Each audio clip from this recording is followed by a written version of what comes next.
I don't want to set the world on fire. Please welcome Tom Thumley. I'm here, and your white privileges are going to save you tonight, okay, guys? Desire, and that one is you. No other will do.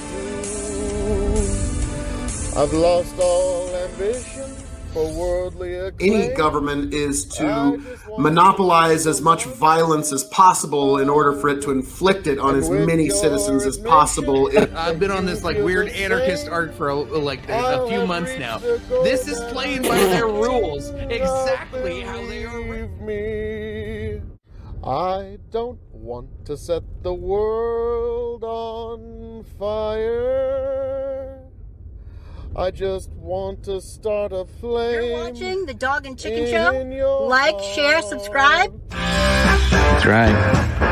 It's time for the Dog and Chicken Show.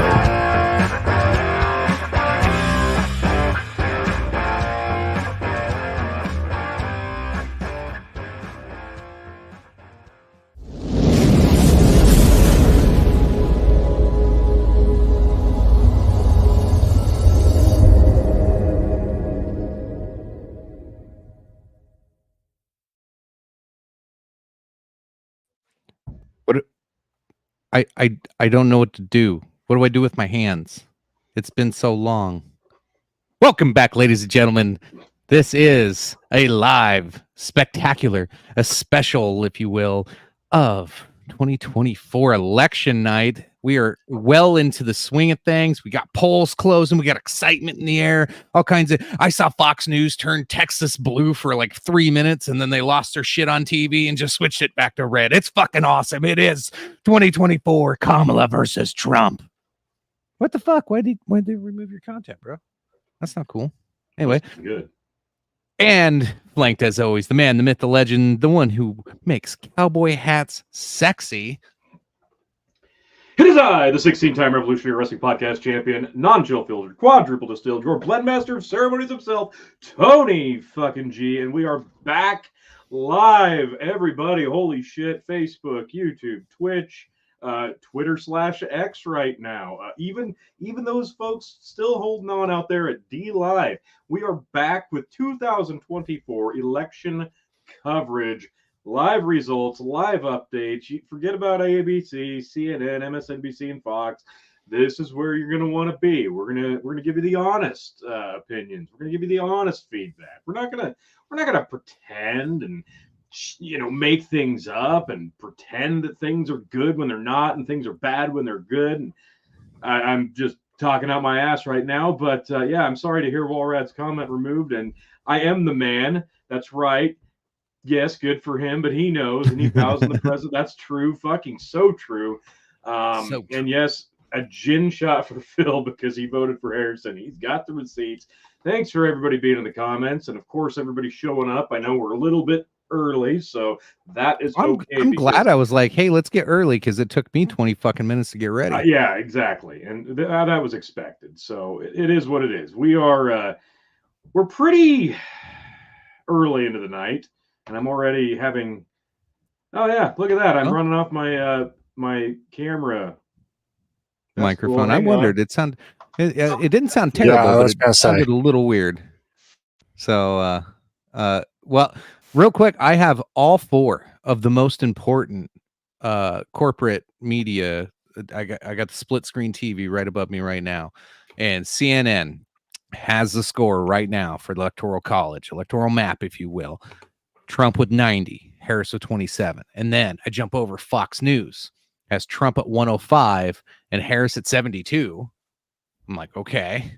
And then now I'm looking down at MSNBC, who's not even fucking showing it. They're not showing this. Like, okay. And then I look over at BBC, and I have no idea why BBC even tries to do anything. I'm probably the only person watching this right now. The BBC is a fucking joke when it comes to U.S. politics. But anyway, yeah. So, here we go. MSNBC just popped it up. Trump 99 and Kamala 27. Am I saying it right? Is it Kamala? Kamala? I don't know. I always get confused on that one. Well, of course, if you're just trying to figure out what the hell's going on with the election, just tuning in, stick around, folks. We're gonna have a lot of fun with it. Of course, this early in the night, the only thing that really matters when you look at your entire map, which we'll get into our maps here shortly, whenever Tony gets back, you have to have 3 states right now. If you're Kamala or if you're Trump, no matter whose camp you're in, it is all about Pennsylvania, North Carolina, and Georgia. Without those 3, well, if you get all 3 of those, the night's pretty much over and you win.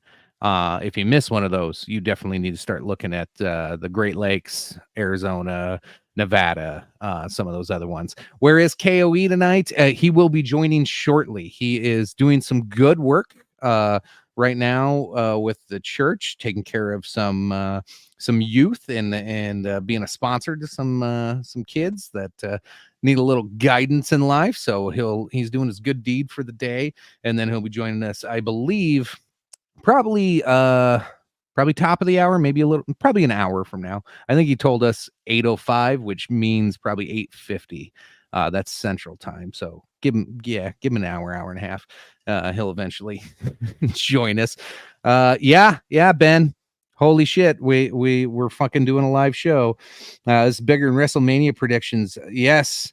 The very life of Vince McMahon rests in the results. Yeah, that is interesting, because if Trump does win, I heard McMahon started another business too. I didn't look into that story. I just saw it pop up the other day. I'm kind of curious now what the fuck he's trying to get into. But yeah, there's something with that old dude energy. Whether they do good things or bad things, but like, they're cut from that same cloth. You got Vince McMahon, you got Donald Trump. Like, there's a few of those rare people that just fucking cling to success no matter how bad shit gets and how stinky it is. Somehow they fucking come out on top. And God, I wish I had whatever the hell that is. It'd be amazing. I'd probably have a lot more money if that were the case. Fuck the Blackpool Combat Club News Network. BBC is. They have no right to comment on our elections. I agree. I do enjoy a little bit of Piers Morgan. I don't even know if he's on BBC. I just watch his clips on Twitter, basically. But yeah, Piers Morgan's slowly working his way back into good graces. I know years ago he turned into a dumbass, but AP has 95-35 for Trump. Yeah, Fox still way ahead right now, showing 105.72. Nobody else has really updated anything. I'm seeing 99-27. Yeah, that's what MSNBC is showing right now. So yeah, well, they're all going to say something different, so we'll see. It's a hard KA. So at first with the pause. Kamala. Well, that's not what she says. God damn it. We need the king of KOE. Where is he? I just said it, man. I just said it. Give him about an hour. He's doing good things, I promise. I'll give Dr. Chicken this. He has a radio voice, a voice that announces information lovely. That I do. Thank you. I really do appreciate that. Anyone keeping an eye on police scanners, early indicator if Trump wins. So I don't live anywhere where it's important, but I do have that police scanner app on my phone. I heard Portland was supposed to have shit go down tonight. If Trump wins, that'd be pretty wicked. Maybe we can get onto the scanner app and see what the fuck going on there. I'll get that pulled up for some audio. Yeah, that'll be something we might need if anybody actually does call it. I think we still got another. What do we got? Another 5. Do we have more polls closing in about 5 minutes? I think 7:30 we had some. Hey, Tony G's back. It's like, I know we've taken a bit of a hiatus, but like, goddamn it, we were sitting backstage for like 15 minutes, and it's not until we go live you guys are like, hey, your mic sucks. Sorry, man. I didn't notice until we went live. What the fuck? And that's what happens when we're out of the game, bud. Well, yeah, but you think that was the first thing you'd notice. Thanks a lot, guys. I plugged the damn thing in. And dude, I was loving the unbuttoned shirt and the cowboy hat. Like, I was distracted, bro. But Dude, I plugged it in and it like crashed everything. So I hope my computer's not a Dominion voting machine. Oh. Now I got to get all my fucking links back up. Jeez, this is ridiculous. Oh, yes, the Cuntala with a K. Maybe that's how you say it. Walrat's good for him. We love him. He teaches us who are in New York City how to defend ourselves with knives that evade our subway security system. We appreciate him. Nice. Just have to see how many votes they have to scan in the middle of the night. Yeah, I'm curious this year which states are counting those overnight, because that was the big shocker for everybody last year. Last election season, we all went to bed going, well, yeah, that's pretty much over. Trump's got it in the bag, and then we all woke up in the morning going, oh fuck, what happened? Yeah, what the hell happened? I think it was totally not cheating. It was no fraud. That was my big gripe last time, was why we knew it was a COVID year. It was the COVID year. And they couldn't figure out over like 8 months when they put it into place that, oh, we're going to mail out ballots. You mail them back to us. They couldn't figure out, oh, well, we could start counting that a little bit earlier since it's going to be such a shit show. No, they waited till after all the other stuff was in, and then they counted those votes that they'd had for months, because that makes fucking sense. Yeah, Tony, you missed out. We were talking about Vince McMahon, so I heard he had started a new company. So Walrat said he's too much into it because neither have I. So Walrat is catching us up. He started a media hub, but hard to run a media hub behind bars. But guess who gets pardoned if Trump wins? That is true.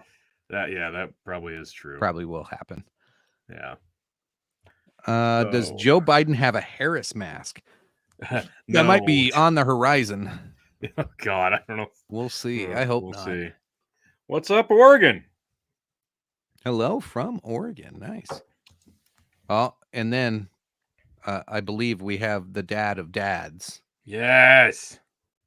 Hell yeah. There he is. Hey, you guys went early. Yeah, no, we did go early. It's a good thing we did, because we got all the rust out of the way in the first. Yeah, all the bugs are cleaned 12 up. minutes. Yeah. Nice. So Tony's mic is working now. I had to restart my laptop because it was being buggy. Yeah. And I'm over here just hitting my power button and calling it a day. Oh, Brendan's got Kamala Walls 2024 on his. Oh my God. I feel icky just being on screen with that. Oh yeah, that's gross. So gross. You love it. So gross. All right. So we got 3 out of 4 here. We've got Dr. Chicken in the house. We've got Tony fucking G. We've got the dad of dads, the Brendan of all the dads, and dad sexy bod dad. Mm-hmm. And we've got a soon-to-be dad again, Phil KOE, coming in probably within about 40 minutes. So those of you tuning in for Phil, I told everybody give him an hour to an hour and a half because he's always late. Yeah. So, all right. AP we are ready, I think. Virginia red. Do you want to pull up that map, Yank, and let's take a look? I want to look at oh wow, Kansas turning blue. That's funny. No, what? No. Okay, who did that? That's stupid. Why is Kansas blue? They probably just counted Kansas City so far. That's probably why. Okay. Well, still, no fucking way is Kansas blue. No.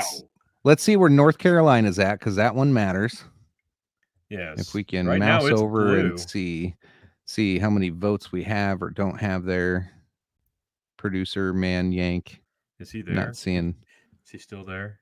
I don't know what he's doing. He's probably looking at the wrong map. Put your wiener down, Yank. Sorry. It's freaking, yeah. Okay. It's a long sausage. What are we looking at? All right. We want to look at North Carolina to start with. What's up, Diggs? How we doing? All right. Yeah, I can't see any. Good looking out. You didn't have to zoom into it. That is a solid strategy. Keep your KOE endorsed knife handy at the best I got. Back out to the state. I didn't need to see the counties. I just wanted to see where we were, like, in general. What the fuck am I, Walrats? Chopped liver? Jeez. My voice is lovely. Thank you. It is lovely. I've never gotten so many compliments. Let me have it, Tony. Jeez. All right. So it's turned blue because we have a 0.5% difference with only 13% of the vote counted. So nothing to worry about quite yet with North Carolina. It's still up for grabs either way. What are we looking at with Pennsylvania? It's very early there as well.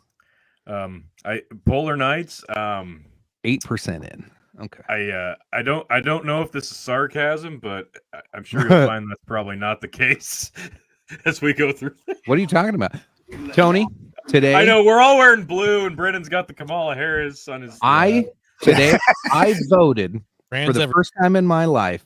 I voted for a female of color. I did. I voted for my my hen named Jen. She's a Rhode Island Red.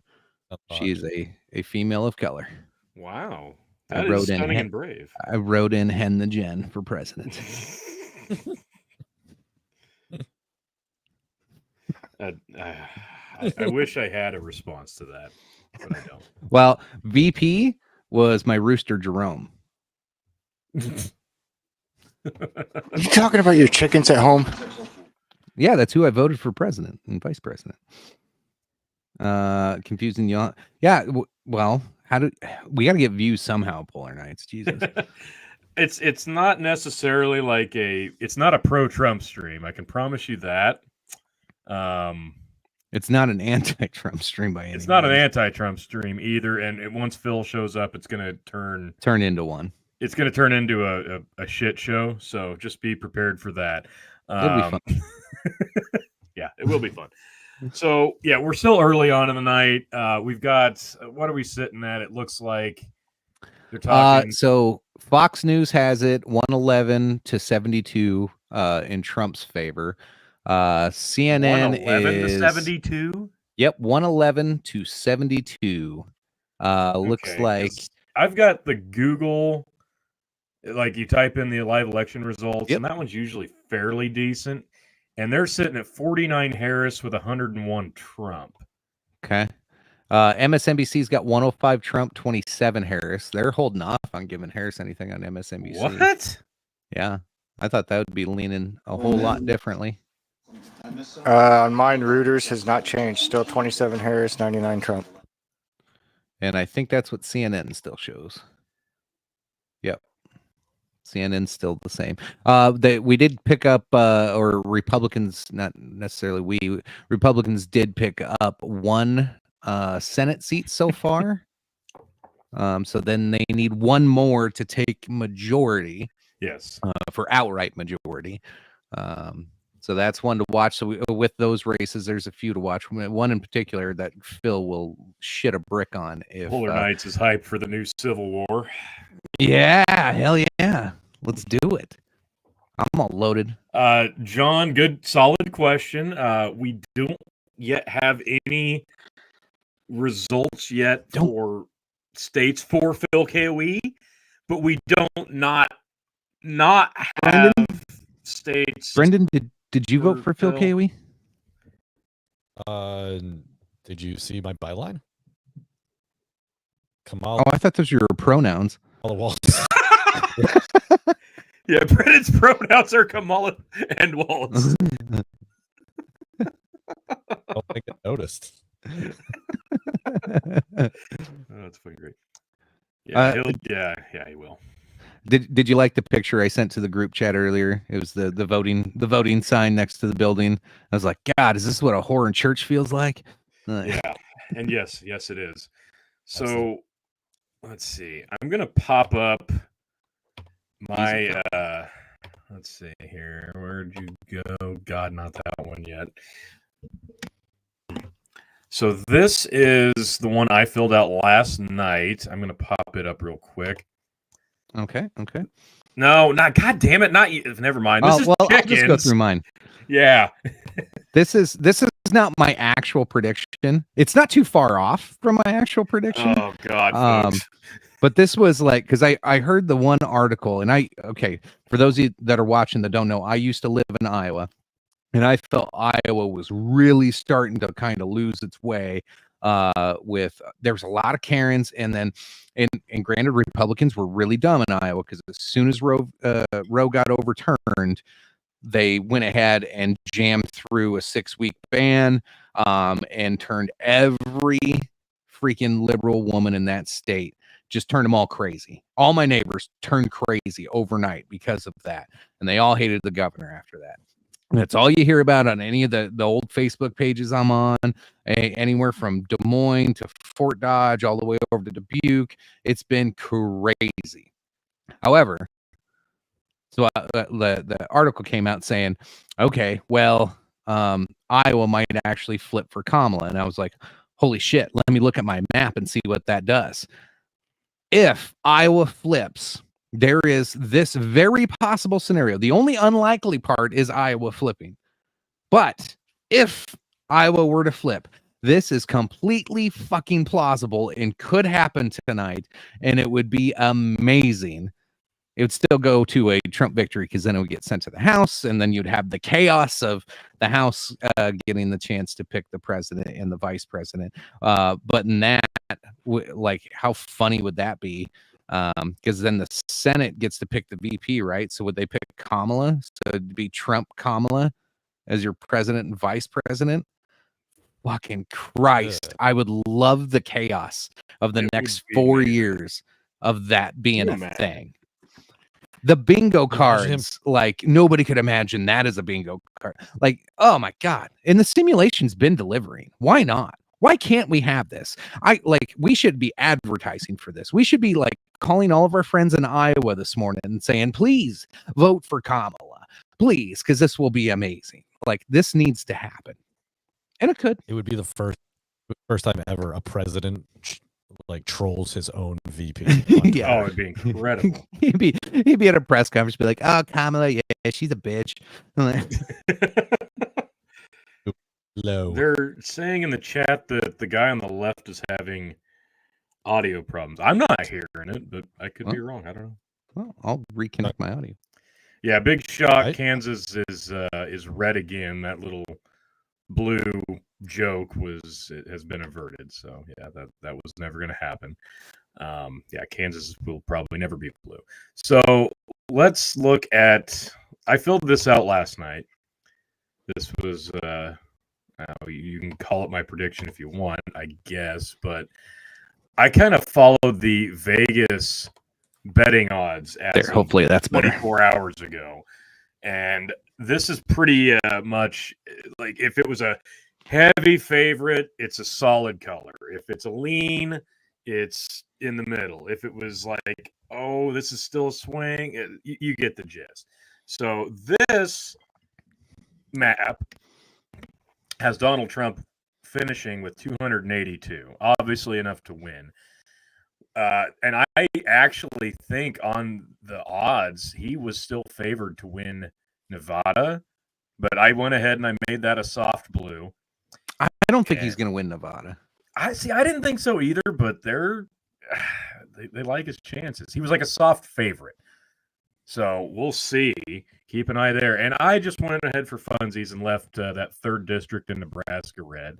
That's my own personal little flair on this, which it was obviously still favored for Kamala. But Georgia and North Carolina and Pennsylvania and Arizona, all soft red, as you can see. That's a huge chunk. And up top there, you can see that pushes him clear over the mark to take the presidency. So there's not a lot of surprises here, I think, except for maybe if you were thinking out of Minnesota, Wisconsin, and Michigan, he would take one of those. Those still all remain blue. If he were to take Virginia one, I would say it's probably, if he were going to take one of those, it'd probably be Michigan. And if he loses either PA, North Carolina, or Georgia, he's going to have to win Michigan. Otherwise, he's done. Right. I think he's probably going to take New York after Madison Square Garden rally. Yeah, Tony Hinchcliffe sealed the deal for him there. Yeah. Totally. Everybody flipped. They're like, hell yeah, I like this guy. Puerto Rican turnout's going to be like 180%. I hope they poll just Puerto Ricans. So, yeah, Phil is coming. I know we've got a lot of Twitter and X views coming in from the KOE Nation. So Phil will be here later on. He's tied up at a volunteer project he's working on, so he will be in. And I don't know. I guess somebody want to watch the stream and maybe Yank pull up a window and see what the hell's going on, because apparently all of us are glitchy. So that can't possibly. Well, it could be. While that's going on, so CNN finally updated 105 Trump, but still 27 Harris. Yeah. So Fox News is giving Harris 72. 72, huh? Yeah. They're the only one giving Harris. Oh, yep. So Google's jumped up to 71 now. 71 to 101 still. Okay. We got 105 to 30 on MSNBC. Pull that up here. And I see some lady talking about Georgia exit polls on BBC. Oh. Yeah. AP has 71. So let's see here. We've got... Yeah, here's the Google Live election results. I'm just going to zoom in here. So you've got 19 million. What, North Dakota is red? What? Whoa, I know. Shocker. Big shocks here. So you pretty much got the entire eastern seaboard there. DC not accounted for yet. New Hampshire soft blue. Everything else dark blue. Do we need to wait for counts to come in for DC? Like, not what's really. The point? No. Illinois, the only thing not on the East Coast there that's going blue. Everything else, like waiting for Massachusetts. Yeah. Yeah. No shit. Yeah. They say 2% reporting, and they've already 74.6 of the vote going for Kamala. Might as well. So, a little bit tighter of a race there in Vermont with 44% reporting.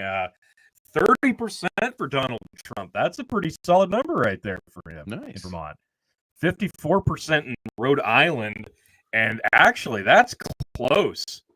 Look at that number, 51 to 46 in Trump. Wow. And then we got about 8. Oh yeah, that's about it. About 17, 18 minutes before the next polls close, so probably not going to see a ton of races called between now and then. Yeah, 18 minutes till the next one's closed. What it shows on my screen. Look at this. Oh my God. Do you see this? Maryland is 1% reported. They've called it for Kamala Harris, who has 30.3% of the vote. Donald Trump has 66.9% of the vote. He's got over twice as much votes as her, and they've already called it. Yeah, but it's Maryland. I know, but that's hilarious. It might as well be DC. But still, come on. If you can turn Kansas blue for a joke, like this could be. Come on. Yeah, Kansas and Texas were blue for a hot second. Yeah, I don't know what's going on. We're not seeing any other problems with the audio, so I don't know. Yeah. I'll refresh again at some. It's showing everybody's having an issue, so it's a stringer deal. I'll go figure. Perfect. Yeah, they make you pay like 3 times as much, and then fuck with your audio. That's awesome. Thank you. No, I'm plugged in to my Wi-Fi. I'm not running on Wi-Fi. I'm plugged in. So. Yeah. So the only thing I can think of, if you go into your audio settings, shut off my echo cancellation, shut off the reduce background noise, and the automatic volume adjustment. I shut all those off. So I'm hoping that helped fix mine a little bit. There, I just did the same. Hopefully that'll help. Holy crap! And you got quiet. I did. Yeah. So you can adjust your audio, Tony, and turn yourself I got up. it. I got it. Got it. Okay. Weird. Okay. I do hear. What am I? Yeah, I can hear Justin. Yeah. Like somebody's cooking in the Yeah, background. somebody's cooking some eggs. All right. The AI Skynet is messing up with the mic. Yeah, that's probably accurate too. Actually, so. I got a hell of a system over here, so it picks up everything. Yeah, apparently. So we're sitting. Let's go back to the map. So what are we looking at here?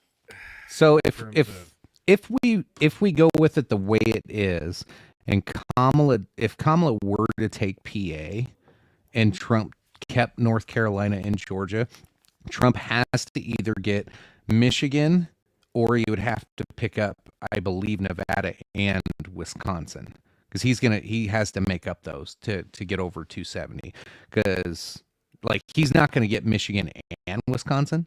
That's not a thing.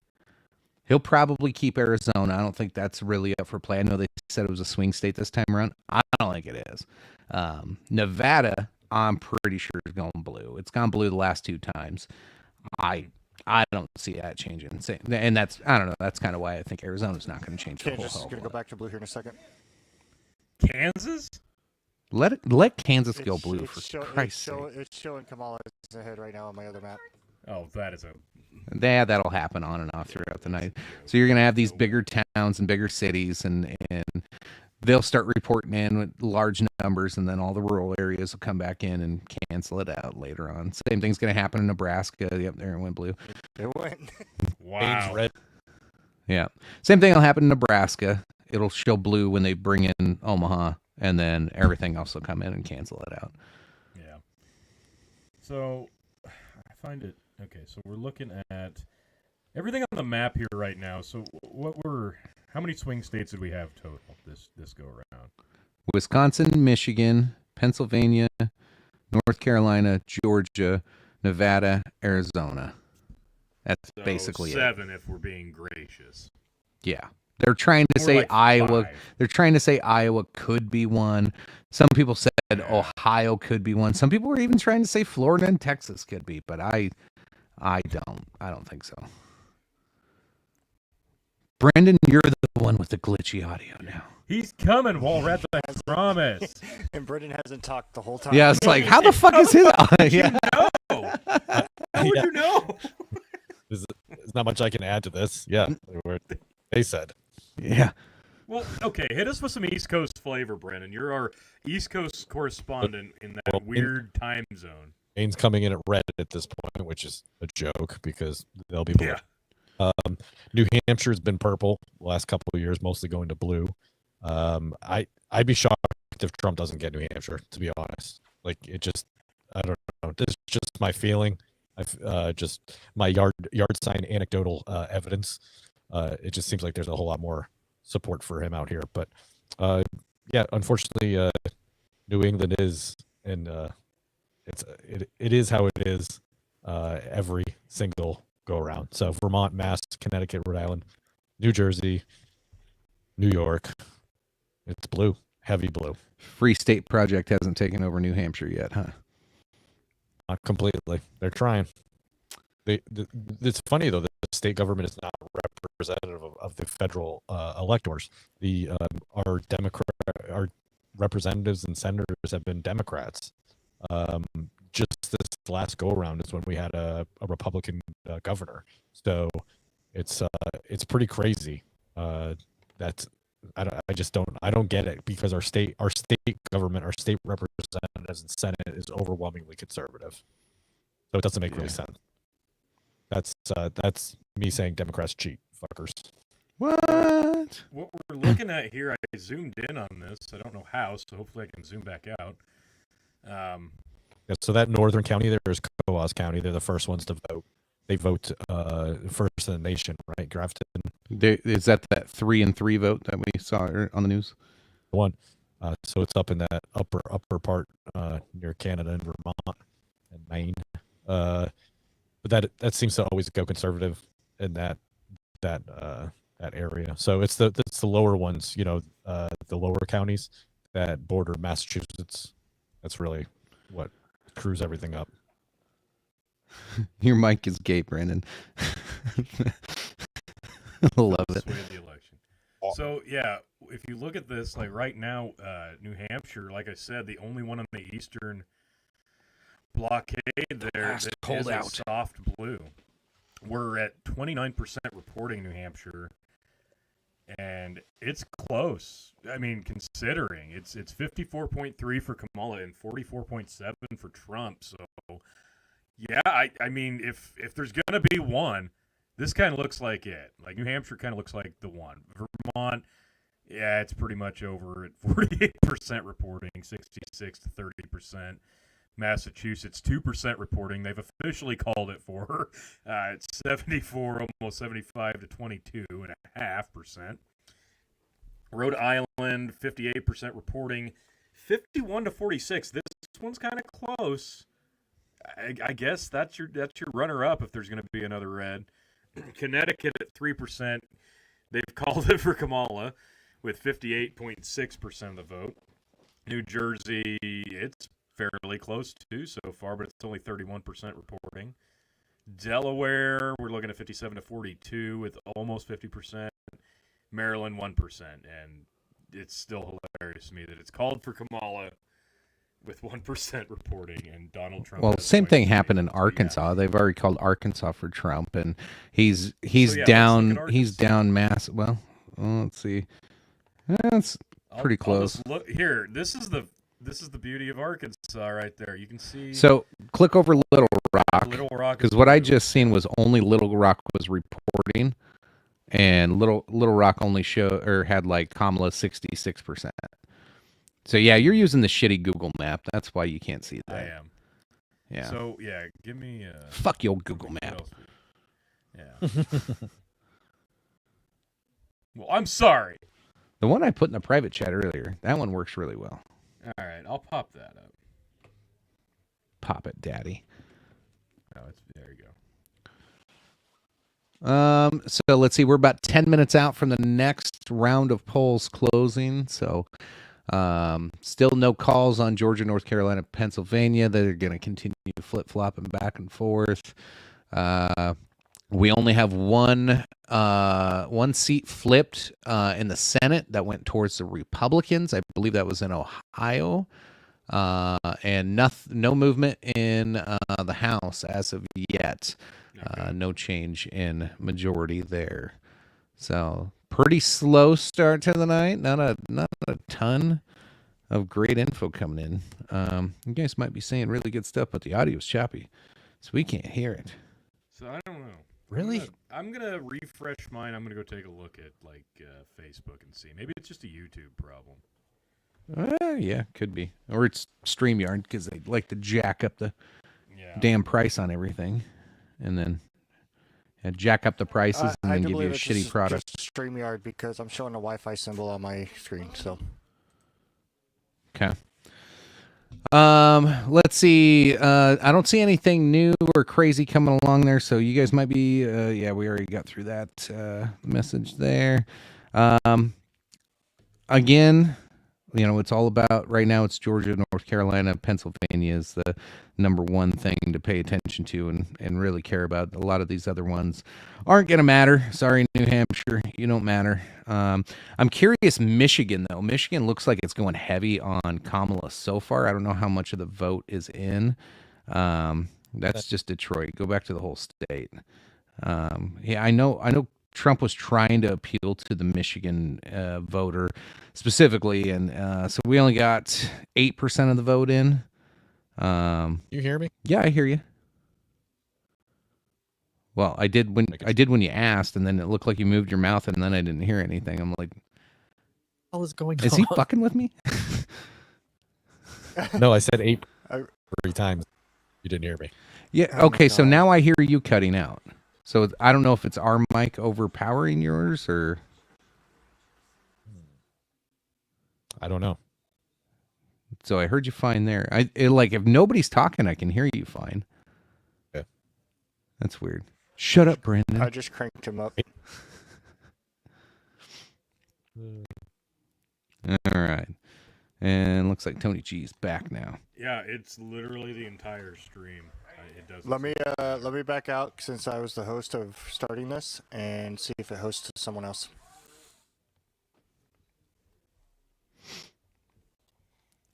Well, I hope this stream isn't brought to you by Dominion. Yeah. Yeah. That I did see the one thing so they had to weird. I don't understand. We've never had a problem like across the board with everybody. Yeah, that's pretty crazy. It is. Well, it's is it StreamYard being overloaded tonight. That could be. Or it's some kind of voter suppression that we don't know about yet. Well, we'll find out. The cheating. I know they're all cheating. All right. That's the entire podcast equally.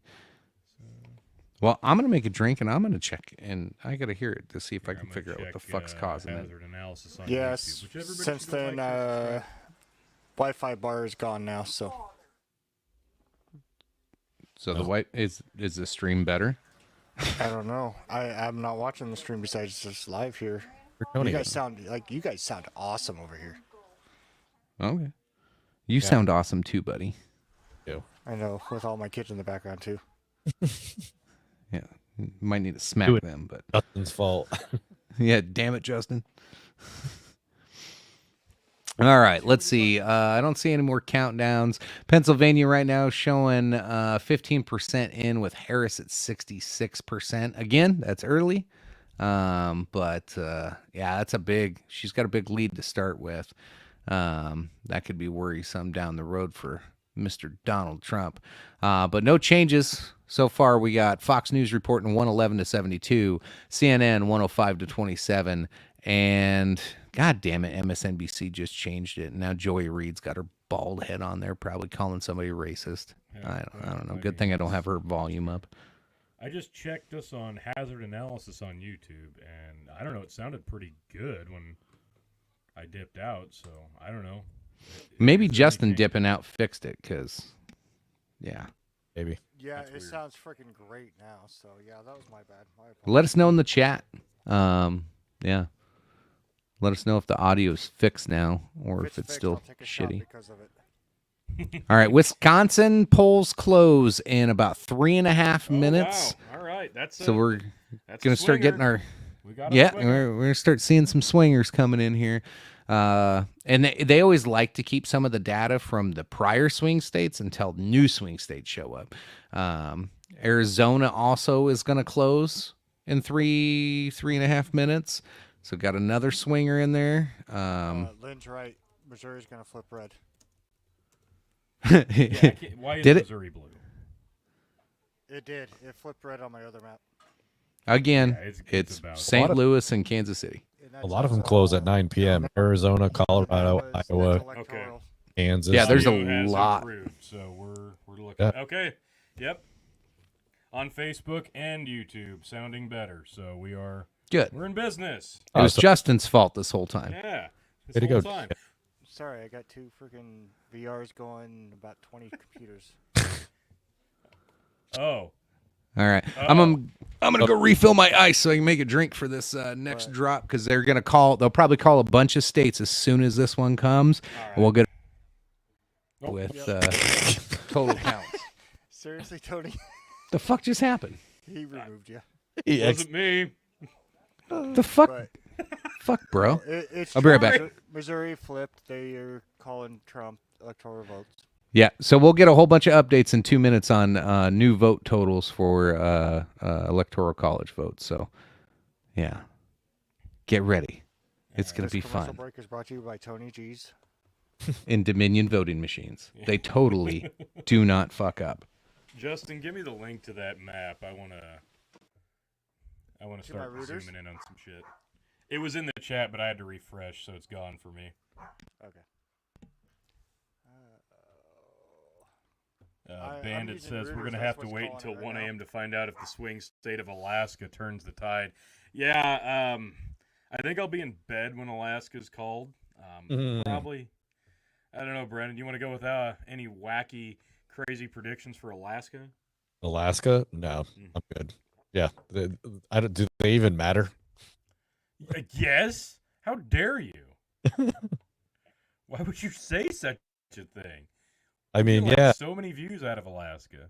Yeah, what do they get, like, 1 electoral? Actually, I'm not sure. It is. Let me look. Not a lot of. Which one? Alaska. Hey, some of us that only get 1 electoral vote appreciate it, okay? We only get 1 South Dakota, but you know what? That's enough. We know we're not that good. We just need to be like, hey, what up? We're here. That's all we need. Just the one. That one. Oh, now Steven's just being a Steven, dick. I'm gonna beat you. Wow. What's up, Steven? Yeah, minimum is 3, so it's probably 3. There you go. Yeah. Thank Bandit.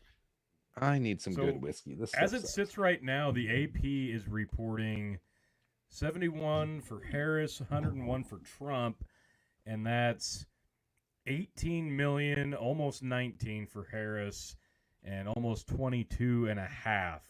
Next poll's Trump. closing 5, 4, 3, 2, 1. Election alert coming in. All my screens are just all flipping out right now with all their stupid graphics. Jesus. Yeah. And yeah, it's 8 o'clock, so Please, can I this is play the the hour Joe we will be Biden joined intro by right one now? Phil KOE. Nebraska just went to red. Yeah, There it is. Shocker. Still 0 too. It's still 0% reporting at this point. Yeah, that big shock. Hey, they just called Texas on CNN for Donald Trump. That's 40 Whoa. electoral votes. 55%. It's awful early for them to concede Texas. Yeah. 55%. North Dakota, 3 electoral votes to Donald Trump. Let's see, what else do we got here? South Dakota, no way. Wyoming just got called. And it looks like that's all they're calling at the moment. They're not touching Iowa yet. My prediction could still come true. 120 to 99. Texas just took it for Trump on my other map. Yeah, he called that, bro. Get on it. But it's not updated right now. On the screen we're watching. Yep. I know. I'm watching like 6 screens right now, dude. So let's It's all called. They called it. It's over. The race is over, guys. So out of everything, so what the first states that were called, we were looking at what? It was like we had Indiana. So we're at 178 to 113 is what Fox is showing. They just gave New York to Kamala, Minnesota. Are they giving it to Kamala? Not yet. So Colorado to Kamala. New York's at 15% counted, and it's 930,000 to 330,000. So Trump doing better than I thought.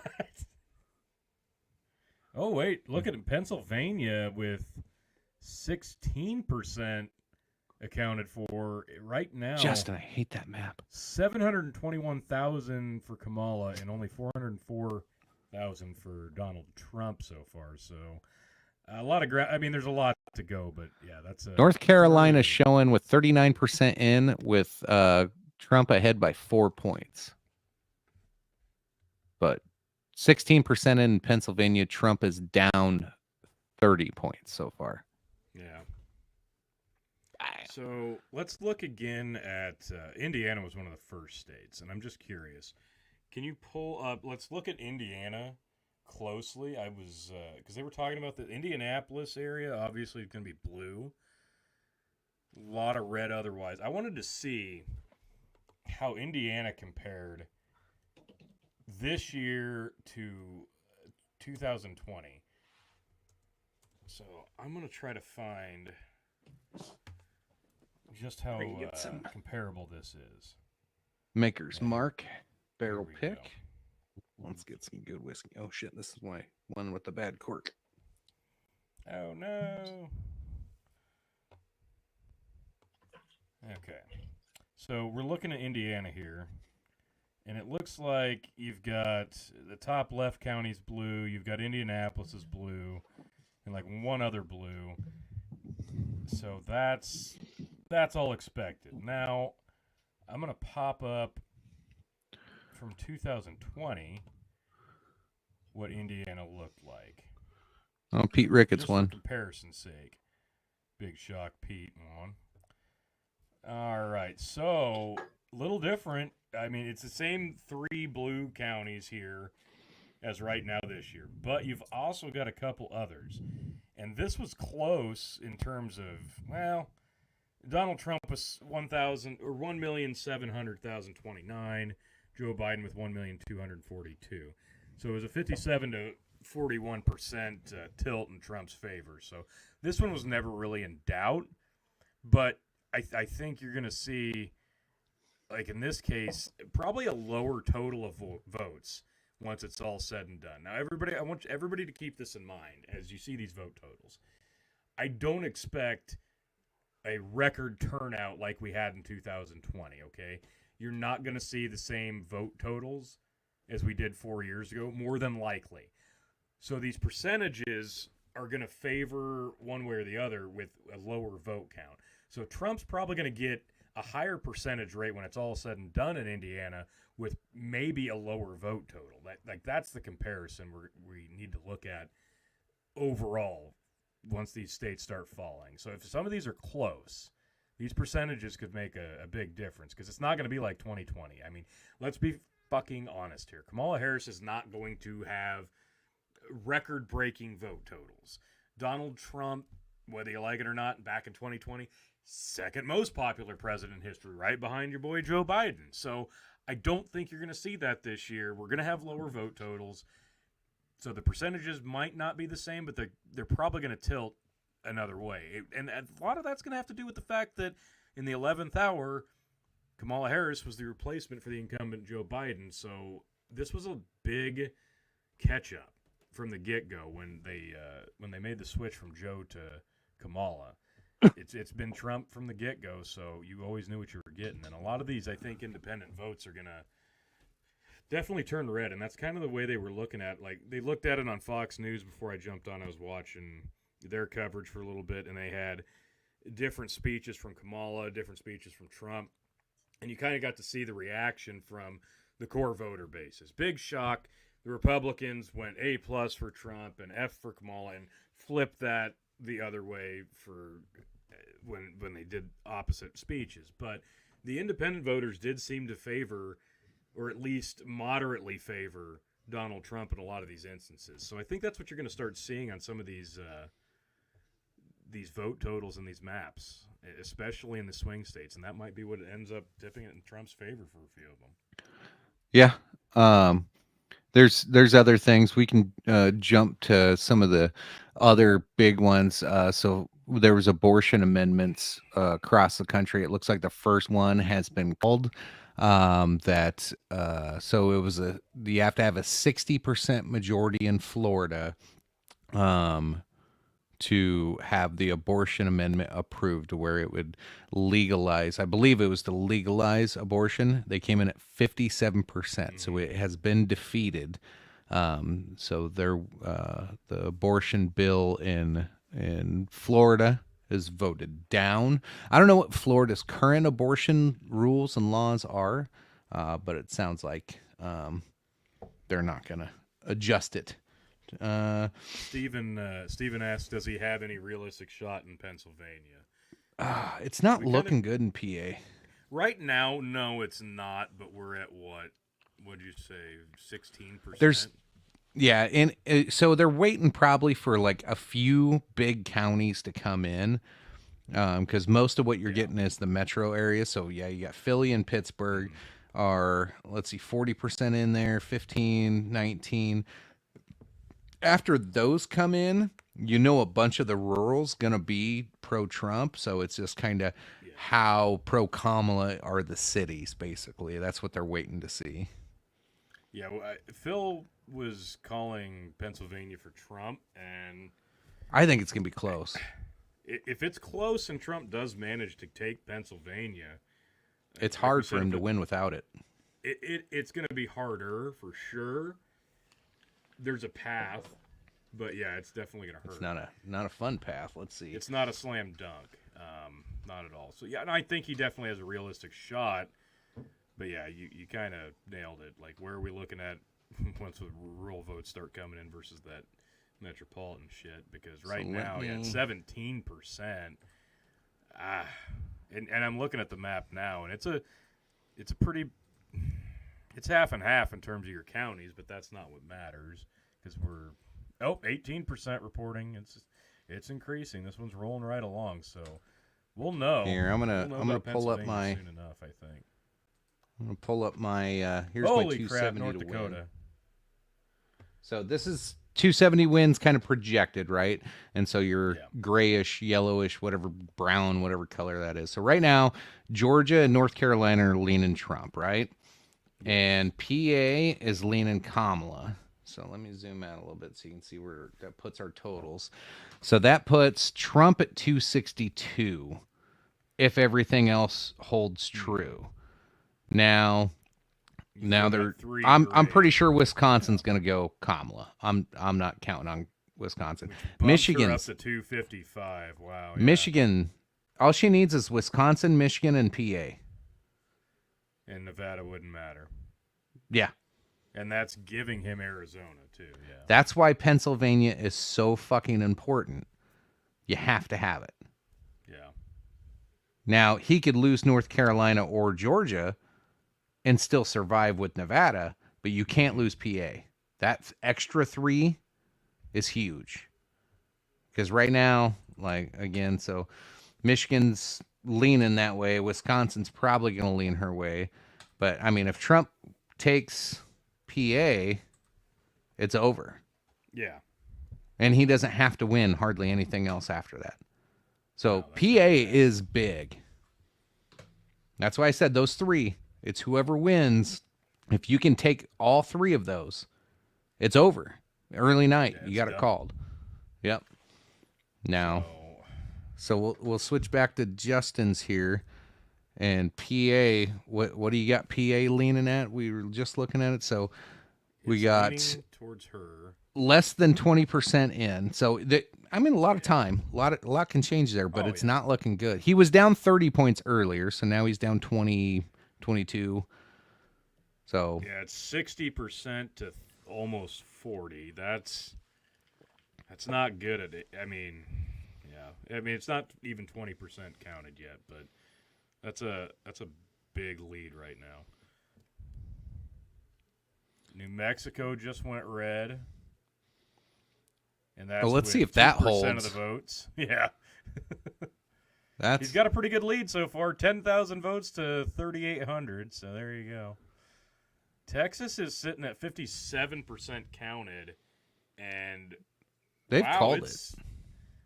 Yeah, but it's still pretty close in terms of vote totals. It was the last 2 elections She's too. Got almost 3.5. Texas is always, it's that dream. It's that blue dream that they always have of, we can just turn Texas, like we're almost there, and then they never quite get there. Yeah.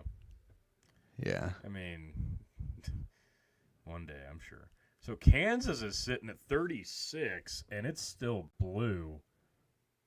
It's still close, though. It is, but I'm a little gobsmacked. I'm not. Dude, I've never liked Kansas. 36, that's irrelevant. There's always been something wrong with people from Kansas. Am I not wrong? A little strange. You're not wrong. Like, me and Tony grew up in Nebraska, just like an hour from them. Hour away from Kansas. And you drive an hour south, and you're like, what is wrong with you people? I dated a Kansas girl.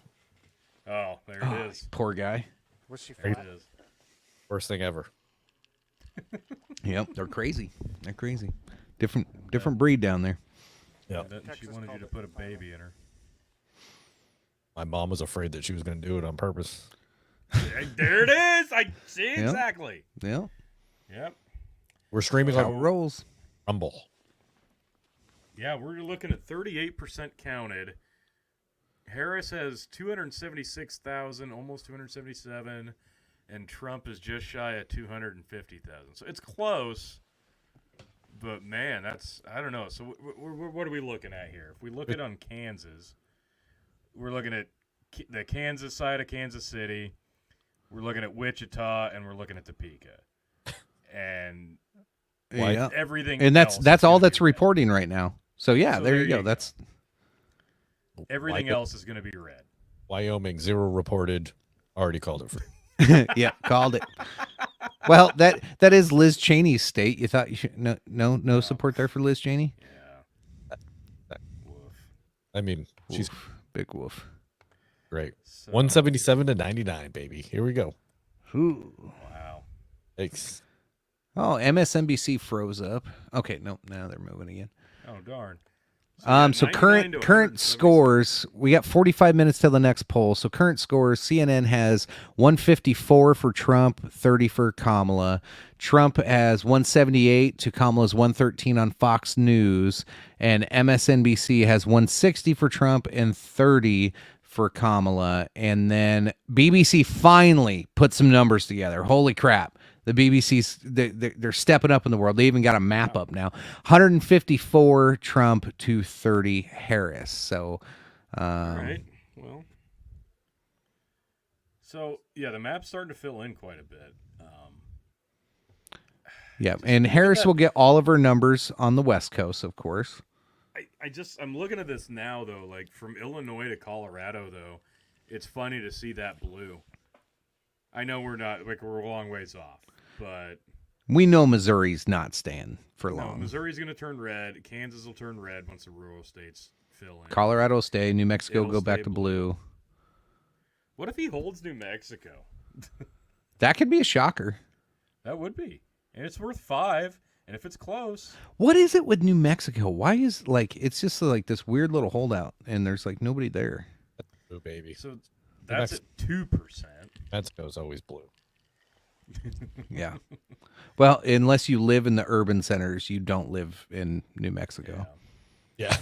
It's like my wife's grandma used to own property in New Mexico, but they didn't even live there. They would drive down there once a year to go see the property.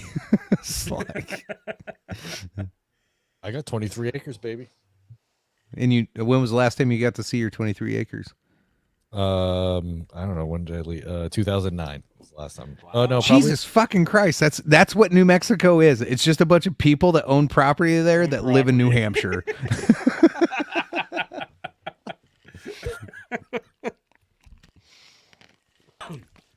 That explains it.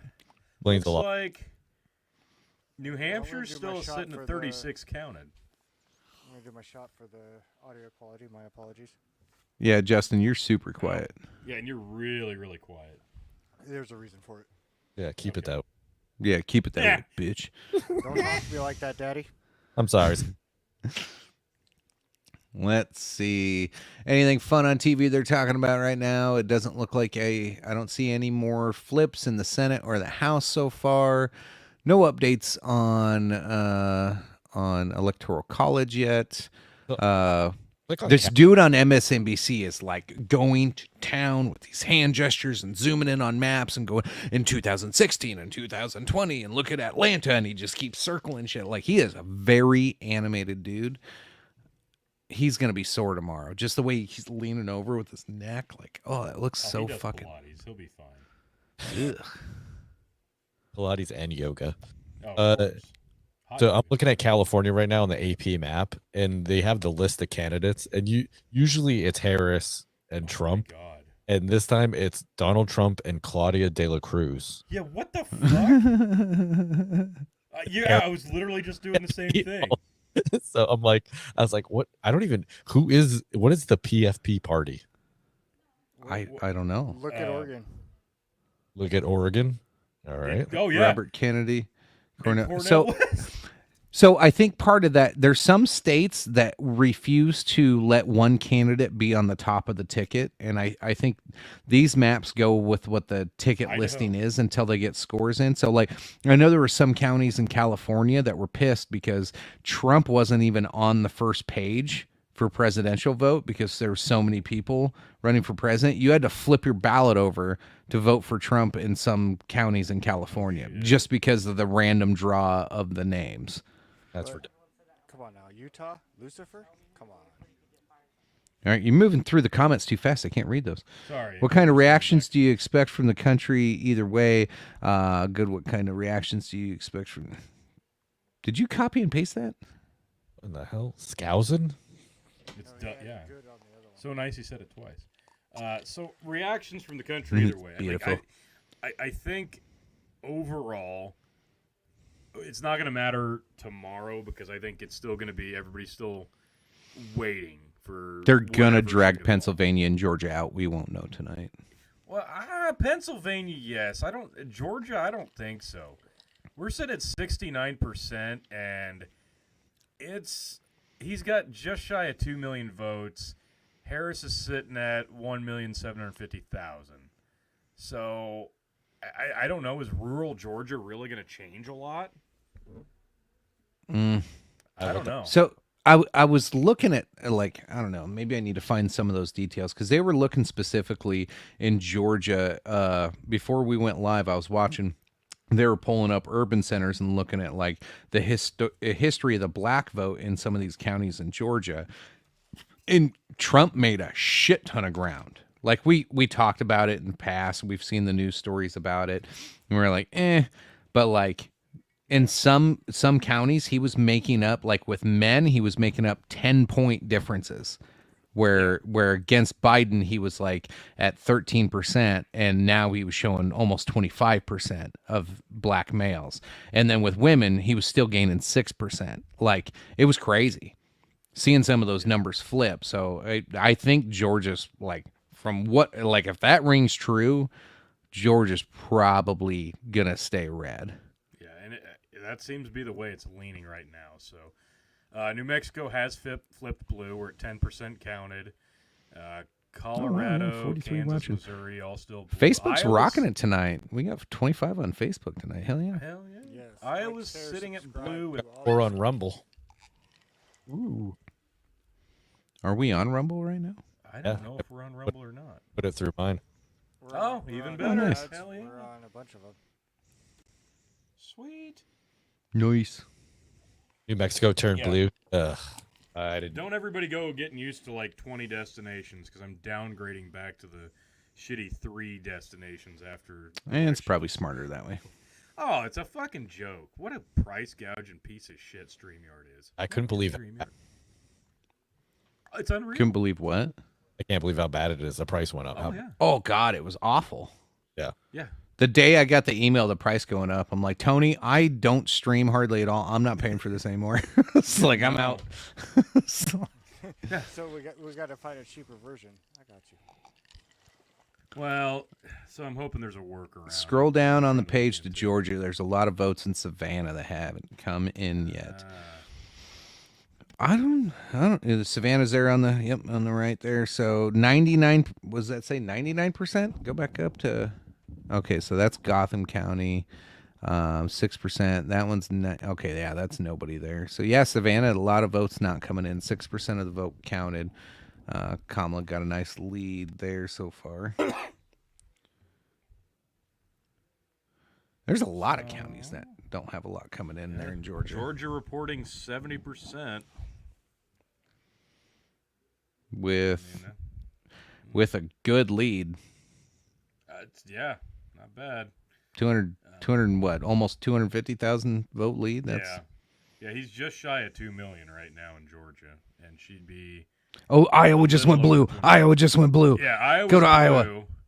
I want to see this. Blue. No, back up. I want to see the whole state. So Des Moines, the only one reporting 9%. Yeah, that's almost 20 points. It's possible. My fucking dream. Tony, pull up my goddamn map again. This could happen. We could have this. Fucking Christ, this would be amazing. No, that's not. Well, here, I can recreate it. I don't know about amazing. Because I had that. And if Kamala wins PA, I think is what I had. Yeah. And then...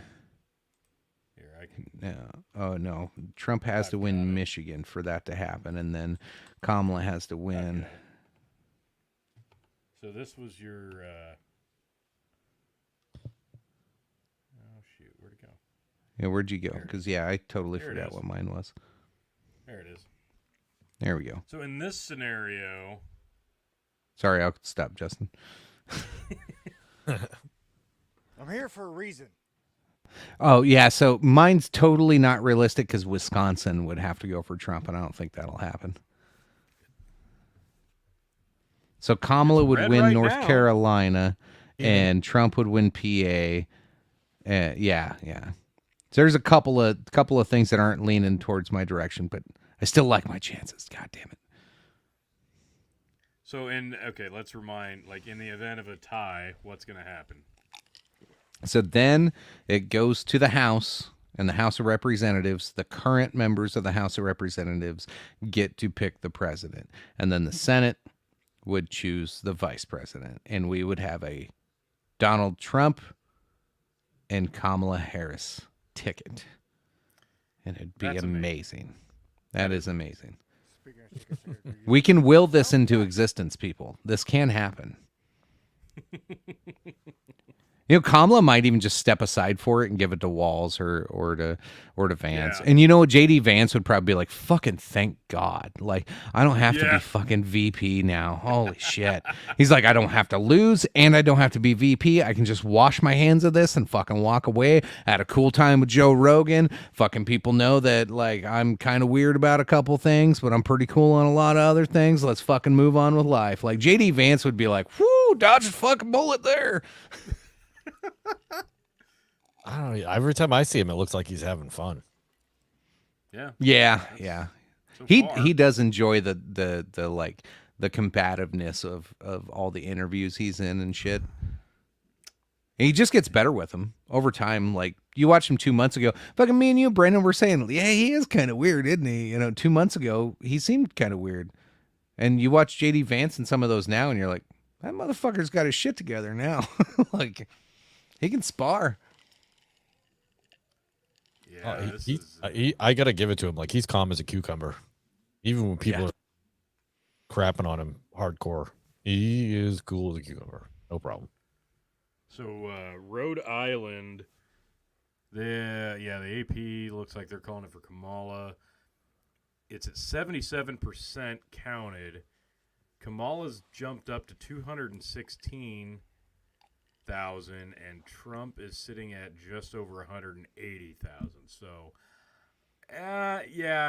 she's got a decent lead with 77%. So that one's not going to happen. New Hampshire's still light blue though at 38% counted, and she's got 167,000 to Trump's just shy of 138,000. So that one still fairly close. We are at 25% counted for Pennsylvania, though, and it's not looking good. I think this one's going to go blue. This doesn't look good for Trump. Not yet. Something's going to have to change big. So it's fun when you jump around a little bit, and specifically look at PA. So when you look at Senate, the Senate's leaning more towards the Democrat. You jump to the House, it's leaning red. Why is it red on here, but it's not actually? Are they not voting on House seats there? I'm confused now. It's lit up red in this one for some reason. Which one? What are you looking at? I'm looking at House seats for Pennsylvania. Oh, okay. But they have 4 Democrats running. It's weird how they light these maps up. Yeah, maybe that's nothing. Never mind. We'll just ignore everything I just said because it was nonsense. Get used to that, folks. Let's see. We got another 30 minutes before the next round. So the next round's going to be, we're going to start seeing Utah, Arizona, Nevada. I'm curious, but I'm not. Like, Arizona's going to be red, Nevada's going to be blue. California, Oregon, Washington, blue. Idaho, Montana, Utah, going to be red. Let's so right now as it sits where we're looking, okay, what do we have accounted for in the swing states we were actually like looking at? Like, obviously we said Arizona, Nevada, we don't give a shit about anyway. So right now, Georgia's leaning red, North Carolina's leaning red. So Pennsylvania's 74% accounted for Georgia, and he's got. Holy shit, is Wisconsin going red? Oh, wait a minute, hang on. Georgia's got just shy of 75% counted, and guys, we can will this into existence. Wisconsin's turning red. God. So Trump's got a little over 2 million in Georgia, and Kamala's got just shy of 1,900,000. Oh, she's catching up. She is catching up, but only 25% to go. And if we're talking rural, not really in Georgia. That's been a 4.6% spread since we started talking. So like she really hasn't. She hasn't. I am like total count. She was 2,500 down. Now she's 200,000 down. So she made up 50,000 votes. That's kind of what I was looking at. Yeah. North Carolina is at 53%, and he's just shy of 3-point lead, and she's just shy of 1,500,000. So that ways to go on that one. Close. Virginia, we're at 56% counted. It's tight. It's a red lean. Virginia flipping red. Would that be? Ooh, wow. What would that do? It's tight. I don't think it's going to hold, but 1,346,000 to just shy of 1,300,000 for Kamala. So it's tight. West Virginia is a slam dunk for Trump. Holy shit, 63% counted. It's not even close. 363,000 to 142,000. Ohio is at 60% counted. He's just shy of 2 million. She's just barely over 1.5 million. Indiana now at 64%. He's at 1.2 million. She is not even at 800,000. That's done. So Kentucky, 85%. Let me throw this scenario at you. I just kind of ran through it real quick. So say Iowa doesn't change and Iowa stays red. If Trump can flip Virginia and Kamala holds PA, it's still over. Think so. Just here. Let me pull up my map here. Yeah, it's over if that happens. That up, I'm gonna go over a couple more of these real quick. So if Trump holds Georgia, North Carolina, let Kamala have PA, and he flips VA, Virginia, we don't even need Michigan, Wisconsin, Nevada. Like, that's out of the conversation. And he's at 275. Okay, but let's take, just for argument's sake, what could you take out that would still keep him ahead if he's able to take Virginia? Like take like North Carolina out. Make that blue, because that's close. Okay. All right. So now he needs either Wisconsin and Nevada or just Michigan. Okay, so let's make North Carolina red again. Okay. And turn Georgia blue. It's the same thing because they have the same. Okay, that's what I wondered. So in this instance, so there's his pathway. Because if Pennsylvania stays on the trajectory it's on right now, and you've got it looks like it's going to go blue. It does. And right now you've got Virginia, North Carolina, Georgia, all soft reds. Obviously Iowa, Missouri, Kansas are all going to go red once this gets deeper. New Mexico back at blue. That's expected. So, yeah, I think there's still definitely a pathway here. But, man, that's going to be what everybody's saying it was going to be tight. I think that's your most realistic outlook on it right now. Did they just call? I'm looking. Hold on. I quit watching TV for a second. North Carolina, really? Not on the AP. It can't be because it's only 58%.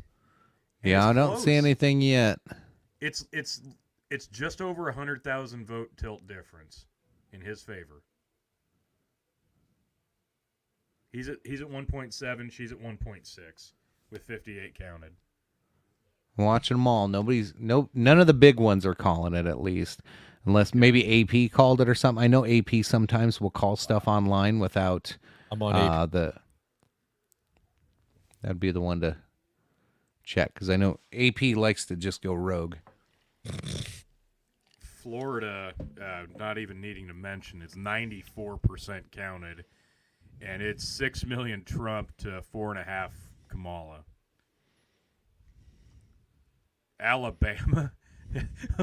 Alabama's been called with 13% counted, 203,000 to 100,000 so far. Good Mississippi at 24% counted. It's about the same count. Louisiana with 3% called for Trump, 46,000 to 16,000. Oh, Arkansas. just got a banner popped up on CNN, said stand by for CNN projection. Oh shit, it's on. It's on. Maybe. I don't know, that white-haired dude's still talking. They called VA for Harris. That's still a Trump lean, though. Yeah, decision desk at 210 to 105. Here we go. Right CNN now. projection coming in.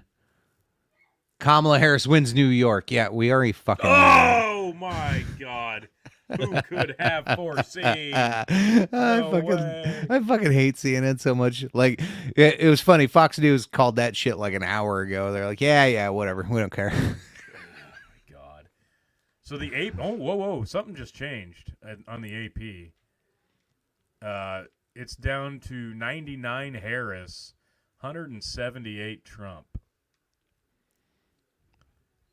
And that is a vote total of 32 million, almost 100,000 for Trump, to Kamala's 28,850,000. So looks like it is Wyoming, North Dakota, South Dakota, Nebraska, Oklahoma, Texas. They've still got New Mexico kind of red, Minnesota kind of red, so that obviously doesn't matter. The entire South. Bandits looking at decision desk. Okay. Illinois and the entire Eastern Seaboard. So, the AP still favoring Trump pretty heavily in terms of way it's leaning, but election alert coming from Fox News. New Hampshire is officially going to Kamala Harris. No way. 39% of the vote in. All right. No, Fox says it's 39%. And That's what I just jumped. Said. You said 37. No, I just said 39. Whatever. So New Hampshire with 39. Don't gaslight me, bro. Jesus, I know it's election season, but what the fuck? Yeah, the percentages have changed enough. Kamala's got 54%. Trump's got... Guys, ladies and gentlemen, I was just about to ask. It's about time for fucking Phil KOE, and guess what? Well, fun talking while we had the chance, and guys. Welcome one and all. How are we doing this fine stream this evening? It is I, the man of the hour, the man with the power, the man that makes the other podcast cower, the prince and potentate of the political parlance, the lord of the Scottish Highlands, one damn handsome man if I do say so myself, your king of extreme, Phil KOE. How are we doing, folks? Late is, better late than never. Let's put it that way. So, guys, I got to ask, before we get into anything, how many states have reported in for Phil KOE? All of them. Yes. Yeah. So 538. 538. I'm going to try to adjust my stuff because you guys are as quiet as a church mouse. So I'll let you guys rant for a moment. We're not adjusting shit because we're actually able to be heard now. So, yeah, you adjust yours. Yeah. You figure your shit out, bro. Here, I just turned. There we go. Now I can hear y'all just fine. Now, gentlemen. Yep, that's right, Bandit. I called it. He was super late. Yeah. And it has finally started. Fuck you. That's my Phil's late. Bandit. Jin. Fuck off. Yeah, we'll get to that later if I feel like it. No, I didn't. I voted for Trump. You and your fake news, Tony. I don't know. We saw it. He has Phil, I don't know if you were listening earlier. I did vote for the first time ever. I voted for a female of color. I voted for my hen named Jen. Voted for his cock. And my cock is VP. Huh. Okay. No, actually, I was kind of saving that one for when you get on. Actually, I did vote Trump. There is no write-in in South Dakota. What? Really? Yeah, you can't. There is no write-in, and you have to show ID. Well. Now, it's okay, fun. guys, there's something I gotta mention here. You guys are talking about Kansas has just kind of flipped back. You guys are talking about well, why is Iowa and Missouri and why are they all looking blue, guys? It is the metropolitan areas that report their election results first. Yeah, I already said you would that. have been watching the last hour and a half. You would have. I've been actually busy. So. Oh, Wisconsin went back to blue. Damn it. Boo. Boo. It's close though. It's still close. It's 19% counted with 325,000 for her and 305,000 for Trump. So Phil, we went through a couple of scenarios. I threw out my dream scenario of the 269 tie, which would require Wisconsin to go red and Iowa to go blue, which is possible. It's not likely, but it's possible. Now, that's not my map. That's the one I was playing with. Okay. Thanks, Tony. If you can find it. So here was my my potential situation here, which could be fun. It's not as likely now, but now that Virginia could flip, it's probably still not likely to have Virginia go red, but it could. PA is starting to look like it's probably going to go for Kamala. Could still stay red. Don't know yet. North Carolina's looking red. So, but the 269 is still possible with all the different scenarios that we're looking at now, with Virginia being in play, Pennsylvania in play, North Carolina in play, Georgia in play. You don't have to talk about Michigan, Wisconsin, or Nevada, potentially, if you catch those 4 states, or 3 of those 4 states, really. I'm going to let Phil respond to that here in a second, but first I need you to, because I know it's been so long, and I think it's only appropriate that you, Chicken, would respond to this. Hi, Amanda. Was it striped like a zebra? Like a referee? Tell me more. Hey, all right. Also, fact, Nebraska is only one of 2 states that goes by district voting. But hey, yeah, let's not talk about that or the fact that Maine's a zebra too. Yep. Yeah, Maine's a zebra too. Now, what's interesting is nobody talks about the fact that if every state were to do like Nebraska does and gives their electoral votes by district, then Democrats would never be competitive in national elections ever again. I think the opposite is true. You think the opposite's true? Because how? Because we're pulling electoral votes away from California and New York. Doesn't matter. Oh, they got 6 electoral votes out of Montana, North Dakota, South Dakota, Utah. It's the math isn't gonna math there. Hey guys, the BBC just projected Kamala Harris to win. Guess what state? Illinois. Way to go, BBC. Fucking BBC on the ball. You know what's up? God damn it. The audio's bad again. What happened? Justin! No, it's not. So You're good. It's on his end. Okay. Yeah, I just checked our audio. We're fine. All We're right, fine. all right. Now, also keep in mind, guys, we are getting to that level where some people, just to troll you, will just say, "Hey, your audio's bad," just to try to ruin your show. No, he was actually helping us out early on. Okay. Well, thank you, Peach, but you can get that big. So now my prediction is Pennsylvania is going to be going Trump in the end by the hair of its chinny chin chin. Wisconsin, good fucking luck. If you have a guess on That's Wisconsin, tough. You have a guess. That's all you have is a guess. What we've got right now with Wisconsin is 22% counted, 380,000 for Kamala and 357 for Trump. Pennsylvania, on the other hand, it's up to 32%. Like it's climbing right along.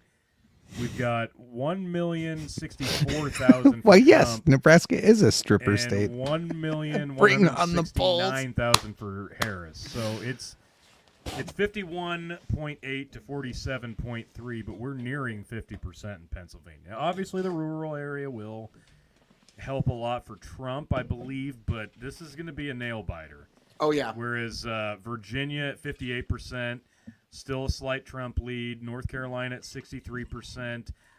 Still a Trump lead. And Georgia with 77% accounted for. Still a slight Trump lead. Oh, and New Mexico back to red with 19%. Ooh. Counted. I mean, Minnesota, let's enjoy the few minutes that Minnesota is going to be red here with 10,000 votes for Trump and 7,000 for Kamala. That's 1% reporting. So let's enjoy those few minutes while it lasts.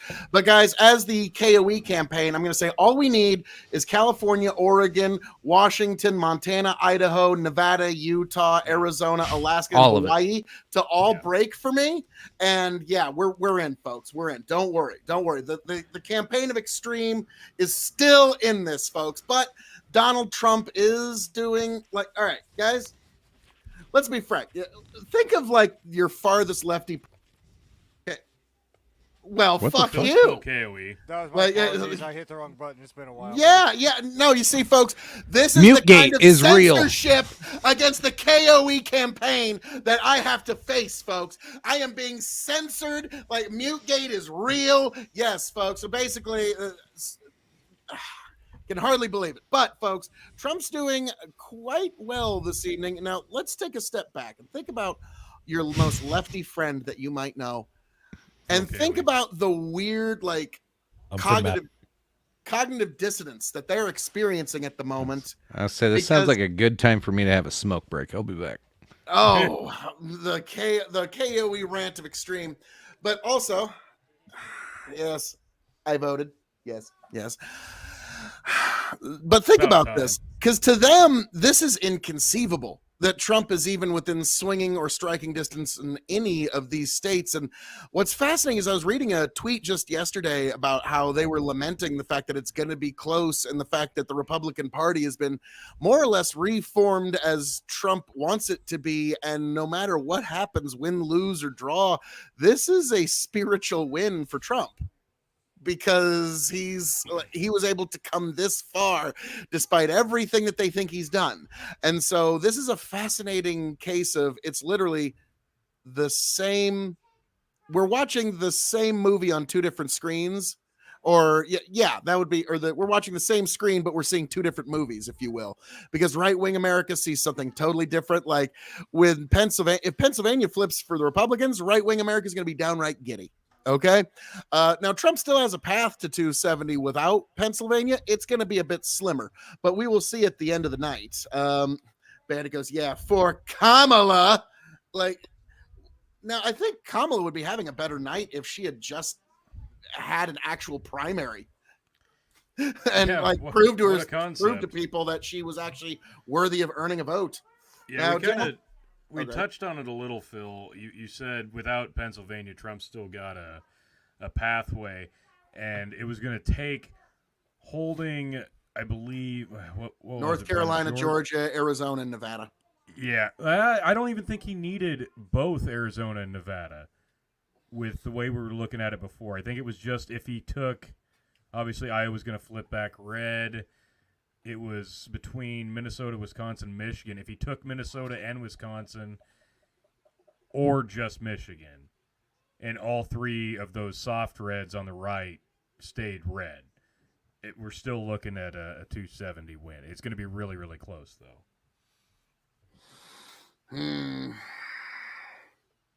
Yeah. Like I said, this is not going to be like people were saying that like Kamala's going to get like 300 and some, or Trump's going to get like 340.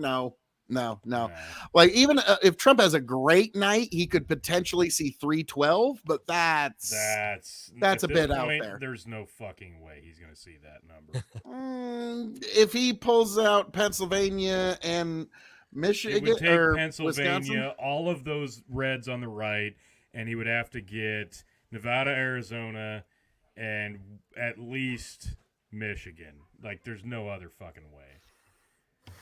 Coming in hot with this take, Amanda. Guess my blue vote in Arkansas doesn't mean anything to prevent a felon on the leader of the hashtag free country. Go Clinton. That's ironic. You know who's running? Isn't AR just fucking Arizona and not Arkansas? Just a question. No, Arizona's AC.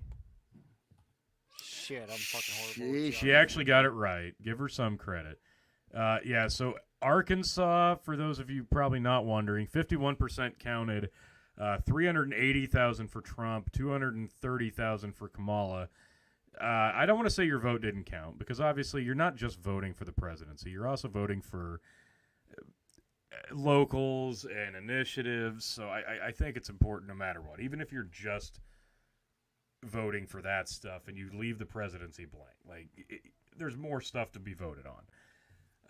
And that's always kind of been my thing. And especially, let's look at this, Phil. We do have a lot of Nebraska folks watching. I'm sure you're probably curious on where we're at with some other local. Unfortunately, it looks like both the abortion ballot initiatives are going to pass as 4, as it looks right now. Really? Both? Yeah, which in that case, then it just becomes the courts deciding which one they want, which that's bullshit. Also lame. Yeah. We're looking at the... Okay, so first off, we've got Pete Ricketts and Preston Love. Pete Ricketts, the incumbent Republican. They've called this, the AP has. Pete's got almost 200,000, and Preston will probably be lucky to get to 200,000. So that's over. Pete Ricketts will more than likely. Yeah, this is pretty much. Yeah, that one's over. Now let's get to the one everybody cares about. So the Senate Dan Osborne, seat, Deb Fischer. Right now, Dan's just shy of 200,000. Deb did jump up quite a bit here though, because she was really low in the tally. When we first looked at it, she was shy of 100,000, but she's caught up in a big way. 54% to 46%. He's just shy of 200,000. She's just shy of 170. So this one's going to be close. But yes, Omaha does love Democrat Dan, but Deb's going to pull out with the red districts in the end. Very clearly an independent, and always has been. Weird. He's just going to caucus with the Democrats. That's all. He's just going to caucus with the Democrats. That's all. So enjoy voting for Democrat Dan. You've got one option here. Crazy. In Maine, who called himself an independent but voted Democrat every single time. Just like Dan running against a Republican. Yep. There you go. Yeah, there you go. So by de facto, they're Democrats. Yeah, because even when you're independent, you have to play partisan politics. And look at this. Yeah, so why pretend like they're not? Why pretend like he's not playing partisan politics? Well, like, I mean, when we all know that Dan Osborne is. Politics. So, but why do you pretend like he isn't? Like, oh, because he's you a have Republican. to play against the party that you're going against. Even though he's going to caucus with the fucking Democrats. I like when you pretend like you don't know what's happening. Oh, hey guys, Amanda said something again. Yeah, we read it. Oh, did you? Was it good? Like always, of course. Was it amazing? It was unbelievable. She was about to go to Sweet Home Alabama. But the Dan Osborne race does tell us something. This does mean the second district of Nebraska is likely to flip blue. Okay, because that's where Dan Osborne's votes are primarily, other than Tony say. Almost lost 20 viewers in this conversation, just so you know. Thanks, Phil. That's it? Yes, it's all me. Yes, it's all me. No, it's the Dan Osborne, Deb Fischer talk. Yep. Well, yeah, most people don't care about little old Nebraska, but they don't realize that especially Deb Fischer, because she hates black people, by the way. I don't think that's true, Chicken. I think that's just. I think we confirmed it. No, I think that's just something you guys have made up because I totally saw. Likes to be a contrarian. I totally saw a noose in that parade she was in. Yeah, let's not report fake news like that. Well, then nobody should look at your Twitter. Yeah. Oh, my Twitter's fucking peachy. What are you talking about? Yeah, that's why Michael Jordan endorsed Donald Trump. Oh, wait, that didn't happen. No, I just said there's reports of it. I didn't say that. Oh. So, no. Sorry, T. Like, now you're spreading more fake news. Just like how Dan Osborne We can pull up the basically tweet, Phil. not a Democrat. We can pull up the tweet. Can you? All right, Missouri has officially been projected for Donald Trump. Shocking. No. Well, who doesn't fucking see that one coming? Yeah, I like to look at some odds, put their money where their mouth is. Kalshi, the betting odds, who will win the Donald Trump is right now after let's see here, $296,813,701 has been bet. Donald Trump is now at 78% and Kamala Harris is at 22%. Ooh. That is the Kalshi betting odds. So what was Bandit looking at earlier? You're looking at the odds. What was he looking at? I don't know. No, he was looking at something desk. I forget what it was. Oh, Decision Desk. Decision Desk had Trump at a 60-some%. I'll look that up here. Decision. Damn it! I need two hands for this. Decision desk.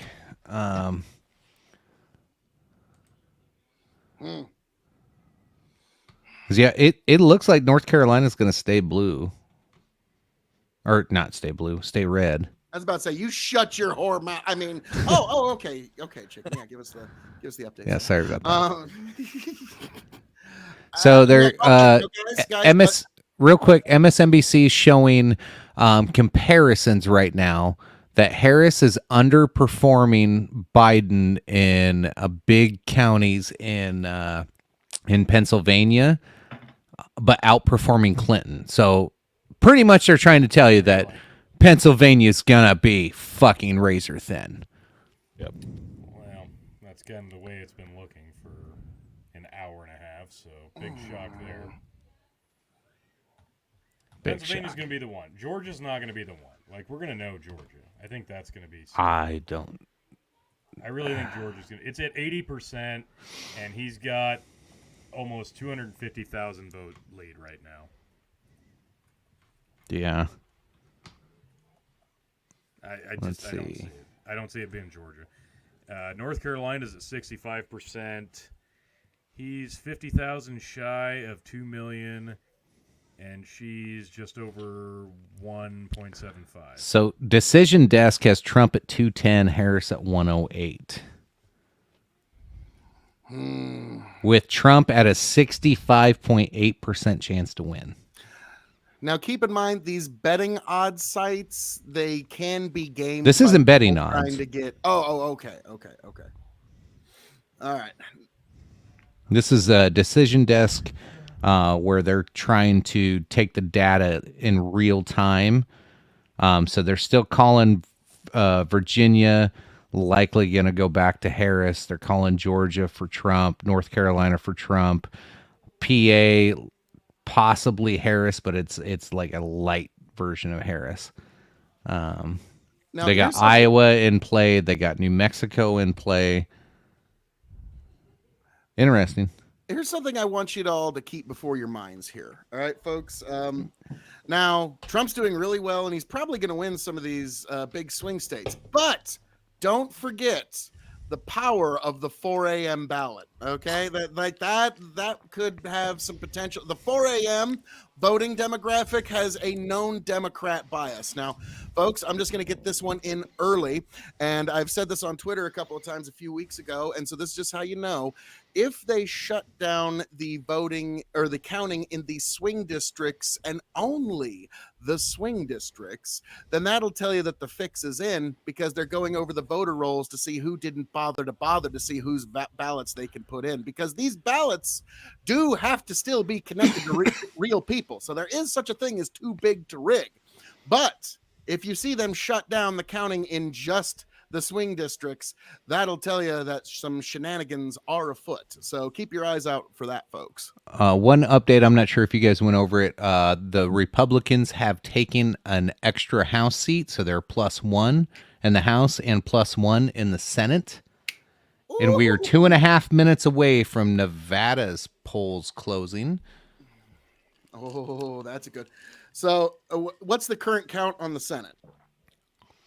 I think 111, or no, the Senate. It's in the 40s. Hold on, I gotta find it again. 6 to 46. 34 Democrat, Republicans 43. So 46 for Republicans right now in the Senate, and 30 something for Democrats. Yep. How many again? Sorry, I was typing. 46. They're +1. They need one more to secure majority. At 46? Well, not everybody's up for election this year, right? Or is it just not counting the ones? Because they got the Manchin seat for sure. Yep. They're looking to take Montana, and what was the other one? Okay. Not Nebraska, but we don't have to get into that. Let's not get into that again. Yeah. Yeah, I'm looking over at you, Ty. Fucking asshole. Fuck you. Fucking asshole. I mean, Love you too. Well, Phil, I did vote against my my congressional House member Dusty Johnson because he put forward that shitty fucking TikTok bill. That was pretty much a government fucking overreach of your personal data on everybody's cell phones. I didn't give a shit if it was a Democrat running against him. I voted against that fucker out of goddamn principle. Fuck him. I'm only gonna agree with you because that name is like straight out of the Will Ferrell campaign. Like, hi everyone, my name's Dusty Johnson, and you should vote for me. Like, if you tell me that is his real name, that his mama named him when she dropped out of his belly, I will call you a fucking liar. No, that is not his liar. My name's Dusty Johnson. No, it's probably like Percy Winthrop or some crap. So BLUE, you can't beat me. What the fuck are we doing, Amanda? She literally Democrats sent me a only message think on the in side slogans. trying to troll me. It's not even a good effort at this point. What the fuck? Is this how you win? Blue. Is this how you win? Good luck. Good luck. But, She wants to be a very cheerleader. How fucking old are you? And you're trying to be a cheerleader for fucking politics? Jesus Christ. Keep voting for World War III, dumbass. Her pom-poms are made of weaves. They're imaginary pom-poms at this point. It's the reason why we're all a little nervous because we're all a bunch of guys like, well, we're all younger than 45. So. Projected winner of Utah, Donald Trump. Projected winner of Montana, Donald Trump. Wait a minute. Oh, no. This is going to make it very hard for me to secure 270, guys. Now the AP Nevada, too close to call. No, I'm good. No. Nevada's too close to call. Arizona's too close to call. Well, yeah. But I'm just letting everybody at home know. Yeah, AP hasn't called now. Okay. I'm gonna pop it up just a second. Hang on. I'm Phil. I'm watching MSNBC, CNN, Fox News, and BBC all at once, and I'm giving you live results. I'm giving you live results, buddy. Chick's like, fuck you. My internet connection's better than you. I'm 7 seconds ahead of you. You could fuck right off, Phil. Like, yeah. Yes, that's exactly what I meant to say. Like, and fuck you, Amanda. Yeah. We're sitting at 198 Trump, 99 for Harris, according to the AP. Fox News has 205 Trump, 117 Harris. Yeah, I'm not. I'm gonna go with this one. I think this is more realistic. What's Fox got? 205 Trump. No, they're not. They're just not doing. Okay, so current balance of power Senate, we have 48 Republicans, 38 Democrats, with a +1 flip on Republican side so far. Oh, it's looking like the Republicans are gonna like. Here's the thing: the big prize for everybody wants the presidency. But us Republicans are like, no, we got to hold the fucking Senate. So no matter what happens in the executive, the Supreme Court is safe. Now, if Trump gets in and the Republicans take the Senate, then Donald Trump is going to do something truly historic. He is going to nominate a simple majority of the justices on the Supreme Court because Alito and Thomas are both going to retire.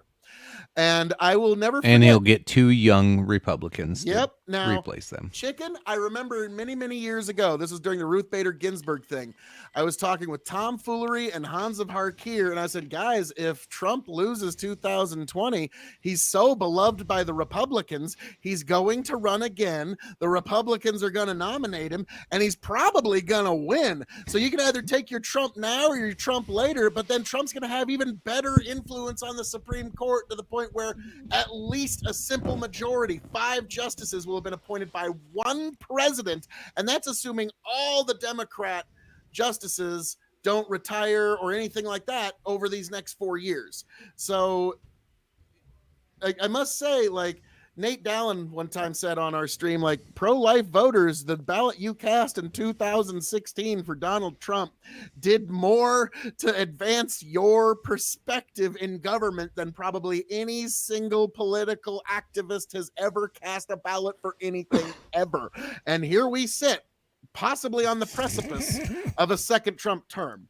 And now it could go either way, folks. Current popular vote is 52% Trump, 46% Kamala. Ooh, devastating. What do you think? Okay. Now, we don't have California yet. How close do you think the popular vote's going to be? Because, yeah, once California falls and Oregon and Washington, it's going to go in Kamala's favor. But, like, seriously, like, how close is the popular vote going to be? I think it's going to be really close. I think so, too. I really do. If Kamala can't beat 2.5 points in the popular vote on President Trump, she will not win the presidency. She needs that much of a critical mass in terms of just raw polling data. She needs sound like a Democrat. It doesn't come down to the popular vote. No, it doesn't. It does not. But what I'm saying is if she can't get her base out to that, because guess what? California can vote for her. Like 100% of the state can vote for it. Does not matter. It doesn't change the electoral college vote, but it will change the numbers of the popular vote. But what I'm saying is the Democrats need a certain critical mass of their voters just out there in order for them to be in the right places on this map to actually deliver them electoral college victory. Like Donald Trump, even if he loses tonight, doesn't really matter. He's shown the Republicans the way. Okay, Republicans don't have to worry about the popular vote. We just got to shore up our numbers in Pennsylvania, Wisconsin, Arizona, Georgia, and we're the fucking president of the United States. And so this is... Now, when people say, well, we should have put anybody in other than Trump, only Trump. He's the only fucking Republican in like 40 years that's been able to break into the Rust Belt. Nobody else, because he's Northeastern enough and he speaks Rust Belt, basically. Current popular vote count is 40 million Trump, 35 million Kamala. Bro, that's a deficit. Like that, 5 million votes. Now, granted, California is going to have a lot of fucking votes, but bro, that's like for these early states, that's not good. It should be like, I remember Hillary was at least like, oh my God, pretty like she was ahead of Trump at this point in the night. Pennsylvania's win chance just went red. Whoa, bro. Whoa. What happened? Trump's up, not like he's up by about 10,000, 17,000 votes. 45%. He made up a huge deficit. That's a huge deficit. Holy shit. If he wins PA, holds North Carolina and Georgia, no matter what happens with Virginia, who cares? That's all he needs is those three and it's over. I was about to say, how's it like Virginia is still like shockingly, now granted, it looks like he's gonna hold North Carolina and Georgia though. Now, guys, like I said weeks ago, Virginia is sort of like if Kamala should have had this one cinched up by now. Virginia should have been in New Mexico. Yeah, but no, like Virginia, the voting ended hours ago, and the Democrats need that one. So what I'm saying is, the fact that Kamala is still struggling in Virginia,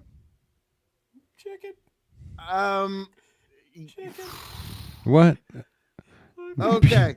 All right. Now I'm going to make this a serious conversation because John Godown has brought up something. There is a segment of the right that's having this discussion about the 19th Amendment. Okay? Bazinga! Like folks like Andrew Wilson really push this idea. Now, I'll never forget, I was actually on a panel with Andrew Wilson's wife one time, and the people on the panel were like, Miss Wilson, you don't even want women to be allowed to vote. And me, I'm trying to be nice. I'm like, okay, guys, let's not straw man her position. Let's not, like, I'm sure her position isn't that she doesn't want women to vote. And then Rachel goes, no, Phil, fuck you. No, women shouldn't vote. And I'm like, whoa, well, never mind. I tried to throw you a life raft and you cut the line on me, Rachel. Good luck. And then at that point, I did the Blazing Saddles. You're on your own. Hang on. I know that this is like way too early, but just pull back and look at the full map right now. Yeah. Look at all the fucking I know these are a false positive, but like Oregon's red, New Mexico's red, Pennsylvania's red, Wisconsin and fucking Minnesota are red. Man, this Virginia's is red. Yeah, right now. I need to remind you guys. 4 a.m. yet. I was gonna say I got to remind you guys. 4 years ago, I think we stayed up until like midnight or 1 with tomfoolery, and even tomfoolery was like, It kind of looks like Trump's got this in the bag. He was ready to concede that. Yeah, this looks like. And then we all went to bed and got up in the morning, and then all of a sudden got a message from tomfoolery going, "What up, bitches?" And we're like, "What the fuck?" Now, here's the thing. Like, the big voting issue for a lot of women in this election is abortion. Let's not pretend like it's not. Okay, like it's well, like, it didn't hold up in Florida. Really? They didn't have enough votes. Really? Abortion lost in Florida. T, would you mind giving us an update on the abortion measure, just the abortion measures in Nebraska? We'll get into the other local stuff. Yeah, like when you get it, like give you a couple minutes, but yeah, this is Donald J. Trump, and also like fuck, how's the 2nd district in Nebraska coming along? Like if we could even deny, like if Kamala can't get the Nebraska electoral vote, she might be stuck at 269. MSNBC just got around to giving Colorado to Kamala. Jesus fucking Christ. So NBC right now has Kamala at 91 and Trump at 201. Yep. So AP still has Trump at 198 and Harris at 109. Yeah. Which that's fair. I'm willing to stick with that for now. Boy, this is an interesting election night because guys, one of the Pennsylvania's probably going to flip back or forth a couple of times tonight. Okay, like probably at least 2 more times. So let's just, like I said, I just think it's funny that all the mainstream media all have different numbers for no goddamn reason. Phil, what is the standard to call a state? Like if Fox News can be at 205 to 117, CNN's 172 to 81, and we're just now calling Colorado for fucking Harris, which we knew Harris is going to win that, and we have to have some weird fucking creepy dude with glasses I'm fucking sure it's circle a screen. But like, why are this is obviously showing you this is all entertainment. The whole purpose of watching any of these people is just to entertain their base. They're not trying to inform you of anything. They're bullshitting you through. Trump is ahead by 40 votes in Arizona. 621,131 to 621,091. Okay, he's ahead by like 40 fucking votes. Is terrible in Arizona. Okay, now granted, there's 34% reporting. Okay, but yeah, that one's gonna be just. Now, granted, that's the fact that it's that close now, and Trump's still in the lead. When the more rural areas report, that will. They're literally showing that right now on MSNBC. It just jumped. All right. Phil, let's do this real quick. So NBC News, I'm getting this off of the initiative Right to Abortion. Was that 204 or 209? 240 or 434 was bans abortion after 12 weeks. 439 was abortion on demand. So the initiative on demand, huh? Was there an app for that? They don't have the numbers here. So the right to abortion, this would be prohibits abortions after the first trimester unless necessitated by a medical emergency or the pregnancy. Yep, so that'd be 434. Okay. So right now, it's at 56.9% and 43.1% against. Okay, and do they have the other one? Or is it just... so this is the other amendment. Prohibit abortions after the first trimester. Establishes a right to abortion until fetal viability. Which who knows what the fuck that means. Well, against... it's like heartbeat, but yeah. Against Trump's odds of winning just went up to 69%. Giggity. Oh, sorry. That's a good question. Actually, let's... we need to check like what the live Vegas odds are. So I'm looking at Decision Desk HQ, which isn't the betting one, but they have him at 68.8% chance to win right now. Oh shit! Damn, brace for impact. Okay, so I'm grabbing this off Forbes.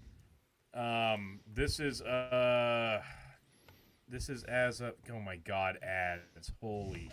All we see is abortion votes. Wow. Yeah. No, that's fine. You can take that off. Take that off. I'm looking for. Oh, sorry, Yank. I'm fucking with your shit. Sorry, Yank. I just got absolutely piss pounded with. Why? Okay, here we go. So Forbes, Old habits die hard. as of 40 minutes ago, Yeah, homie. says former President Donald Trump has been surging on betting sites as more states close their polls, turning around what would have been a shrinking lead over Vice President Harris in betting odds after the first major polls closed. While survey-based prediction models indicated that the candidates were locked in a dead heat heading into Election Day. So, Polymarket, perhaps most famous election betting player, the blockchain-based site, still leaned toward Trump after the first closures, giving him an 83% implied odds of victory. Hey, it's Kay Fellows. 20%. Hang on 1 second. Kay says, love this. Libs sold their souls to defend the illusion of abortion access, which the Dems have dropped off a cliff and pretend it never existed on their platform. So says Kay Fellows. Hey, I didn't know you're on YouTube. And Walrads goes, Phil swayed the election. The king of KOE. Yes, this is true. Can you be the king of your own thing? Yes, I can, chicken. Walrads, God bless Phil. Thank you, Walrads. I am the king of my kingdom. Kay, if you want to jump on and give us your perspective from your neck of the woods, by all means. Oh, we got a CNN projection coming in. Mississippi and Colorado. No way. Way to go, CNN. Finally getting to it. But yeah, Kay, we'd love to hear your... Oh, I just said hi to Kay. Yep. I was just going to say, we'd love to hear your perspective. If your feet are up for the night, that's totally fine. But let's see. So far, the Senate hasn't moved. 47 GOP to 36 Dem is what we have thus far. So, yep, no change. There's a Walrads. Chicken is jealous of your beautiful voice. Don't listen to it. Thank you, Walrads. Finally, a philosopher king in the comments here, guys. You guys don't understand. Well, most people understand. Walrads, my job is to frustrate Phil just a little bit. Phil and Tony's thing is to like fight. I just like throw in little quips to like throw Phil off just to make sure he stays on his feet. That's my job. Yeah. Just to throw him out.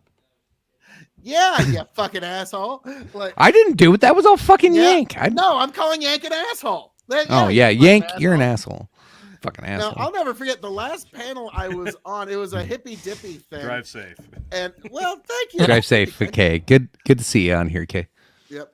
But I was on a hippy dippy thing, and it was 6 people yelling at me, and I start yelling back, and I get muted. And the minute the moderator unmutes, you're like, motherfucker, it is 6-on-1, and you mute the one. Fuck off a little bit. So, Walrat, okay, fine, fuck you, fucking asshole. Ooh, Trump is up 52 to 46 in North Carolina right now. Really? 72% in. That's pretty close to call territory. I don't know. It's close. To fight and stealing and drinking. If you're going to fight, for maybe for a friend. If you're going to steal, may it be a lover's heart. And if you're going to drink, may it be with me. Fuck. Iowa went red again. Virginia's tightening. What? Iowa went red? Get the fuck out. Yeah, Virginia's tightening. It was 50,000 votes, and now it's like 30. Oh, shit, yeah. 65% counted. Woo. Trump leading with 1,532,000. Yeah, I don't think he's gonna take VA. 1,000,000. No, I'm not calling Virginia for Trump, but I'm pretty close to calling North Carolina for Trump. Like I'm within an hour of calling it for him. Yeah, NC and Georgia seem to be Georgia. Decision desk pretty much has it for Trump in North Carolina. No, there's no celebration with Jen, and I don't celebrate early. No, there's no celebrating early. I'll celebrate when our nation and our republic is safe, Bandit. There's no early celebration. Georgia is currently at 82% counted. Kamala's got 2,100,000 and almost 3,000. Trump with 2,300,000 and almost 5,000. So a little ways to go, but that's a decent lead. That spread is consistent. Yeah, Arizona just flipped for Harris by about 16,000 votes, but again, it's close. It's that one. Almost 50%. I think Wisconsin and Arizona are going to be the closest ones for. So I don't know who Scripps News is. Yeah, well, let's be frank. The poller who said that Iowa was going to go for Harris, that was just last minute cope to try to rally the base. I thought it was funny. Because it made my 269 work. And that's all I needed. I needed a state to flip with 6 points to get a tie. Was it because you wanted them to... I wanted a tie. I wanted Trump and Harris to coexist as fucking president and vice president. It would have been amazing. God. So who would be president, though? Trump. The House would pick Trump. Comments. Did Phil from Kiwi Nation pocket all the campaign donations? We are going to put those funds towards the 2028 KOE campaign. So worry not. Those are all sitting in the KOE offshore bank account. You know, maybe I wish any of that was true. Like, no. If anybody had given me $1 to campaign, then I might have been at some places. The Phil campaign from this year. Yes, we'll get to some of the campaign videos a little later. But is that an iced coffee? I'm sure a B52, rock lobster. But Catnell goes, Phil, give us your take on voter fraud. I mean, I kind of did already, but like just is this my smoke break time again? No, I'll keep it under 30 seconds. I don't want to be indicted after this show. No, I'm just giving this is a kind of a spoiler warning that if they stop the counting in the swing districts and only the swing districts, what they're doing at that point is going through the voter rolls to see who didn't bother to send in their ballot or vote that day. Because the thing is, there is such a thing as too big to rig, because even those fake ballots have to be attached to real people. So if they shut down the voting in the swing district or the counting in the swing districts and only the swing districts, that will tell you that there's a potential for some fuckery afoot. Now, we will see. We will see. But Kat, that's the general take. Where are my ballots? All right. Huge batch of votes about to be posted in battleground of Georgia. Next polls don't close for another 39 minutes. But it sounds like we're about to get some news from Georgia. The great state of Georgia. Colorado looking at 54% counted. Getting pretty good dark blue.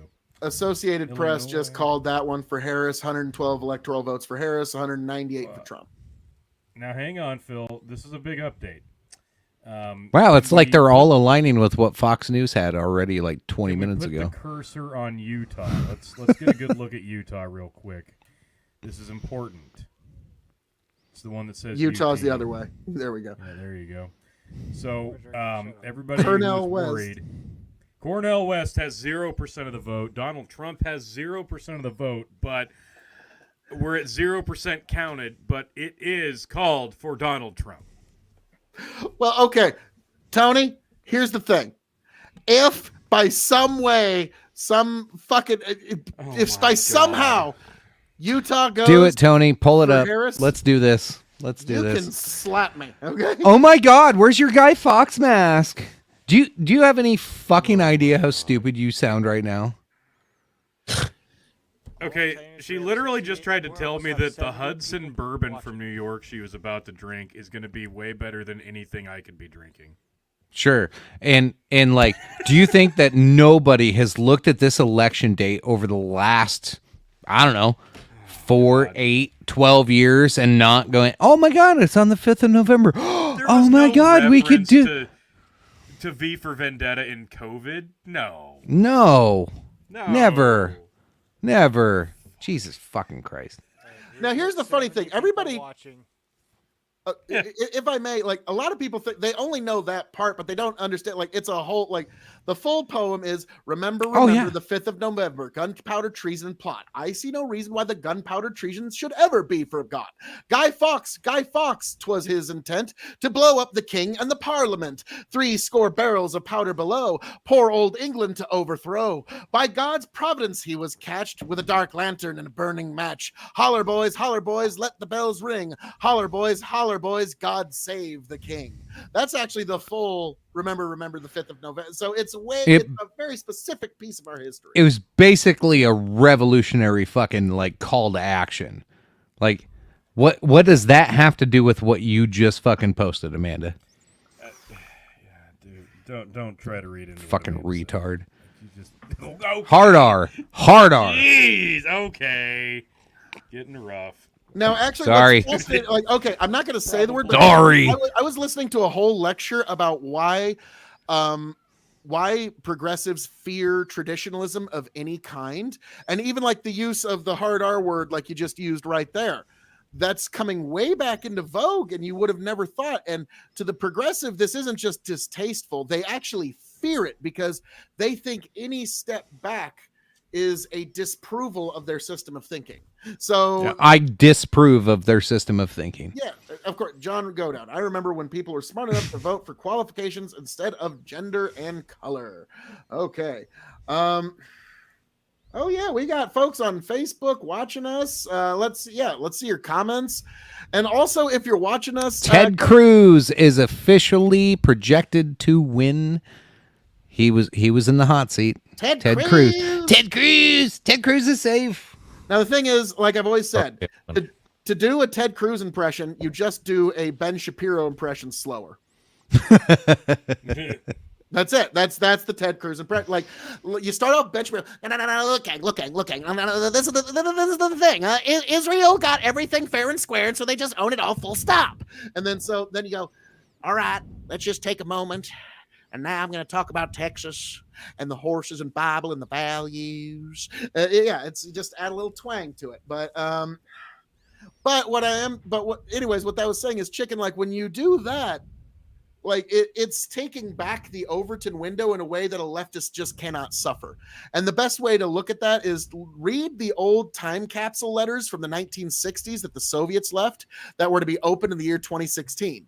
And they're all talking about like you in the future, in this Soviet future where you're exploring the stars and the entire planet has been conquered by the Soviet Union and you're all now Soviet communists. They think their system of thinking is the inevitable conclusion of history. So all you got to do is just wait long enough and they're going to be disproven every time because history is this. It's not this. Okay. Can I ask a question real quick? Justin, can you go over Minnesota? Why is that still red? Minnesota. Yeah, that is a good question. Is Jesse Ventura there making sure that everything is being counted properly? What? Yeah. It says it's only 3%. 3%? Okay. So they're just slow rolling it. That's why. Yeah. Okay. They're the ones that are really going to be going over the voter rolls to see how much they got to make up. Conversely, Wisconsin's at 49%. But it ain't a healthy lead. It's 10,000 votes, man. No, yeah, it's not a lot, but the fact that we're at almost halfway point and it's that close. Virginia just flipped blue, and that's Arizona's within 10,000. Yeah. Yeah, I told you Virginia would go blue. Oh yeah, there it is. Virginia was never part of my calculation, but North Carolina, 250,000, 75. Like once we get to about 80, 85, I think North Carolina and Georgia are safe at this point. You know, possible results. Pennsylvania. It's all Pennsylvania. If he can win Pennsylvania, it's over. Sort of. No, it is over. He doesn't need Nevada, Arizona, Wisconsin, or Michigan. You're kind of right because he's blocked Kamala's path to 270 if he can take because that puts him at 271 if he gets PA, North Carolina, and Georgia. Okay, he goes, our election should be determined cage match style. Voting is boring. Now, the thing is, it would have already been over when Trump and Biden met in the cage because we saw Biden he would have thought he was there to play shuffleboard or something. And Trump would have, let's be frank, he's got the size on him. He's got the bulk. I think he would have got one good shot. And that'd have been it. Alesto, you son of a bitch. Mm-hmm. Nice. Where you been? Alesto, where the hell you been? You know what? After that night, you got me goddamn white girl wasted on here. Thanks a lot, Alesto. You ran him off. Yeah, you changed my life. Yeah. So we're looking at AP results right now, and we're at 112 for Harris, 198 for Trump. So that they've kind of caught up to the Fox News outlook. This is a 39,970,903 for Kamala Harris. 45,340,587 for Donald Trump. That's 46.3% to 52.5%. Now, they've still got soft reds in Kansas, Iowa, Minnesota, Wisconsin, Pennsylvania, North Carolina, and Georgia, and for some reason, Maine. What? That's that one district in Maine. It's kind of like Nebraska's one blue district. Maine gets one red district. Right. So, yeah, AP kind of slow rolling it, but again, let's go back to Georgia. We're at 88% counted. Kamala Harris, 2,282,000 to Donald Trump's 2,433,000. It's a gap with only 12% to go there. North Carolina, 75% counted, and he has got a almost 267,000 vote lead on her in North Carolina. Hey, real quick, male versus female gender voting. So 44% male vote for Harris, 53% for Trump. Female, 55% Harris, 43% for Trump. So like almost complete like reversal. So whatever edge Trump got from males, Kamala got from females. So it's kind of that's quite interesting actually, because like this last run of like the podcast runs and everything they were trying to do. So like think about this. So like he just got went through, because like podcasts have been slightly right wing over the last like 4 years, and then like you had the Elon endorsement, the Rogan endorsement, the fucking all the podcasts Trump's been on like are the biggest of the bigs. Now Kamala went after some big female ones too, and she went after Shay. She did the Shay one. Call her daddy. Those are big shows. Like you can't ignore that. They are. Now, if Trump did the Rogan thing, was the first time I've ever heard of the Call Her Daddy podcast. Hold on, if Trump did Joe Rogan. He did Theo Vaughn. He does all these big fucking bro podcasts, and he loses. Do you think that's ever a thing again, Brendan? What do you think? No, I think it still reached people. Especially, Rogan. You have to do Rogan, right? Like that. That's huge. I mean, look at how many views they got. What if it didn't work? Dude, he's gonna come within a fucking whiff. So it's like I said, it doesn't matter. This is a spiritual win for Trump, no matter what actually happens. He's reshaped the Republican Party as he sees fit. It is the MAGA party. Yeah, Brendan's voice changed quite a bit. It's so crazy. Now I do have to address this K Fellows thing. Abortion is a hard line between the genders. As far as voting. he just rolls through it like we didn't call him out at all. This fucking this has been here for minutes and nobody's addressed this. And like, unfortunately, what we're finding for the majority of liberal women is that their primary political project and concern is being allowed to kill their own babies. And so we have this small cadre of insanity in our electorate. Now, Brendan, I am sorry. It's all right. It's all right. Reproductive rights is very important. Whoa. Well, we can shift it. We can shift it. All right. Let's talk about reproductive rights. I want to talk about this for 2 seconds here. Reproductive. He's just fucking dying. I absolutely hate that people call it reproductive rights because it's the complete opposite of reproduction. Like, and this is just. I don't know. When did the kids learn about the birds and the fucking bees? Like, in the 5th, 6th grade? Like, they stumble upon their dad's Hustler collection. Yeah, of course. My mom just sent me a text 3 minutes ago saying, "Calm down." Yeah. There you go. Thanks, Love Mom. Love you, Mom. I think you're doing all right, Phil. Mommy. Yeah, no, for the most part, he has. So, hey, South Dakota. One of the one of the things on the ballot here was so immediately when Roe v. Wade got shot down, the state completely was just like, "Fuck you, no abortions." Like they rammed that shit through as fast as they fucking could, and so it gets pulled up on the on the ballot for a vote. And so what's the alternative to the absolutely no abortion fucking like the hardcore South Dakota stance that they push through? The worst fucking reversal of it ever. Like they like it was stupid. I could not believe that this actually made it onto the ballot in this much of a Republican state. Like, you need to know where you live. You need to know who you're living amongst. Like, if I was super progressive and I'm living in South Dakota, and I go, I don't like this full-on abortion ban. Now, this is me pretending that I'm going to be this, like, liberal type person. I would not be like, hey, I don't want parents to know, and I want it to be unlimited, and I want on like it was crazy. They went from one extreme to the other. I have sympathies with folks that don't like the full-on abortion ban. I have sympathies. Doesn't mean I'm gonna vote in their favor, but I have sympathies with them, and I'll have that conversation. We can argue with it. However, but like the law that they wanted to throw in there in a heavy Republican state was the most anti-Republican bill you could ever put on the ballot to change the Constitution. Like, what the fuck are you guys thinking? Like, I had no idea how the fuck that got passed.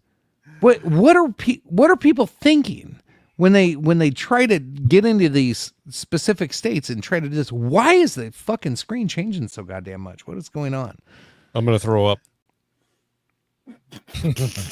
Anyway, does that make sense? Like you go from the one extreme to the other, and then like you have people that are actually passionate about this. I know Kay's passionate about it. There was a shit ton of people passionate about abortion rights. It's on the ballot in what, like 30 states this year, or not that many. I think it was 15. But either way, like, and then you have this ridiculous opposition to it that like. It's one extreme to the other. There was no actual like conversation on like obviously with it. Like we know where the country kind of molds with it is kind of around that 16 week. If you're gonna have abortion, they want it around there. Some states did a 6 week. Some states said fuck it, whatever. And some states are like hell no. And so when you're a hell no, and then you try to open it up and say whatever, do kill all the babies whenever you want to. Like, do you really think that's fucking worth your time? Why'd you do that? Like, that's not helping anybody. Like, if you are actually a person that wants to help people and you actually care about a cause and you think that, somebody should have the right to an abortion up to a certain point, like, it just tells me you're not serious about the fucking whole goddamn movement. And it's just really annoying that it even made it on the goddamn ballot. It was a waste of my time to have to read the fucking thing. You should have to pay me my fucking taxes back for you having to fucking get that goddamn thing put on the ballot. That was a waste of my time. What the fuck are you doing? You know it's going to lose. Why'd you even do it? It's a waste of fucking time and energy. Like, again, I could be sympathetic to it if somebody was trying to get something reasonable, but it was like, it goes from no abortions to everybody can have all the abortions that Oprah can give you. Like, what the fuck are you doing? I want to address a couple of things here because you are correct that the pendulum swung too far. Well, no, hold on. I have to address this. Fuck you, Amanda. Yeah, fuck you, Amanda. Fuck you, right there. Just fuck you. Completely fuck you. Yep. Hang on, no. Can I respond with that? Do you even have ovaries?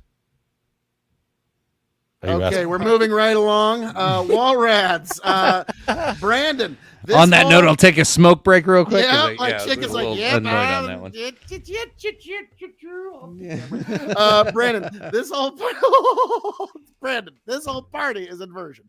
They use smashes techniques, which I think they used to say fascist, while calling their opponent fascist. They celebrate women while depriving them their right to play sports. Interesting. Oh, well, this is nothing new for government, right? Like they put a pretty name on a bill, and if you don't vote for it, well, you're anti that thing, right? Like, caring about our kids 2024, and you vote against it, well, you really just didn't want to trans kids, but you're anti children if you don't vote for it. It's the same shit all the time. So no, I agree with you completely. Okay. They claim to be for peace, but yeah, they inspire the Ukrainian war. Now, I was watching Andrew Wilson was in a debate with Connor Counterpoints just 2 days ago, and it was really it got deep into the Ukraine war, and it was just like, yeah, why don't you just want to end the fucking war, man? Literally, it's not going to change anything. The lines are going to be the lines at the end of the war, no matter how many Ukrainians and Russians we kill. So why don't you just want to end the fucking war? We will get. Hang on one second. Phil, do not calm down. The night is not over. I need you to get more rowdy. I need you to get K Quick in here. I need you to sing like the Road Dog and get rowdy about abortion. Wow, I can do this. No, Vince McMahon, Canvas, North Carolina. No. He's helping put that state over. Then yes, Lynn, y'all hear about Missouri Prop 3 basically saying kids could transition without parental. Dear God. Well, let us know how that one goes. I hope that one gets voted down. Well, Red Chicken, I live in New York City. I'm spreading the news. I'm fighting the eye of the storm. There are those of us who live in places we shouldn't because we need to. God bless RFK. This is true. K-Fellows. Abortion has no place in politics. The politicization of the conversation was very intentional and was meant to be a tool of control. The more the other extreme is because politics has people scared. Tony, I know you want to address this. No, it's exactly right, because it shouldn't come, you look at this election specifically, and it's we were talking about it earlier. Did the women who are pro-choice come out of the woodwork to vote? Maybe this sounds sexist, and that's not the intention, but it sounds so gross that that's what these elections are coming down to. It has nothing to do with policies, world affairs, economics, or any of that. This election came down to the news told me this guy's a piece of shit for 12 years, or this one over here, she's a gal and she says she wants to protect my right to an abortion. I hate that that's what our presidential election has come down to, because that should not be the case. It just should fucking not be. Yeah, Trump's ahead in Iowa, and the Associated Press just called Kansas for Donald Trump. So Trump's at 204 electoral votes to Kamala Harris's 112. Yank back? Are you back, Yank? Oh, they just called Iowa for Trump, which now gives Trump 210 electoral votes. So Trump is at 210. He is 60 away from the 270. So now, Kamala's going to get a big bump from the West Coast here. Let's be frank.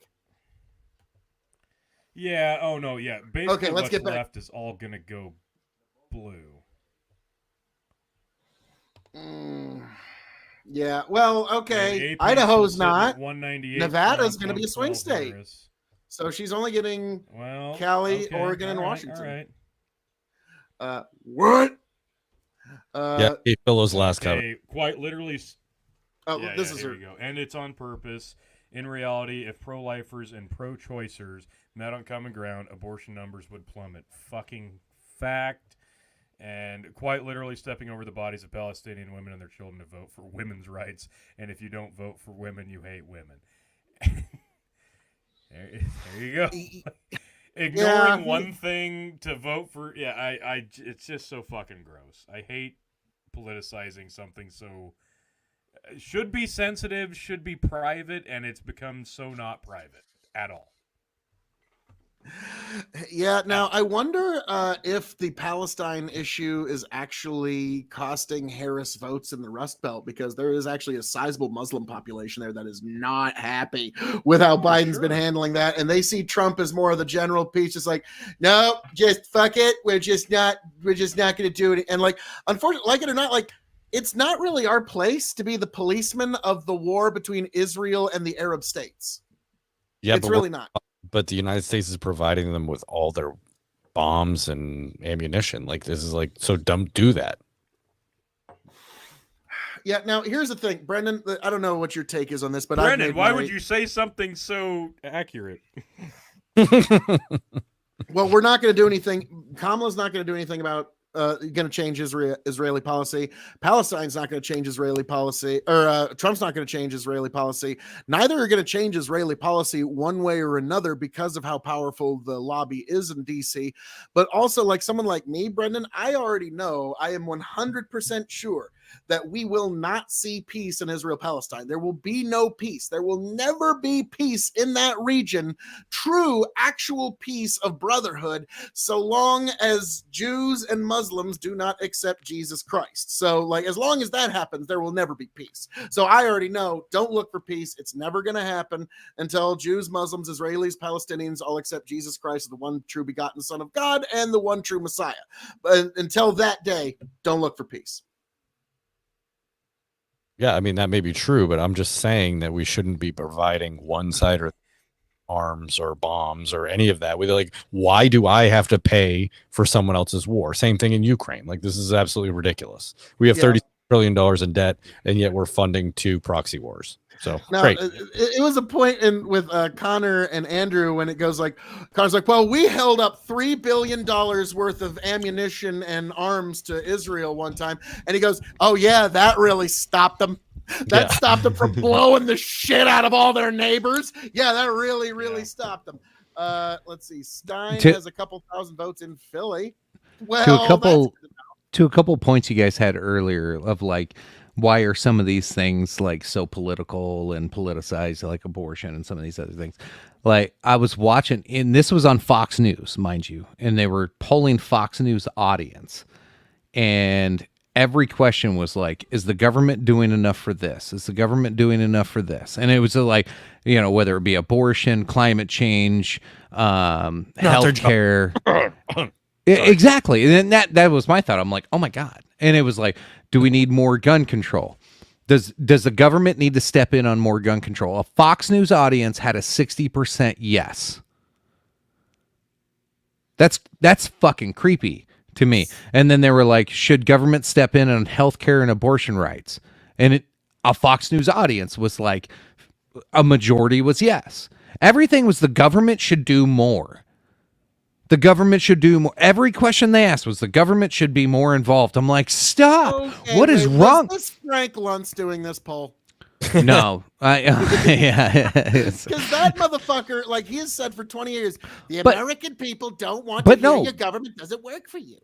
But no, like it does make sense because like most people you meet that aren't like us that are like super online and involved in all this and watch this shit every day and whatever, they really think that like somebody needs to be here to save them, and they want big daddy government. Like that is what people really want. They think government needs to just step in and take care of them on every bad decision they ever make. They talked about healthcare debt. They and like, what is healthcare debt? Did you make a bad decision on your body and you smoke and drink too much like I did? I'll pay for my own medical bills when I do that, and I have to pay for that. Like, that's my problem. I did that. But there's people out there who are like, no, the government should like wipe my debt clean. You went to a shitty college, got a degree that makes no fucking sense, and then you didn't get a good job with it. Oh, now the government has to pay for your goddamn your shitty degree and that college that was overcharging you. Why in the fuck is that the government's fault? But this is how this entire, even Fox News watchers think this is what the government is here for, is to right your wrongs in life. This is a societal issue we have in this country. And like, that's why I don't have a whole lot of faith. Like it says Trump's got a 78% chance to win tonight. I still don't believe it. I still don't believe it because I know what people are. I know what the public is. I know what the Amandas of the world are. They think somebody should be there to fix your problems that you fucking created. Now, Chicken, there's kind of a more nefarious theory, and again, I hate to bring him up again, but Andrew Wilson. Sorry, Tony's like, Jesus Christ, he took that to Amanda. I know, but he said, you know what, guys? I think no matter what happens, I just don't think they're gonna let Trump be president. Like, even if he wins tonight, they're just not gonna let him. K Fellows goes, it's a fair argument, Chicken, except for the fact that we basically pay for college and healthcare for an entire other country. Yeah. Mm-hmm.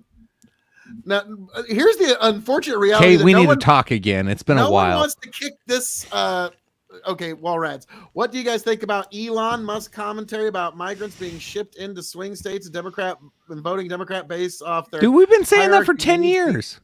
Well, here's the thing. It doesn't really matter what country you come from. You have a 70% likelihood of voting Democrat, no matter like whether you come from England, Russia. It's not even the Mexico, vote. Whatever.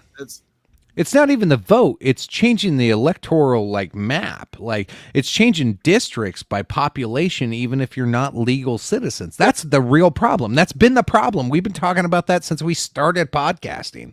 Like, I'm a pro-immigration guy. I know a lot of immigrants that probably shouldn't be here, and they're pretty cool goddamn people. However, it's not cool. It's just not cool. Like, you're fucking. Now, let's get to Bandit says Georgia's Secretary of State has come out saying they've done a great job to make sure there is no fraud and that Trump has an insurmountable lead.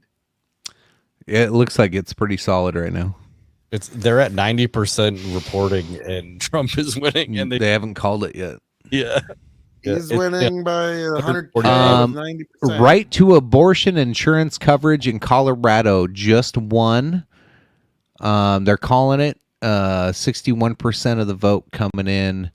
Then they have a 55% rule. So it looks like right to abortion and insurance coverage is going to be passed in Colorado. Interesting. Abortion insurance coverage. 9 minutes till the next polls close.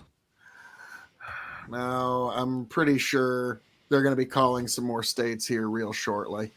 Well, let's be frank. We can just fill in California, Oregon, and Washington for president. Yeah, we know how that's going to go. Oh, Lord. 1 second, guys. Side note, I got a new puppy, so we're gonna not talk politics for a second. I got a new puppy, little pointer. He's a German short hair pointer, adorable little dog. Pisses and eats and shits on everything. He chews the shit out of my hands. It's great. I totally love all of that. And then I took him on a long walk today, and then made my son take him on a long walk today. Fucker's been sleeping for like 4 hours. He will not obey my wife on going outside to potty. He just keeps sleeping. So she's mad at me right now for making him walk too long. I just went out to smoke. She's like, he hasn't fucking moved in hours. I'm like, he's fine. Ladies and gentlemen. What a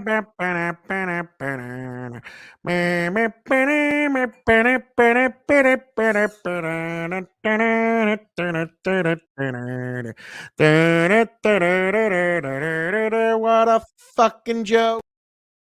Ladies and gentlemen, the current president of these United States here to weigh in on tonight's election coverage. Joe, welcome. Joe, welcome back to the show. Here, How Joe. you doing? Joe. Over here, Over bro. here. Hey. Over here. Yeah. I see you. Bang, bang. Here, I'm going to move you so this will be easier. There. I'm back, baby. How's it going, fellas?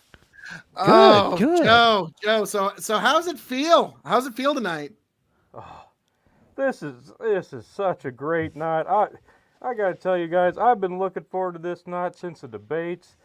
Oh, man. It's been a wild ride, but we're finally here. We're building back better, and it's just coming through tenfold. So Joe, what do you think the chances Kamala's going to win tonight?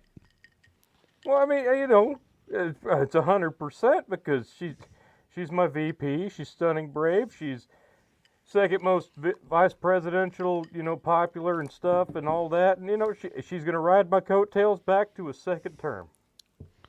What? Why did you drop out, Joe?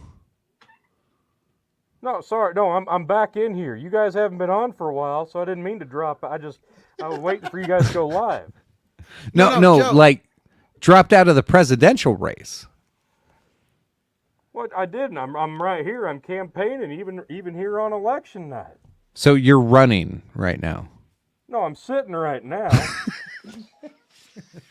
Obviously, Rooster. What are you, fucking blind? So this no, fucking guy takes Joe, months off and he comes at me with a hard ball like that. Fuck, even ABC was throwing me harder softballs than that. So Joe, I don't know if you remember this or not, but okay. So Kamala Harris. Yes, but Kamala Harris, you really love her, right? You think she's great? Oh, she's tremendous. She's a stunning Indian or black woman. Yes. Now, Joe, okay, so you're singing her praises. She's tremendous. You got nothing but kind things to say to her, right? Well, I mean, it's not like you could tell me there's a bad thing I could say about her. Okay, well, Joe, she actually replaced you. You're not running for president anymore, and she's running for president in your stead. You will not be president after January because of her. Oh, that's funny right there. You almost got me there, KOE. No. So she did like what you think Donald Trump did on January 6th. She's actually doing to you. Killed about 5 million people. Yeah. Yeah. She's actually doing that to you right now. No, she's not even here though. Like I'm alone. But no, Joe, you're not actually running for president. You released the Rooster. I'm sitting. So you released a public statement saying that you are not going to seek re-election for presidency, and Kamala is now. I released in public is irrelevant. I'm sorry. You get gassy. If I released it in public, I apologize. No, I'm sorry. My God. Okay, Joe, do you remember when you were just a spry, 60 years old? Yeah, true. Like back when you were in your 60s, when LBJ was quitting being president, and he said he will not seek nor accept his party's. In the 60s, I didn't. Back when you used to say the N-word normally. I did not get that many BJs in the 60s, Phil. I had hairy legs. Okay. LBJ. So anyway, Joe, back when you used to say the N-word freely all the time. That's what LBJ said he would not seek nor accept his party's nomination for the presidency of these United States. And Joe, you've done the same thing. Kamala's taken your spot. No, she can't do that because that's my move. She did. She did. Yeah. No, it's fine. It's fine. No, she just look. I get tired. Okay, I get tired, and I was supposed to go to another debate with old Orange 45, but I got tired. You ever get tired? I get tired. You get tired. So she went over to debate. Here she won. Did amazing. She's even doing cameos on the radio, the AM, I think, and Saturday night, Tuesday live. She's doing great. She's going to win it back. She's building it back better for a second term Joe Biden. It's gonna be amazing. No, Joe. She's gonna take your seat. You're not gonna be the president anymore. Well, I mean, I'll trade a seat with her. I mean, it's just a chair. I mean, it's the reason she's asking you to the White House and not go campaign for her. But Joe, instead of talking about Kamala, let's jump over to other elections. How confident? How confident? Blue Chew, but still, so far nothing. It's not. I'm not getting home. Not erections, not erections, Mr. President. So tonight, so far, the Republicans have taken 3 extra House seats and 1 Senate seat. What is that? They were stealing shit when they went into the Capitol on January 6th. They were taking chairs, and they're doing it again on election night. They're nice chairs. Traitors. They are. Lecterns are nice too. Terrorists. So well, Joe, we have polls closing in 1:30.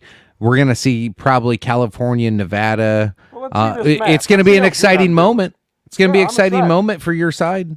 I'm excited. Look at all that blue. It's a blue wave. I feel the blue cascading over me right now. Look at that. My God. My God. All the colors of the rainbow. I'm blue, da-ba-dee, da-ba-do, da-ba-dee, da-ba-do. What? Wait a minute. Did you forget to put your contacts in, Joe? Yeah, let's say, hang on now. No, because that ain't... No, it's not blue. This doesn't look right, fellers. Why is that, Joe? What's going on here? Well, first of all, can we just show just any old state on the map? Let's show him Georgia, for example. Let's show him Georgia. Yeah. Show me Georgia. What the hell is that? Okay, now can you show him the candidates? Justin, our master producer here. There's Donald Trump. Scroll down. There's Chase Oliver, the Libertarian. There's Jill Stein. Yep. And then there's Kamala Harris. Mr. Kamala, what the fuck does that even say? Mr. Kamala Harris. What is that? That's what we're trying to tell you, Joe. Why would they list the VP? Because you dropped out.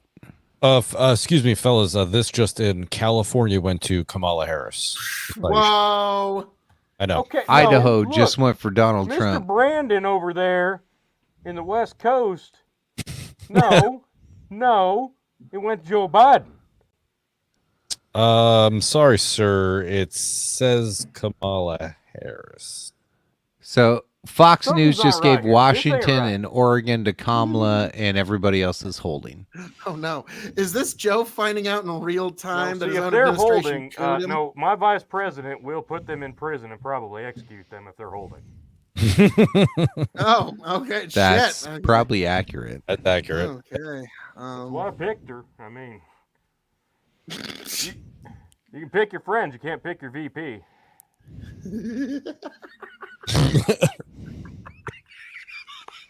At least that's what they tell me.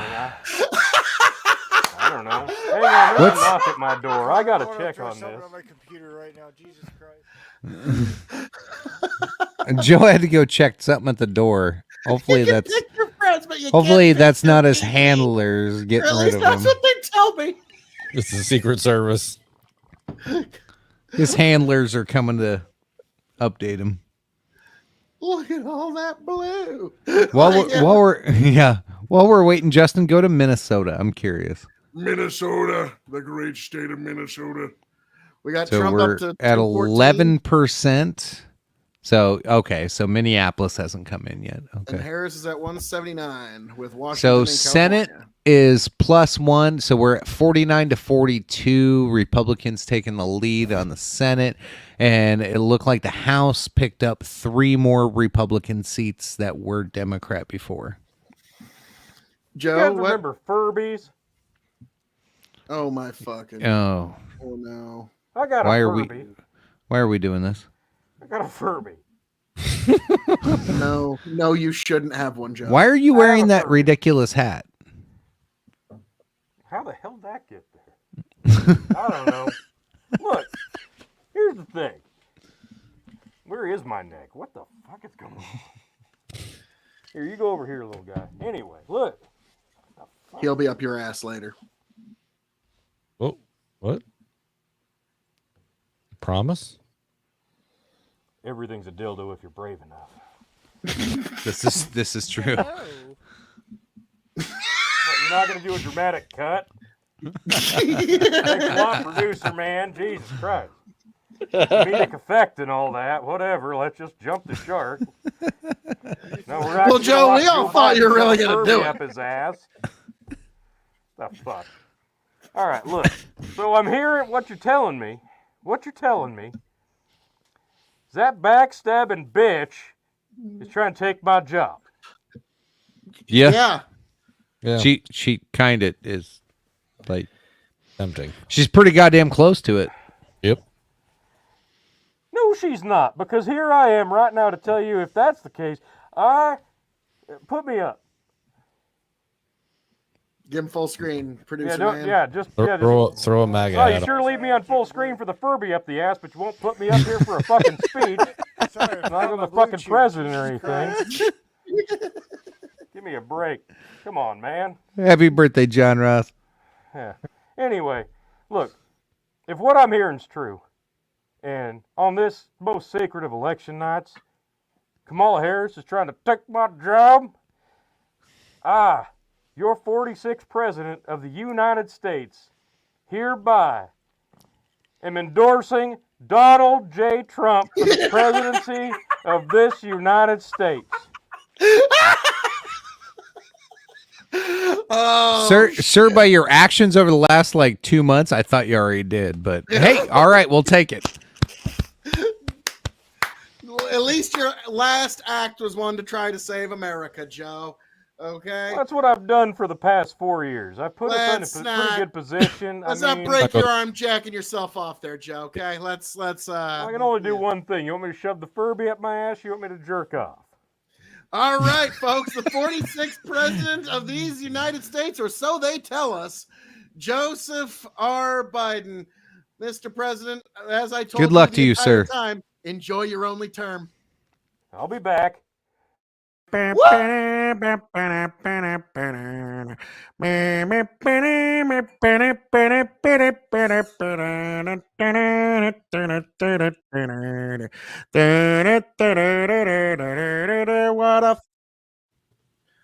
fucking joke. Yeah, so, folks, or so they tell us, the 46th president of these United States. Yeah. Now, do you think that's pretty awesome? This one's going to be pretty wild. Now, what I've always said is one of the reasons that Trump has this appeal is that I think the legal cases actually weirdly helped him. Oh, hey, Tony. You missed him again. God damn it. No, I talked to my kids. They were just here. It's fine. No. Joe Biden. It's like He-Man and Adam, Bruce Wayne and Batman. You just never seem to find them in the same place. Can't figure it out.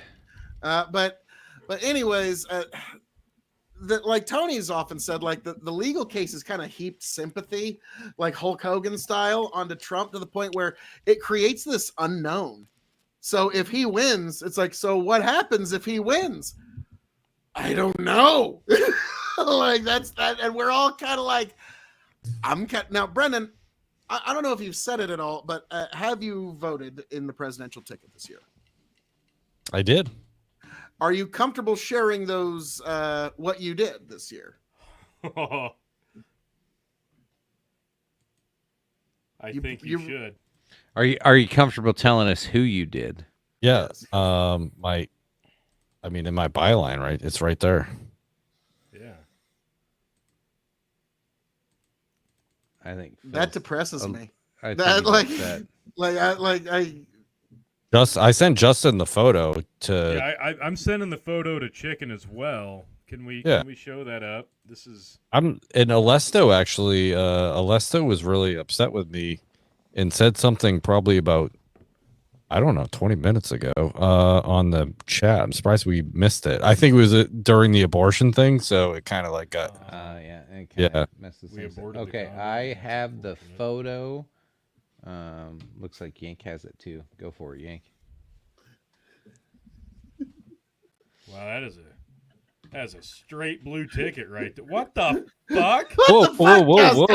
Whoa, Justin, bro! What just happened? Oh, you Tony F and G. Put the punchline, dude. Damn it, Justin. Blow it down, brother. What the fuck was that? Hey, bro. Hey, what? No, Justin, bro.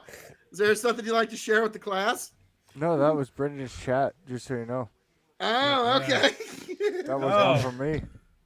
Oh. What did I miss? Did he have some like weird gay porn in the background that I missed? Gay. Dude, that was not me. That's your chat between you and I, buddy. Oh. Well, I didn't post that picture, you son of a bitch. Honestly, Like, honey, not I me. don't know how that link got there. Look, even if it was a private conversation between the two of you, just blame me and it'll be go fine. this way, just fucking. Shit just got real hot in here for some reason. Okay, so I literally voted for Phil KOE and Tony F&J. Oh, nice. Yes! Nationwide, We are folks. winning New Hampshire, Phil. Unless though you could not really be mad at me because I did not vote for these fucking empty suit pieces of shit. So there you go. Okay, Turn there we go. New Hampshire green. Here we go. 94% betting odds on Trump now. How's it going, gents? And Grow the Farm Up also asks, Kiwi, are you still married? Yes, I am. I'm still married. Yes. And any second now, he's going to be giving birth. Fuck you. So let's give a quick update here. So we're looking at Fox News has Trump at 216, Harris at 193. CNN has Trump at 211, Harris 145, and we got 214, 153 from MSNBC, 211 to 153 from BBC. Now, if you look at Decision Desk HQ, they show that Trump is pretty much secured North Carolina and Georgia. Now, if that's true, that still leaves Pennsylvania and Wisconsin up for grabs. Michigan's not decided yet either. All Trump has to do is win Michigan. Or no, sorry. All he has to do is win either Wisconsin, Michigan, or PA. Any of them. He's got to win one of three. If what they're saying in Decision Desk is true, and the hard red states are accurate, which here, let me see if He I only has to can. win what states? Here, I'll pull it up here. So let me switch my screens here. I'll pull up what Decision Desk is saying plus what I have pulled up. So, okay, here we go. Maybe this fucking thing went haywire on me. Here's a hot take right here from the heart of PA. K Fellows says, "I say he takes PA." Could be. It's so here's closer to here's Decision Desk. Let me get it on the fucking screen. Pennsylvania's sitting at 72% counted, changing in real time right now. Kamala Harris, 2,428,000 to Donald Trump's 2,618,000. So, I mean, it's not a comfortable lead, but it is a significant It's a lead nonetheless. And so North here's Carolina what at this 88%, still another lead. Georgia at 88%, and still a significant lead. So here's what Decision Desk has currently. So that leaves Pennsylvania up for grabs. Donald Trump's in the lead. Michigan up for grabs. Donald Trump's made significant ground there. That's only 33% of the vote in, so that could go either way still. Wisconsin, long way to go. 63% in with Trump having a 2-point lead. That's big. That's a big deal. Yeah, that's in Wisconsin. All even Trump Michigan at needs 30%. And he's all leading. Trump needs, if all of this rings true, the way it's laid out, all Trump needs is either PA or Wisconsin, and he's got 270. I think the most beautiful thing about this is the numbers we're seeing right now. Jesus. Like, Brace look for at impact, Minnesota folks. right now at 14% counted. He's leading. Look at Wisconsin, 63%. He's leading. Michigan, 30%. He's leading. Pennsylvania, 73%. North Carolina and Georgia at 88. He's leading. Arizona, he's leading. New Mexico, it's fucking close. You look at these numbers right now, I don't think it's outside of the realm of possibility. He could, as it sits right now, win the popular vote. Okay, there are a couple of tweets that I want. Wick from Wick TV, I've been on many of his panels before. Nice guy, but he's very left. He said 40 minutes ago Biden would have won, and this one I'm enjoying a little bit because will he break? Hold on. No, With that will opening statement, I can't take it serious now. Yeah, no, I can't either. No, now Pisco, he's been a real piece of shit this whole election. Oh, he's been going, terrible. Election looking very disappointing so far. Regardless of who wins, Trumpism is here to stay, seemingly to stay. I'm sad for my country, but determined to defend the country. Is the Trumpism in the room with us right now? Yeah, pretty much. But now, guys, hey, it ain't 4 a.m, and we know how the 4 a.m. ballots go.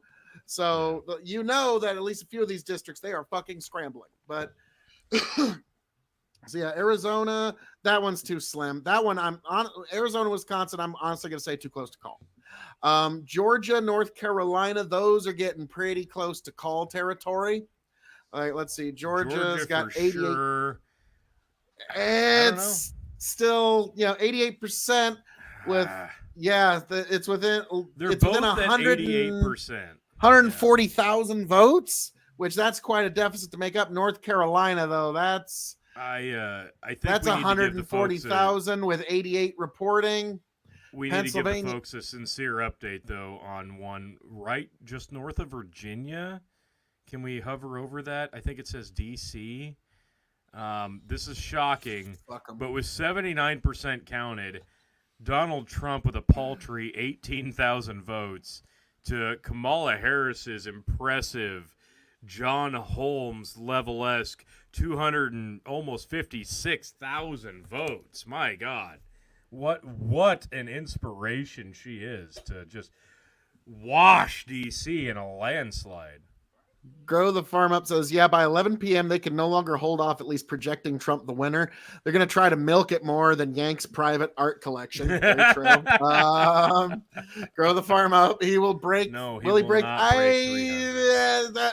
No. Okay, if he runs happening. the field, he'll break 300. Not running but the field. he's now the thing is, Kamala has to have a perfect night from here on out.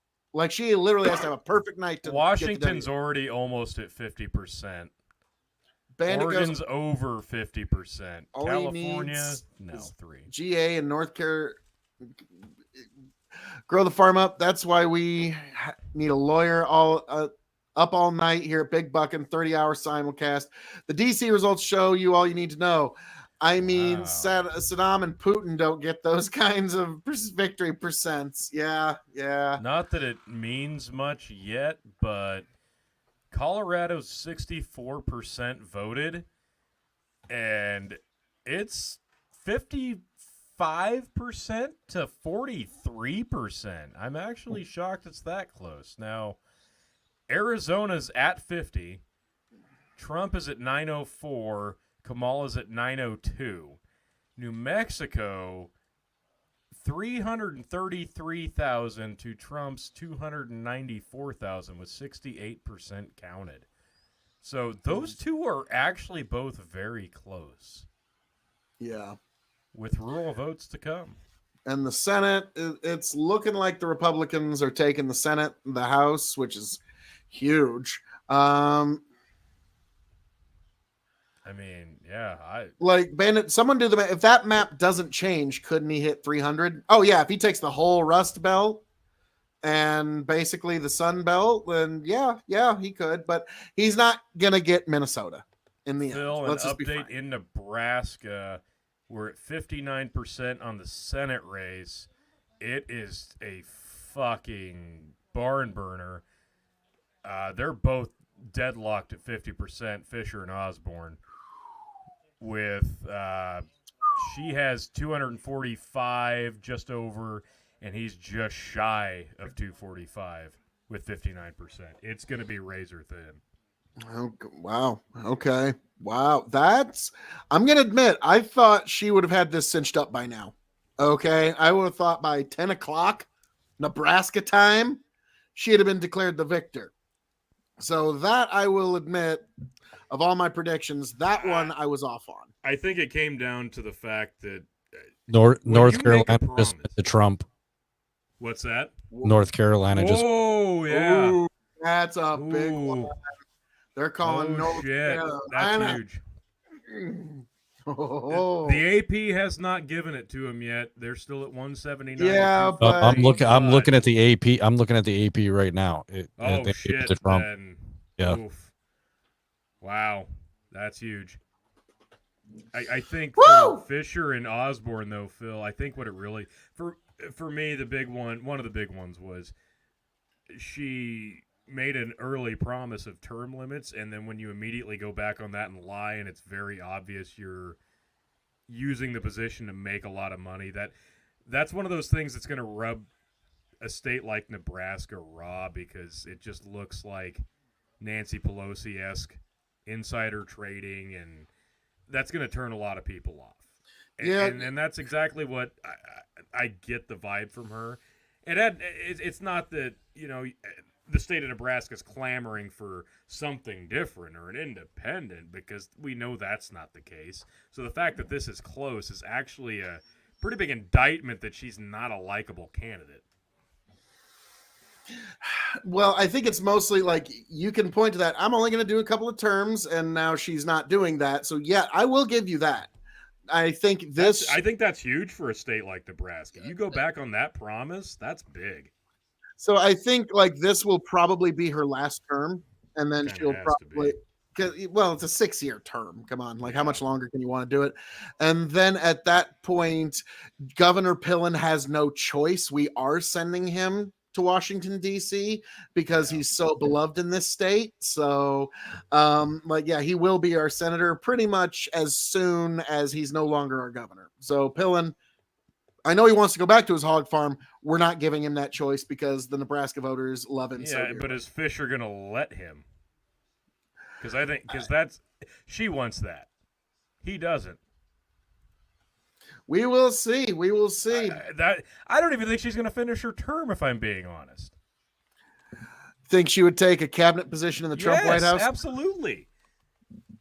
And then Pillen will just kind of get himself ready for that, I guess. So, hey, by the way, because Pillen has been I know we've got our differences, but he's been our most based governor on a lot of things. Like in terms of guns. I'm not saying he's bad. There's just a few things I don't agree with. Fair enough. Grow the Farm Up goes, thankfully, Deb Fisher let me know that Dan Osborne was for taxpayer-funded sex changes for illegal immigrants that are in prison and have COVID. Thank goodness Deb Fisher informed me. Okay, now this... Because if you want to hear the most based information you can, definitely listen to YouTube ads in November. Now, Tony, this I'll never forget. The Trump-Kamala debate where they were fact-checking Trump on everything. And like the wildest thing he said, no, I'm keeping this comment up for this. Wildest thing he said during that debate, and she wants to fund sex changes for illegal immigrants in prison. And we're all like, there's no way that shit is true.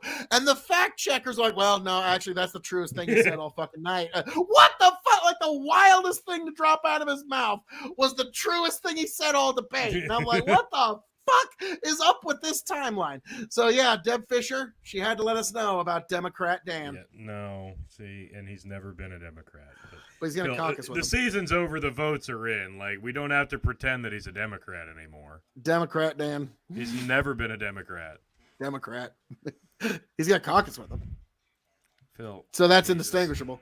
It's a distinguisher. No, it's a distinction without a difference. I'll remember that next time. Somebody. What do you mean? Somebody that's going to caucus with a Democrat is a distinction without a difference? Somebody caucuses with the Republicans, and the fucking roles are reversed. Okay. Well, that never works out for Republicans. No. Washington politics only ever works out for the Democrats. It's just like in Pennsylvania, the lawyers had to get deployed to make sure that the election observers could stay there in Pennsylvania because only the Republican election observers got kicked out. You notice that the fuckery only ever benefits the Democrat state. Grow the Farm. My 8-year-old daughter is running around saying we can't trust Democrat Dan. Well, she's a little philosopher princess. Okay, she's been watching a lot of YouTube ads these last couple. She knows weeks, exactly what's up. God, I'm so glad these ads are over. That's the best thing about today. Today. Like what's also going to be nice is by about Thursday, everybody on Twitter is going to be acting normal again. True. Like, no matter who yeah. wins. Wasn't Deb Fisher called the welfare rancher? She's also been called a fake rancher because that's accurate. She's about as much. Deb Fisher is about as much of a rancher as Peggy Hill was a propane salesman. She was a great substitute teacher, Tony. What are you talking about? Yeah, she wasn't a great propane salesman, just like Deb Fisher wasn't a great fucking rancher. So there you go. She castrated a bull one time, Tony, No, so she that didn't. counts. At least she said No, she she did. fucking didn't. That's basically, Brendan, I kid you not, that's kind of how Deb Fisher won her Senate seat in the primary. Well, I'm a rancher from out west that's castrated bulls before. And then she hid herself for 6 years, and nobody's seen her until election season. Yeah, okay, crazy. yep. They've now officially... Yeah. They called North Carolina for Trump. Trump's sitting at 230. Kamala's at 187 with Wisconsin or Washington. No, Wisconsin's not called. Good Lord. Kamala Harris, Oregon, they haven't called yet for some reason, but they really should. Just get that one over with. Arizona. It's at 58%. Yeah. Trump's ahead by a little over 3,000 votes. So that one's going to be razor thin all night. New Georgia, Mexico's at 70%, and Kamala that one has she's got a 39,000. Yeah, that one. Okay, let's not call that one yet, but it's probably going to be blue. If Trump takes that one, I will be fucking shocked. Okay, like that will be the biggest shock of this election cycle. Would be Trump taking New Mexico. Georgia is changing in real time. It just went from 90 to 91. Kamala's at 2.4 million. He's at 2.55 million. It's almost there. Like, this is going to get called. North Carolina, the Secretary of State said that it's an insurmountable lead, but they're not calling that. No, North Carolina though at 89%. Yeah, she's got 2.436 and he's got 2.571. It would take a lot at this point for her to catch up in North Carolina. But again, we're not at 4 a.m. And the big one right now, 76% in Pennsylvania. 2.568 for Kamala, 2.7 for almost 6 for Trump. Less than 25% to go. 250,000 votes. A red lean. This is fairly big. Wisconsin 66% reporting, and Trump's at 143,000. Kamala's at 170,000. So, or 1,000,000. There we go. Trump's at 1,143,000. Kamala Harris is at 1,070,000. There we go. That, if you do the numbers right, it would actually help. Girl, the farm up. Twitter will be back to just its regular clogged toiletry, not $1 Chipotle night at 7-Eleven clog. Amanda, Dave Graswick says, "Hey, Dave! Three's wild, motherfucker." Bandit, I did the math, not counting Nevada and switched Michigan and Harris. Trump stands at 301. He's not gonna break 300, but I don't care. Like, I just want him to break 270. That's all. No. Right now, it looks like he will, but yeah, we were here 4 years ago, so I think he's probably going to land somewhere at 190. Truth be told, or I mean 290. Phil? 290. Jesus. There we go. Okay. 290. Okay. Yep, math is not mathing tonight for me, folks. Let me look again at we're at 64% Nebraska Senate race. Deb has gone to 50.2. Dan's at 49.8. So it's still razor thin. Okay, if Deb doesn't beat him by at least 52%, that is a fucking abysmal fucking showing for Deb Fisher. I will say that. Again, that's what I mean. This is what I'm talking about. Even though I don't think he's going to pull this out, I don't think he can in the home stretch. It's when the Republican is this unlikable, lies about shit, and goes back on promises, and then And then the fucking constituency blames everybody for not showing up. Well, no, it's not that we didn't show up. It's that you didn't give me a fucking reason to stay loyal to you. I don't ask much. I'm over here paying taxes. I'm over here showing up to vote. You gotta give me something back. And Deb Fisher is one of those candidates that has not given a lot fucking back unless it's, somebody who was also paying for all these fucking ads these last couple months. Now, all right, can you guys hear me now? Yes. Oh, good. Jesus Christ. Anyway, here. The doggo. Give him full. Yeah, it's the new puppy. His name's Kato. He's like Bruce Lee on the Green Lantern. Kato, the bad guy. Yes. And he voted today because anybody can vote. I'm not going to disclose who we voted for. But. You need to scratch behind his ears right now. Yeah, right now. Yeah. Oh, he needs so he had 2 really long walks today, and he's tired as shit. Okay. I love how you're both wearing flannel. Yeah, and we match. Are you? Yes. Oh yeah, they're both wearing blue flannel. It's adorable. Okay. Now I'm lactating. I am just in. You're awe. fucking jealous. Fuck you. While you guys the Senate is at 40 Democrats right now and 49 Republicans. So yeah, no, the Senate's done. It's done. Come on, you can afford me Dan Osborne at this point, Phil. No, fuck you. You don't give me get Dan Osborne. No, I'm not give giving me you Dan Osborne. No, I want Clarence Thomas to have a safe replacement. Okay? Give me Dan Osborne. And I don't want Kamala to add 14 fucking blue-haired fucking crazies to the Supreme Court, okay? You've got the Senate. Just give me Dan Osborne.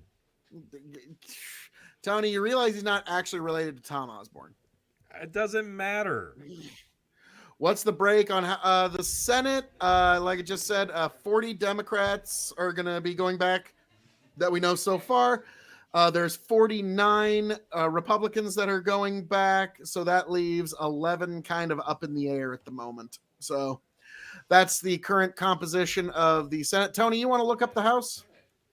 Sure, yeah, let me look that up.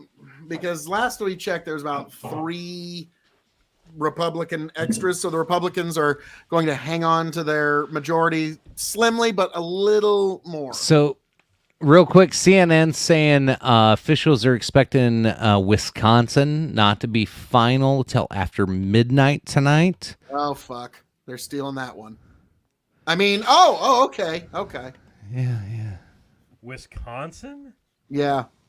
So, yep. So, folks, it's all on Pennsylvania now because they're taking Wisconsin. Okay, but if he takes Pennsylvania, like, it doesn't matter then. Yeah, they're just MSNBC's going to New York districts that are like 80% Kamala. I don't know what point they're trying to prove, but it's like, yeah, it's Staten Island. Yeah. Wow, they're fucking pro Kamala in New York City. Who would have fucking thought? Well, that's the problem. MSNBC, they're like the epitome of your coastal elites. They think going down to the fucking deli down in down in that neighborhood is like, yeah, this is regular America. This is what everybody else in America obviously thinks is the guy that makes my pastrami and rice. I'm just gonna say, fellas, watching all of this like in front of me while we're all talking about it has been so fun because like the chaos and the weird fucking like pointing out counties, and then like they'll be circling counties and like MSNBC's like going nuts around like Atlanta and circling Atlanta, and then all of a sudden Atlanta turns red, and then no more talking about fucking Georgia. Then they're like North Carolina, and they start circling Raleigh and like different towns in fucking North Carolina. Now we're not talking about it anymore. Now they're like, let's look at New Jersey where Kamala's 62-35. Like, well, yeah, it's New Jersey. Elon just said 59 minutes ago, game, set, match. So here's the House as it sits right now. Michigan's leaning red right now. The GOP is sitting at 167. They've gained a seat. The Dems are sitting at 114 in the House, and they've lost 2 seats. So, well, hold on. We were talking about Michigan. A red wave. Michigan was leaning blue this whole night, and now it's red.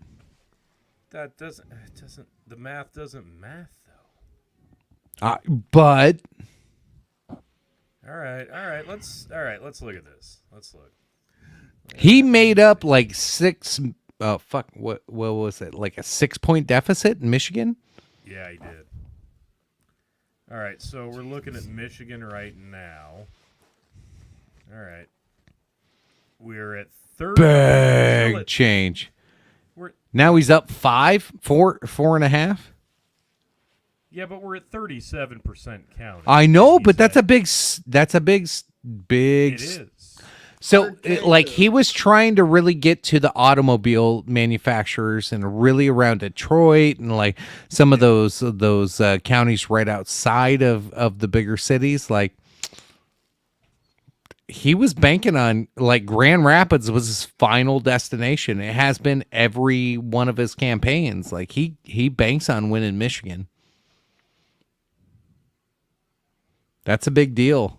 Well, he made it a point to talk about it how many times on Rogan. Like he said, they wanted to put up an automobile plant, and I said, nay, you can't do it. Yeah. So they wouldn't do it. It's working. It's close.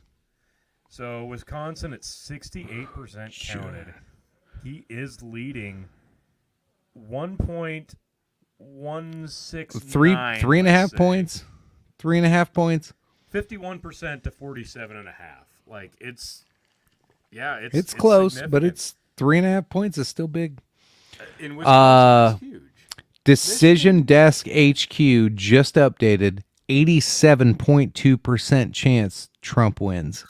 Brace for impact, guys. This is coming. Grow the farm up. Goes, this is the closest to a wave we're apparently going to get. So half the country really voted for Kamala. Really? Even if they add 30 million ballots to Kamala, really 50 million people voted for Kamala. How many states take their mail-in ballots overnight? Yeah. Overnight mail-in ballot states. Probably going to find Pennsylvania in there, and Georgia, and Arizona, Wisconsin, Michigan. So just to give Brendan some hope, 72% still. Somehow we've only hit 72% in New Hampshire. Honestly, how? 304,000 for Kamala Harris, 278,000 for Trump. So, and 6,000 for Phil KOE, and 47.3 for Trump.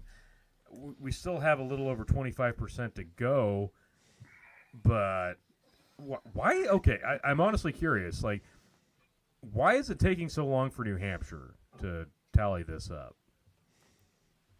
I thought New Hampshire was already called. Nope, not yet. No, it's still light blue. Like what is there? Maybe it was just Fox. I think Fox called it for him. No. Okay. AP, I do not. They called one of the postage stamp states up in the Northeast, but it's 192 for Harris and 230 for Trump. Now, Brendan, you got to understand, for us Midwesterners, like most of the Northeasters, like Vermont and New Hampshire, those are postage stamp states. States so small you could fit them under a postage stamp. Okay, and so that's. Like, to me, if we ever did realign the country and, like, if they're like, okay, Puerto Rico gets statehood, like, okay, then New Hampshire and Vermont need to become a state. Okay, come on. Like, fuck off just a little bit. No, it's still light blue on the AP on Fox. All right. Like, it's still light blue. So they changed Pennsylvania. Absentee and mail-in ballots begin counting at 7 a.m. election day. Here comes but it says, but the votes may not be recorded or published until after the polls close. I was muted. Oh, okay. Sorry. Okay. No, because I told Phil fuck right off when he told me I should merge with Vermont. Yeah, I was gonna say, what a dick thing to say. Yeah, sorry. Well, I'm sorry. Your states are so small. Like, all right, let me ask you something. How long does it take to drive across your state east-west? Depends on what part.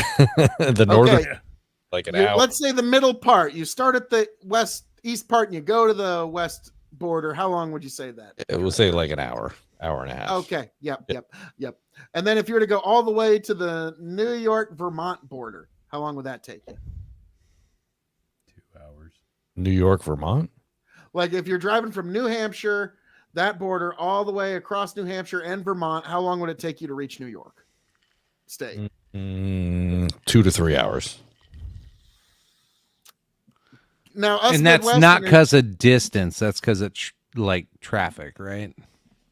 Yeah. Well, I mean, so they have the saying in Maine, right? Like you can't get there from here. Like it's just like there's no direct route necessarily from here to there. So, yeah, it's all over the place. And then depending on where you go in New Hampshire is, the differentiation of how you get here to there and how long it takes. So, yeah, dude, that was like the most Joe Biden answer I've ever heard from you. Because like us Midwesterners, all our roads are north, south, east, west. Yeah, we are squares. We are squares. So we're like, what? Yeah, you just go to like when we turn off onto a gravel road, we're fine. That's because you can like sit on the South Dakota border of Nebraska and look down and see Kansas. So like, yeah. Like basically, you sound like a flat I get their right smoke. Now. I get their smoke up here. Yeah. So no, you sent your Canadian smoke to Nebraska. Dude, I don't have Canadian smoke. We don't burn shit here. You did You did like 2 years ago or a year ago. No, that was Canada, you dumbass. Yeah, I just said you sent your Canadian smoke. You could have. I'm not in Canada, you fucking retard. Might as well be. I'm just saying that New Hampshire. This is why New Hampshire wants to secede from the Union because they don't want to be part of Vermont. Vermont's just as hard are Vermont's gay as New York. So, I would say Vermont's like New York's taint. Yeah. Yeah. And I'm looking at the map right now, and New Hampshire and Maine are light blues, so I appreciate both of them way more right now. MSNBC's got a projection coming in. You want to talk about crazy? Maine is good. Virginia is being Maine's called nuts. for Kamala Harris. Virginia? Yeah, because it's 81. It's 120,000. But That one okay, if that's the case, then you better call Georgia for Trump. CNN just projected Trump to win North Carolina. Well, welcome to the party. Jesus. Yeah, we did that already. Yeah, boy, CNN was having a cope fest over there, apparently. Yeah, So, yeah, that's how the night's been. I'm looking on the western side here, and we've got Fox is calling both Colorado and New Mexico for Harris. 64% for Colorado. She's got a 281,000 vote lead. New Mexico, she's got 372,000, 329,000. So comfortable leads in both of those states. Washington, Oregon, both about 60%. Both called for Harris. 500,000 in Washington for Harris, and almost 200,000 in Oregon for Harris. As it sits right now, 27% in California. She's got 1 million more votes than Trump. What? Yeah, there's a reason they called that one. And right now, it's still on this map. The only 3 states to still do anything: Hawaii at 0%, Alaska at 0%, and Nevada at 0%. That's it. That's one of those things that, like, I know they trade to keep making, like, DC its own state. And, like, I'm okay with the trade-off. Make DC its own state, but you have to split Colorado into 3 states to do it. California. Not Yeah, Colorado. California has to be split into 3 states in order to make DC a state. I'd be fine splitting it into 2 if you had to split California up. At this point, I wouldn't mind the 3rd district of Nebraska just splitting off into our own state. But luckily, we have base ass Dillon as the governor for now. So, but yeah, eventually that might need to happen. Ooh, Nebraska just AP has jumped up 230 for Trump. Agree. DC should have no electorals. They should have. Oh yeah, we got a Fox Agreed. News Yeah, DC election should not alert. have North Carolina called officially for Donald Trump. Yeah, AP was like 20 minutes ahead, 30 minutes ahead, because like right now AP has Harris at 205 because they just called Virginia. So Harris has just broke 200 and Trump is at 230. So this has been Yeah, Fox has 232 Trump, 198 Harris.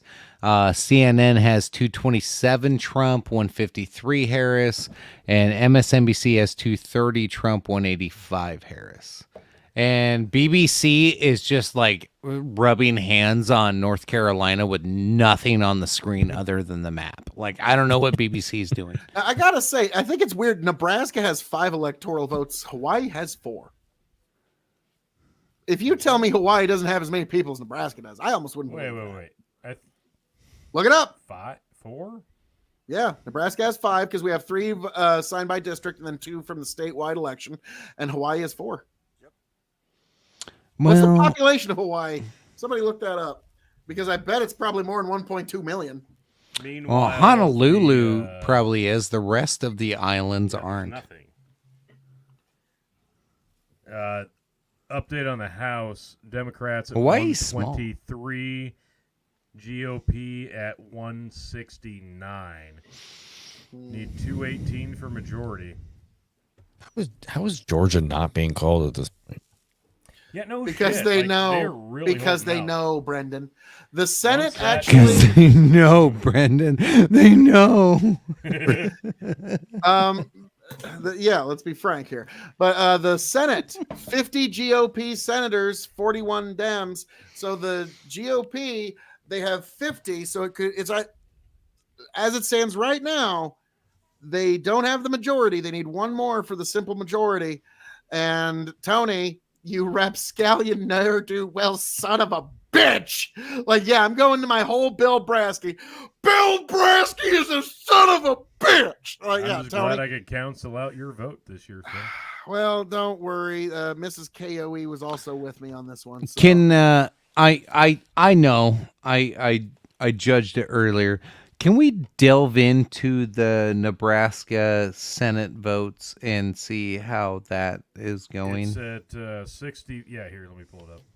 How's Deb Fisher doing? Not great, honestly.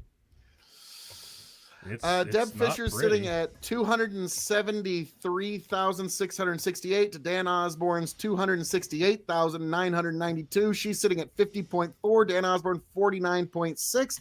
Like I will maintain, like that's close. She's gonna eke this one out, but at the end of the night, let's be frank, T, I'm gonna agree with you. A win. Deb needed to break 52 to when she goes back to DC, they're like, oh yeah, we're definitely gonna give you the preferential fucking. Yeah, no, this is a loss in terms of her moving up in the world. Yeah. She's a bad candidate. There it is. There you go.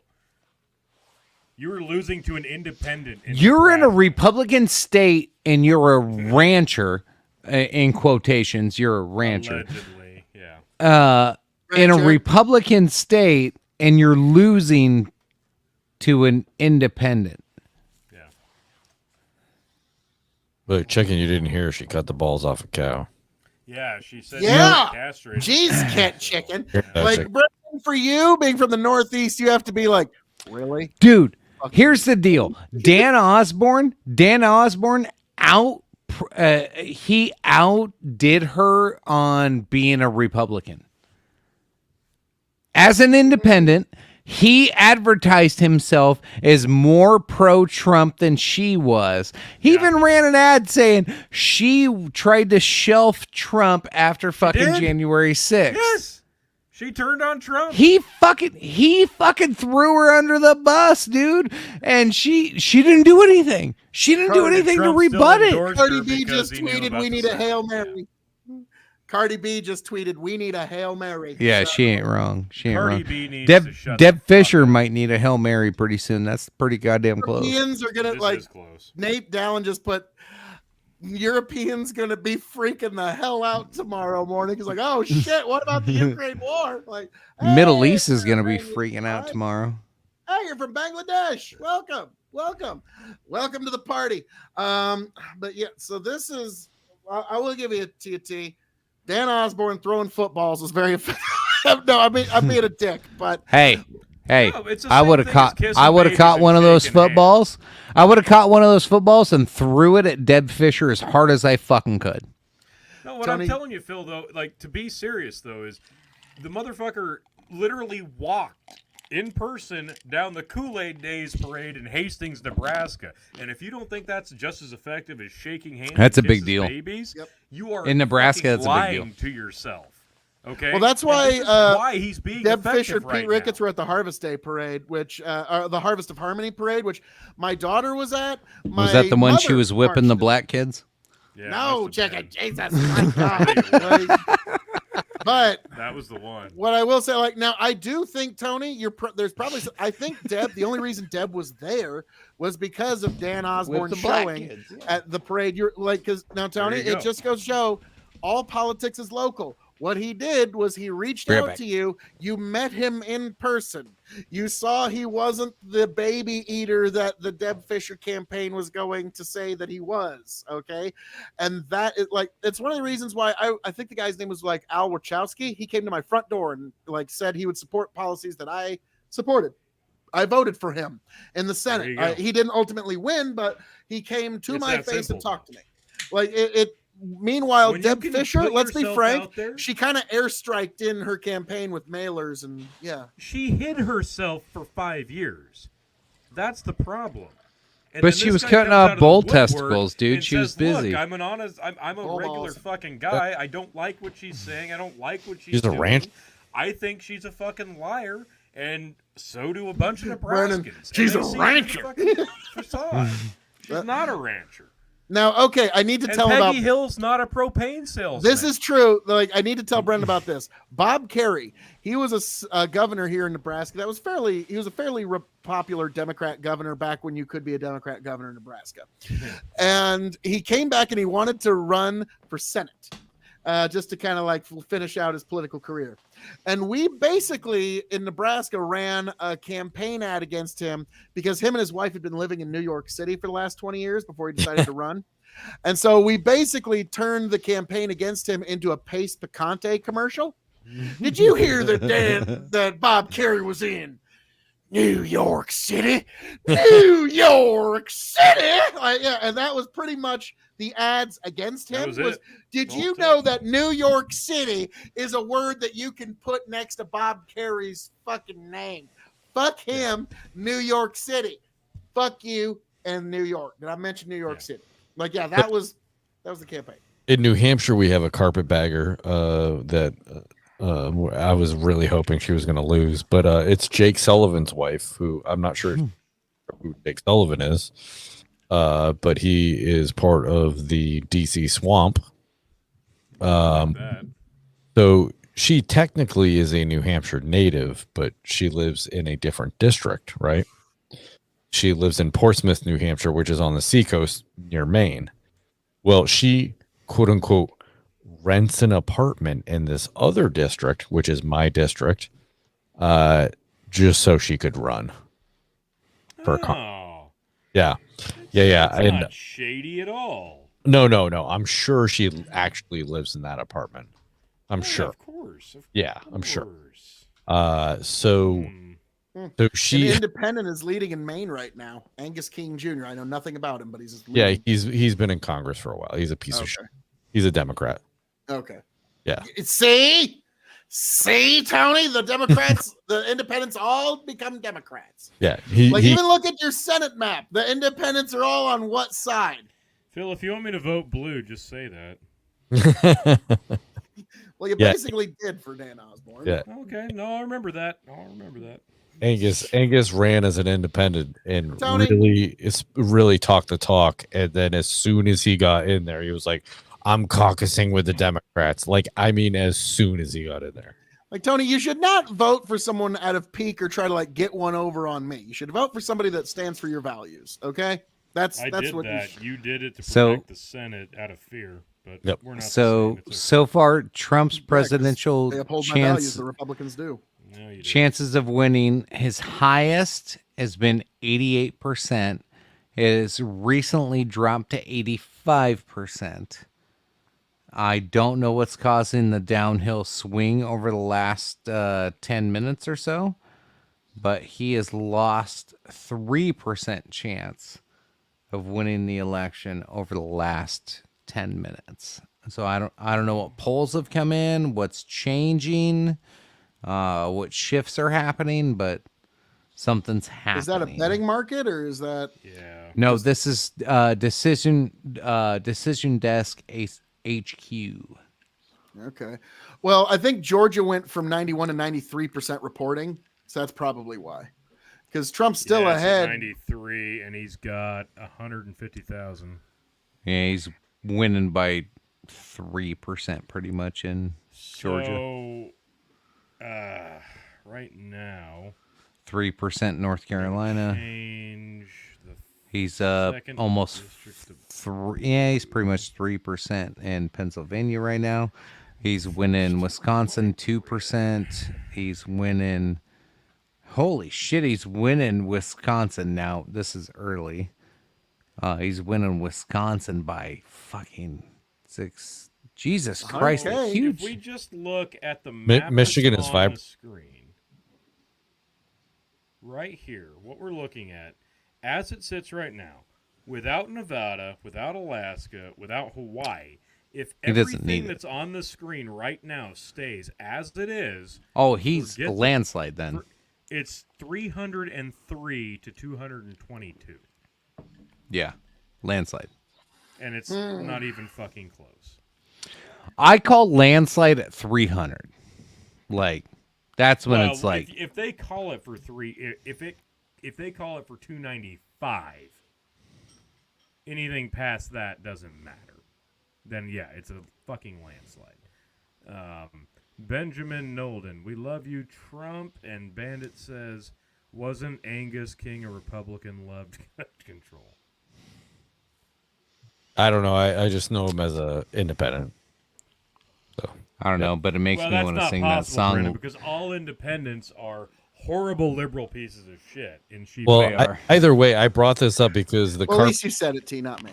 The carpetbagger that's running in New Hampshire is a piece of shit, and the person that's running against her is like a Thomas Massey Republican, who I was really excited for her, and she actually did really, really well. So I hope she carpetbags next time and does much better in whatever election. That's fair. That's fair. Because fuck those people. Maggie Goodlander's a piece of shit. Fuck her. Yeah. Fuck Maggie. Yep. Fuck her. Independent fucking wolf in sheep's clothings. No, she wasn't independent. She's a Democrat, but she's still a piece of shit. Well, at least she's honest about that. Yeah. So, it's fine. Now, Tony, what's the House at? Have we got any updates on the House? So the House is still... Oh, nope. Literally just changed. We're at 129 Dems lost 1 seat. GOP 171 gained 1 seat. So GOP was up 3, and now they're only up 1. Up 1, yep. Now, majority is a majority, no matter how you want to look at it. But yeah, we would much rather have a heavier majority. That might also be why they. But the Senate is looking to be up 2 seats right now. Current trajectory. I'm not gonna count my chickens before they hatch, but yes, current trajectory. 1 of 2 Nebraska races called. Let's see, the Deb Fisher race. The Ricketts. Yeah, Ricketts is called, but Deb Fisher. Deb Fisher's at 51.1 versus 48.9. They got 69% reporting, giggity. So we'll see how that one goes, because if Deb wins, then Republicans hold the Senate and can thus block any shenanigans at the Supreme Court, which is all we fucking need, folks. That's all we fucking need, is to just block any Democrat shenanigans at the Supreme Court. And that's a fucking, like, yeah, we can say been a good day. They're calling Ohio. Bernie Moreno is won and beat Sherrod Brown, which is a big one. So Iowa cope in the polling wasn't true? What? Yeah, I'm shocked. Shocker. Get the fuck out of here. Yeah. Crazy. So we got a flip seat in Ohio, and where's the other flip seat? The AP is still sitting at 205 Harris, 230 Trump. Harris's vote. Montana's looking good to flip. Tim Sheehy, not enough reported in. Yeah, it's early, but it's a big lead. 15% in, he's up by almost 20%. Yeah, but John Tester's really popular in that state. Yeah, we'll see. Like, he's like the fucking what's his name from West Virginia, the Joe Manchin of Montana, basically. Like, there's no rational reason they vote for him, but they fucking keep doing it. So, guys, I can't believe I'm sitting here looking at it. Like, Trump has built a wall from the Midwest. 83%. Trump with a decent enough lead. And then in Georgia, Trump flipped Minnesota with 93%, he's still got over 100,000. If he takes Georgia and he holds on to Pennsylvania, and he's still leaning in Michigan and Wisconsin and Arizona, yeah, there's a strong case to be made. He could break 300, but I can't believe it. I don't think he'll break 300. I bet he comes in. He'll come in between 250, probably close to 250. We might grow the farm up. I might at least. I don't know. Fuck it. We're gonna hear him be at about 250 to 270 here, probably in the next hour and a half, and then tomorrow morning he'll be probably right at 300. I think, like, when they call everything and they finalize it, probably right at or under 300. Trump 2024. Yes, Zachary. Breaking news. Bandit just dropped projected winner for U.S. decision presidential race in Ukraine. Kamala Harris is going to win Ukraine. NBC News is calling Ukraine for Kamala Harris. Harris is sitting at 209 because they just called Hawaii for Harris. Oh, they finally started tallying up votes. That's nice. Yep. So yeah, they've called 0%, and they've called it for Kamala. That's great. Yep. Democracy manifest. Alaska, we're waiting for them because they're at least going to wait to give us 10%. As soon as they've got like Big Jim's vote, and there's like 5 people counting up there. So, yeah. But Wal K. Mabor has a really good comment, a really smart one. People should not be surprised why Donald Trump winning the election is because people of the United States of America are upset of all former presidents who ganging up against Trump. In a way, yes. Grow the farm up. I just turned into Jen Psaki from beginning of night, getting straight. Oh my God. Trump round 1. Yeah, the first round of this fight, you got to give it to Trump. Yeah. Republicans right now, 49. Democrats, 41 in the Senate. AP has 42 Dems and 50 Republicans. So I'm enjoying. I'm going by MSNBC numbers. Oh, okay. Yeah. Then they're not at the acceptance stage of grief. Yeah, they might get to bargaining. It sounds more like they're at the bargaining stage. The AP says the House is at 132 Dems and 176 GOP. Let's see. Fox News has President Trump at 232, Harris at 216. MSNBC has not showing. Of course not. CNN's not showing.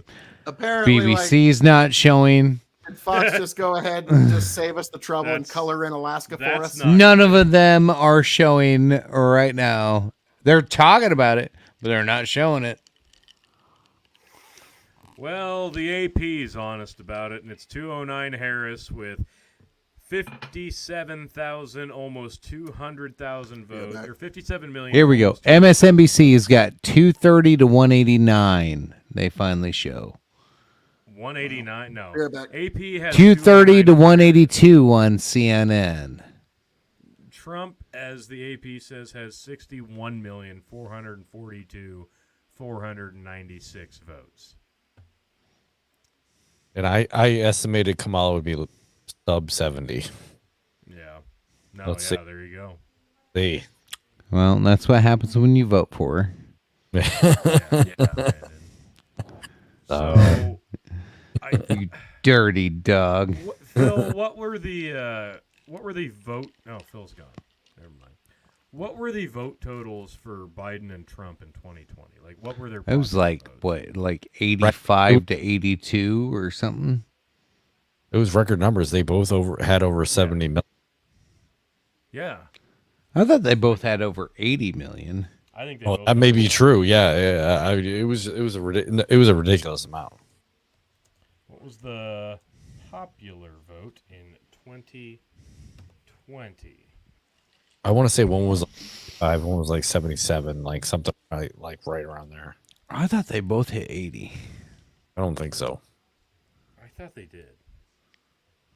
I thought Trump had like 80 or 82, and Biden had like 86. I don't need a whole article about it. Just give me the fucking numbers, Google.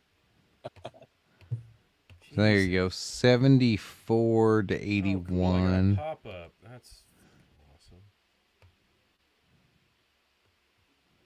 There we go. Okay. That's still a lot of fucking people. 2020 National. Okay, here he was. Donald Trump had, in 2020, 74,223,369 votes. Right now he's sitting at 60. Electorals. He's sitting at 60 million right now, with Kamala at 56 million.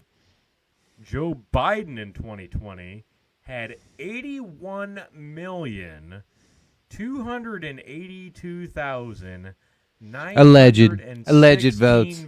Alleged and votes. 306 electoral votes.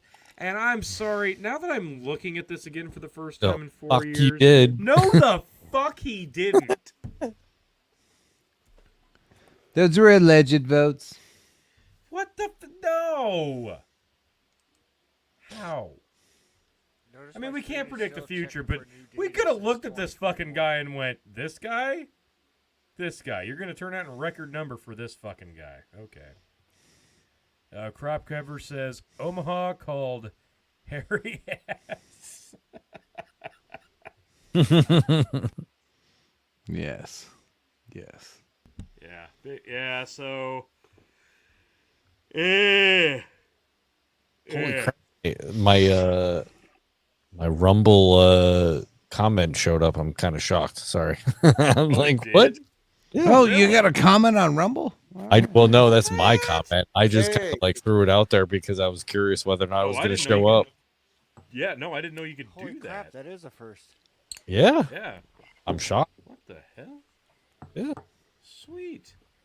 Fucking A. It's getting welcome better. Welcome to the party.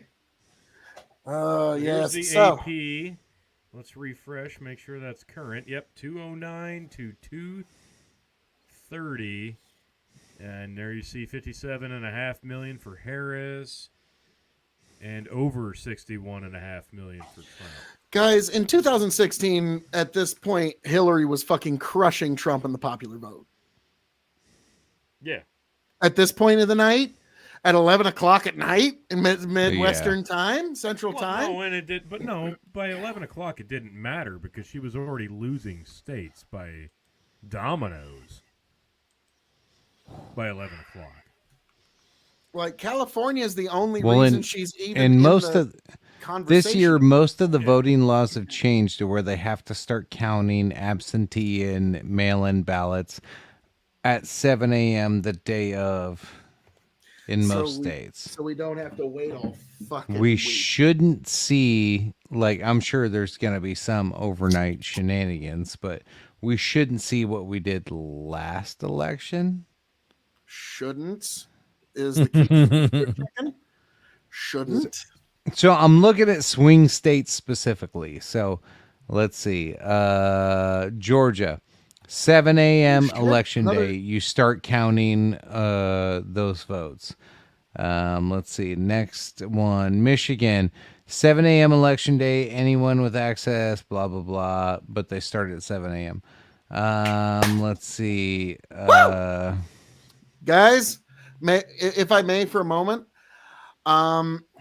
Nebraska has officially called Deb Fischer for the Senate with 72% reporting, with 51.5%, 306,014 votes to 289,000 votes for Dan Osborne, which gives the Republicans a safe 51 seats in the Senate. The Senate will be going to the GOP in the first presidential election since 2020, folks.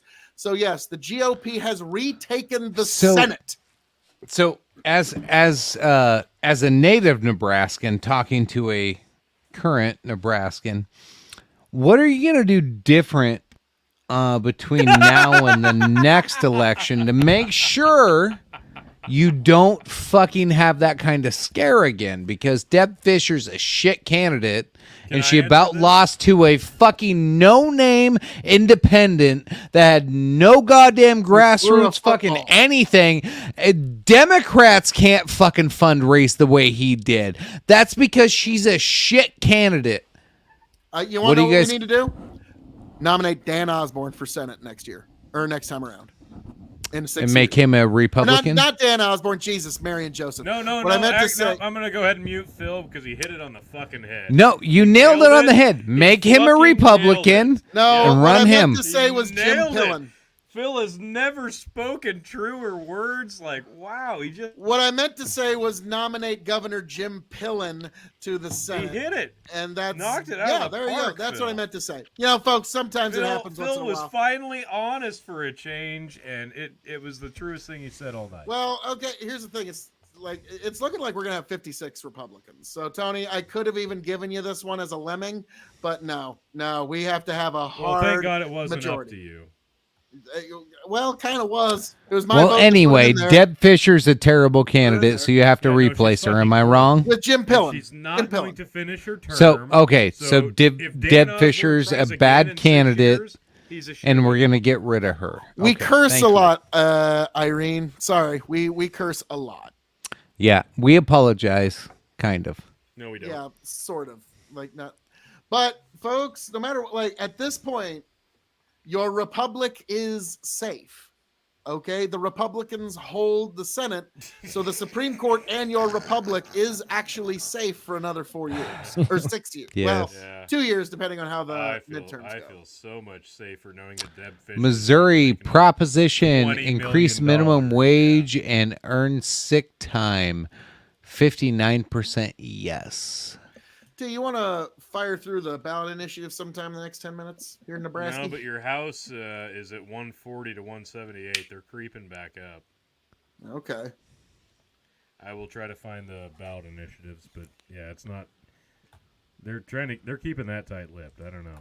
Yeah, I'm just kind of pulling up like whatever ones I see scroll across the screen on one of the news broadcasts. I'm kind of like announcing when I see them, but.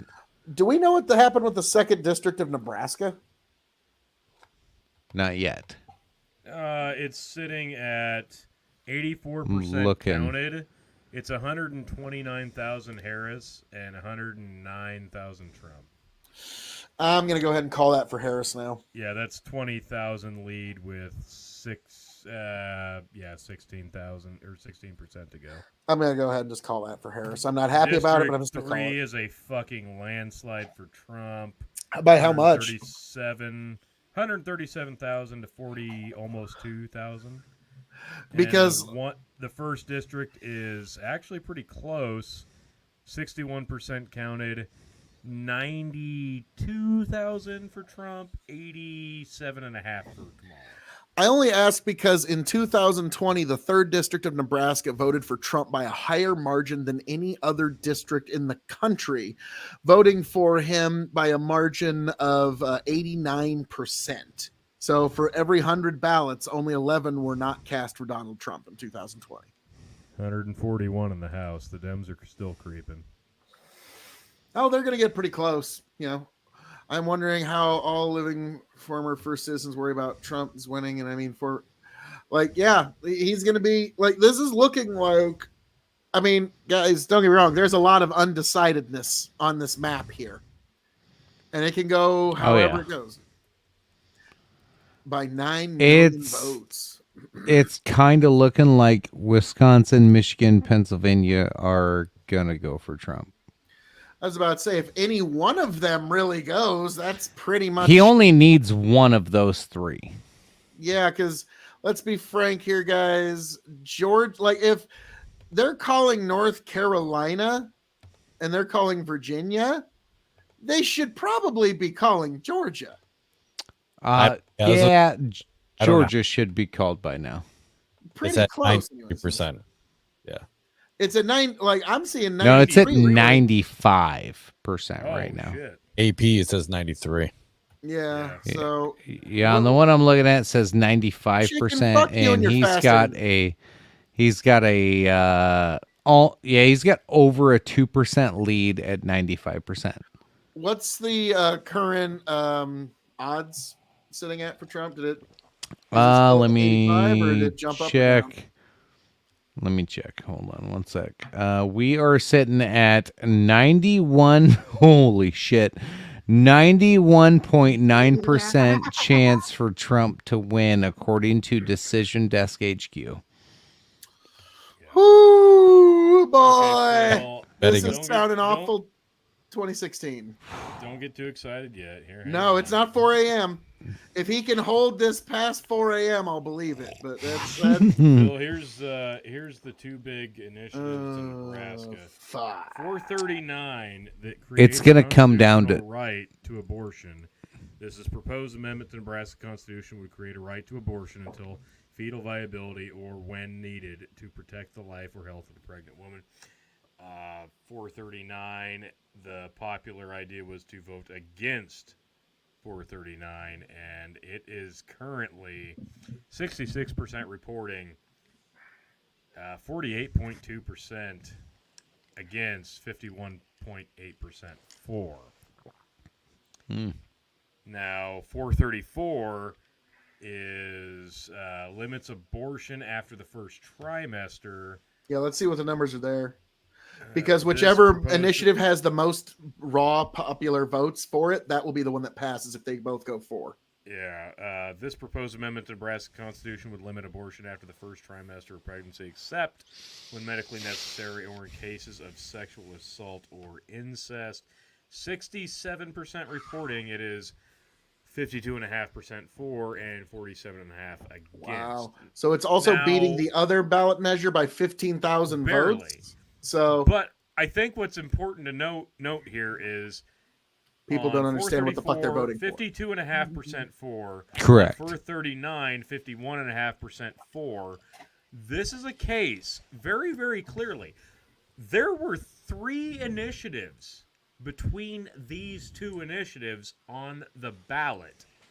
So when people went and tried to read these initiatives and tried to understand them in a haste on voting day, they didn't understand them.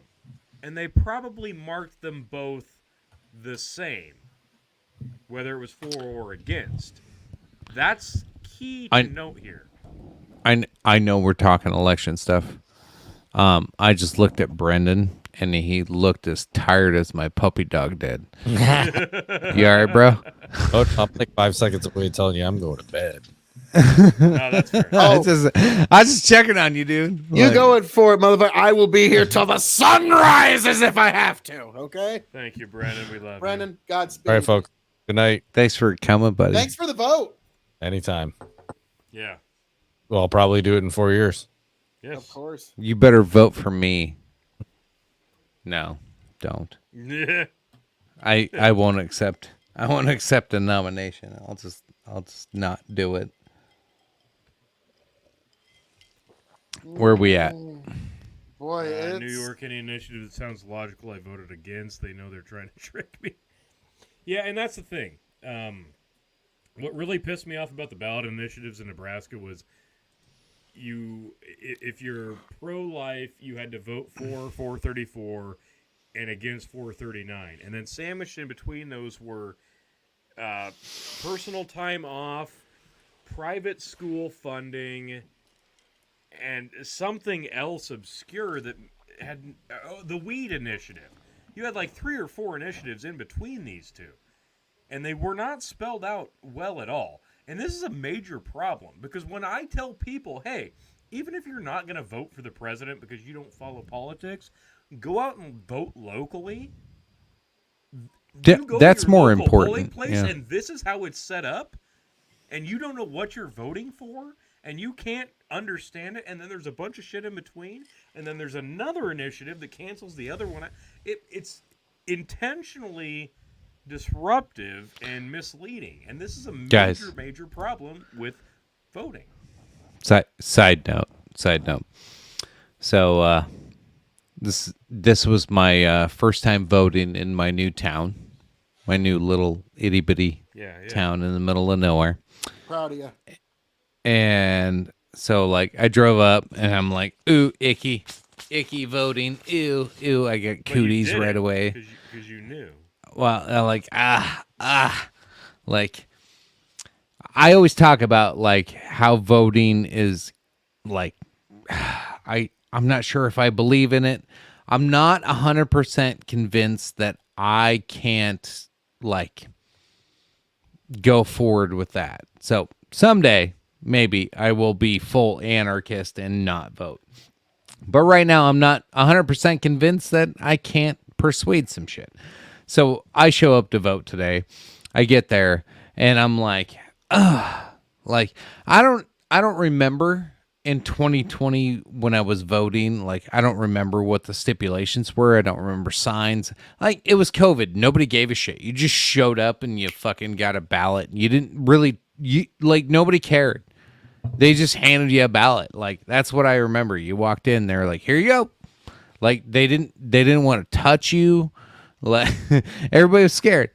So but this time, like I walk up to a door that said, "You need to have a government ID or be prepared to fill out a legal affidavit swearing your citizenship to this state with legal address and show proof of address." I was like, hell yeah. Like they're trying to verify some shit to make sure I'm like okay to vote. That made me feel good about my vote today. Like just walking up to the door. Now again, this is just like Twitter. Phil listened to 0 of that. Well, Pennsylvania was about to stop counting in violation of state law, but folded under threat of lawsuit. So apparently they have no choice but to finish their counting tonight. And then Michael Jordan made a slam dunk and said, "I endorse Donald Trump." It was beautiful, T. It was beautiful. Yeah, that's how that went. Chicken, you were saying? I was just saying it was beautiful that these local voting places, are up to speed with what voting should be, to where it wasn't that hard. I came in, I showed them my ID, and they opened a book that had like my last name starts with a W, so they lifted the W and they found my name and it showed my address and they wrote a highlighter across it and said, "Yep, you're a registered voter. We have you right here, sir. Here's your ballot. Go ahead and fill it out." And that's how it should. How fucking hard is that? It's not that hard. And this Three is what ladies took care of 1,000 people today doing that. And it's always fucking perplexed me, and it's always driven me nuts, because the first time I went to vote in 2004, when I went to vote, I walked into the polling place. It's not that crazy. Now the same. You don't have to go to different precinct locations. It's all one place. You say, what's your township? What's your precinct? Whatever. You give them your name. You walk in. I walked up the first time I voted in the election in 2004 as a legal voter. I had my driver's license in hand. And they looked at me like I was a fucking idiot. And I went, how do you not need me to prove I am who I say I am? And I just, 20 years ago, I thought, this is moronic. And then 20 years later, here we are. And people are honest to God saying, no, voter ID is not necessary. It's racist. It's unnecessary. It's a bad thing. There's not one strong argument against voter ID that you can make that isn't fucking moronic. Because Trump just went up to to buy 92.2% cigarettes, to fucking drive a car, to get insurance, to do pretty much anything. You have to prove you are who you say you are. But no, it's fucking abhorrent that you should have to prove who you are to do allegedly one of the most important things you can do as a U.S. citizen. And 20 years ago, as a fucking shithead 18-year-old, I walked into a polling place thinking, I have to show my ID. And they told me, no, that's ridiculous. Why would you have to do that? Why wouldn't I have to do that? Yeah, I remember and the thank first God time. Now, 20 years later, Nebraska is a voter ID state. Thank fucking God. And all the other states need to fucking fall in line and follow suit. Well, I remember Make first whatever time. excuse you want, but it's fucking true. First time I ever went to vote, I tried to show them my ID, and they're like, "Oh my God, don't show!" Like it was like I was showing a vampire sunlight. They didn't want to see it, but now we do, which is actually a good thing. Walrad's exactly, Tony. But I'm just kind of looking up at all the cope online, and apparently, like Stone Toss had the best comment. Who's got the best cope stream online right now? And he's asking, like, now we're giving you the straight facts here. How's tomfoolery doing? Let's go back to the comments here. I'll go check. I believe the numbers, though good, do reveal that Hulk Hogan vote has a ceiling. You shut Dude, your whore mouth. It does not have a ceiling. The Hulkamaniacs have risen.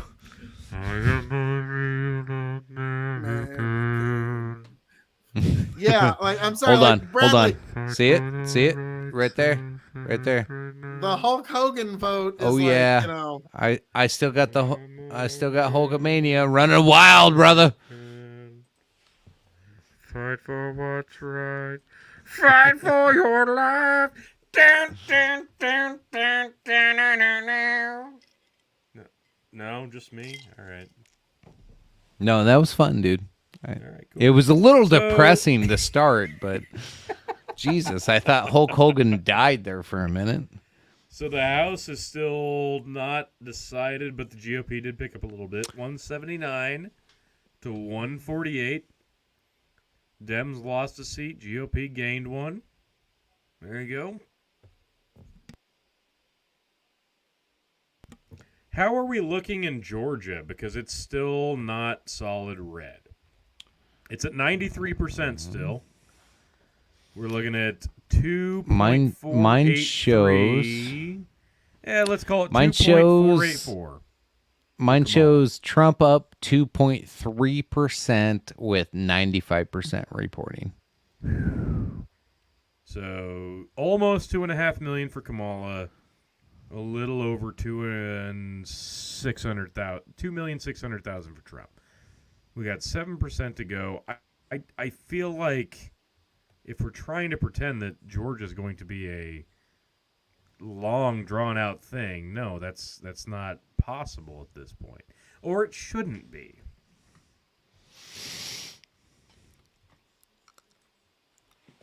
Should. What about, how are we doing in Pennsylvania. Tom's trying to figure out what up is down right now.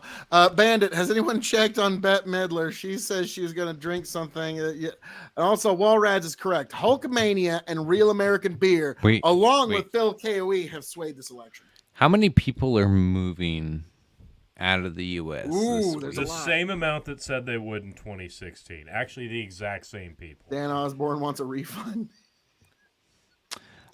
He should get a refund because it's actually his money. Deb Fisher didn't spend any of hers. Ooh, that's fair. Tony's gonna be a little salty about this one for a while. Grow the farm. No need to be salty. He can have the seat in 6 years, or maybe like 3 when she walks away from it. So PA is showing 86% reporting and Trump with a 2.5-point lead. That is 3.1 million against 2.95 million. So really? 150,000 vote lead right now. Boy, this is gonna get shit. Georgia is still 93% with 2,600,000 to Kamala's 2,480,000 with 93%. Like, guys, Minnesota finally turned blue. Yeah. There it now, is. also, I'm keeping up with the Senate races really hard and heavy, and in Wisconsin, Michigan, and Pennsylvania. Wisconsin, Eric Hovde is ahead of Tammy Baldwin. Eric is the Republican with 50% to 47.9%, 1.3 million to 1.28 million.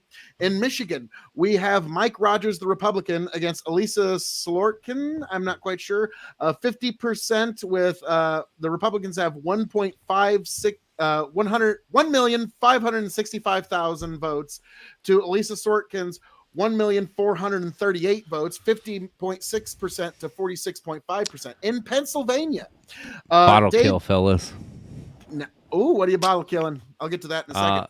That's a Willikers Bills pick. Stave profile: 4 seared French Cuvier, 1 Maker's Mark, 4 roasted French Mendiant, and 1 toasted French Spice. Great bottle. Nice. All right, let me just get back. Pennsylvania here. Dave McCormick, the Republican, against Bob Casey, the Democrat. Dave McCormick has 2,992,370 votes to Bob Casey. Bob Casey, very close race. 2,920,976 votes. Dave McCormick with 49.3%. Bob Casey with 48.1%.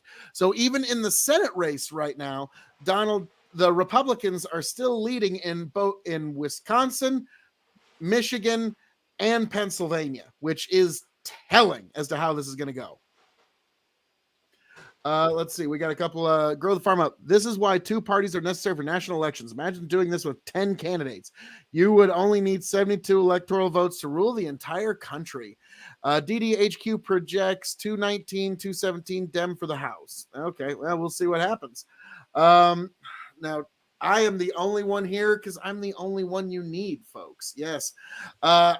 Let's go to the great state of Georgia right now, Bandit. Let's see. We got Donald Trump with 2,600,000 to 2,489,000 with over 90%. Like that one, if we get many more percent and Donald Trump's lead doesn't like drastically turn, I think we kind of got to call Georgia tonight, don't we? Like we're going to have to get pretty close. Like by the end of tonight, we're calling Georgia. Like the Republicans have won the Senate. Like there's just no getting around that. We have held control of the Senate, which thank the Lord Almighty. Fannie Willis factor. Wait till morning. Yes, this is true. Wait till morning. Grow the farm up. Fannie Willis factor. Wait till morning. Oh yeah, I will be up until the sun rises if I have to make sure that we do not have the fucking steal of the century like we did Now, I said they tried to shut down the counting in Pennsylvania, but the lawyers stopped them. So luckily we've got lawyers on the ground to stop some of the shenanigans. Let's see, in Pennsylvania. Yeah, this is going to be a very close one, folks. This one's going to but on Twitter, basically the left is all kind of in cope mode. Tom never got back to me. I wanted to ask how he was doing. Yeah. Oh, Destiny 3 hours goes. I'm calling it. Harris wins because he knew what was happening. Oof, this is bad. Yeah. So it's a lot of cope. It's a lot of cope. Yep, he's having a complete meltdown on his stream, which is nothing but hilarious to me. Grow the farm. Let Fanny try to steal it, then Ashley Merkett will come take it back with her all-American DR. I don't know what half that means, but that is awesome. Grow the farm up. You're like it or not, Grow the Farm Up was correct about Destiny. Ultimately, he got banned from all these chats for saying all this bullshit about what Destiny was, and in the end, Grow the Farm Up was right. But hey, Tony G. And what are they waiting for with Georgia? I'm sure they're trying to see if they can find enough ballots of people who didn't bother. But this one might be too big to rig. I'm thinking we might be taking Georgia here by probably midnight is my guess. Is we're going to have the fact that they're holding up at 93% is a little concerning. But hey, it's What's the House race? What do you got here? Let's look. I'm going to pull this up real quick. We're looking at the House. And then tell me what specifically Georgia's looking like. Okay, so first off, the House, we've got 150 Dems, still lost a seat. GOP still gained a seat, 179. It's a snail's pace, but we're still there. I'm going to pull up the interactive map here. We'll look at the presidential here. Let's look closer at Georgia because that's what we really need to know right now in terms of what's going to happen when we go to bed. So, when you go to let's look bed here. Yeah, I'll be up till the sun rises. That's fair. So we are still here. Let's just click on Georgia. As expected, a lot of blue into the Atlanta region. Columbus, Augusta, Savannah, and then a ton of red everywhere else. So, no surprises there. It kind of shook out how we thought it would, but we're 93% counted. Okay. We're looking at, for Kamala Harris, 2.484,000 votes with 48.5% of the vote. Donald Trump has 2,602,408 with 50.8% of the vote. And then for some reason, Jill Stein and Chase Oliver have 0.7%. Georgia's not done, but good God, it might as well be. This is over. I'm not just saying Georgia. This whole thing is done. As soon as we call Georgia, it's done. And this isn't like 2020 where we're like, oh yeah, no, the trajectory says, or yeah, what we expect to happen overnight says. No, this is done. Once we call Georgia, it's over. It's pretty close to over once Georgia's called, and that's why I think they're trying to hold off Wisconsin, Michigan, and Pennsylvania and Georgia. They're now just is there any way we can delay this? Now, Arizona, 51%. Donald Trump is at 50% to 49.2%. Donald Trump at 923,662 votes to Kamala Harris's 910,297 votes. So this one's what numbers was that? Did you just give the AP vote? Arizona. Yeah, the AP Arizona. Oh, sorry. So that's the AP Arizona. I'm going to give you the AP national vote. Let me refresh it, make sure I'm still accurate. Jesus, the AP national vote is still 210 to 230.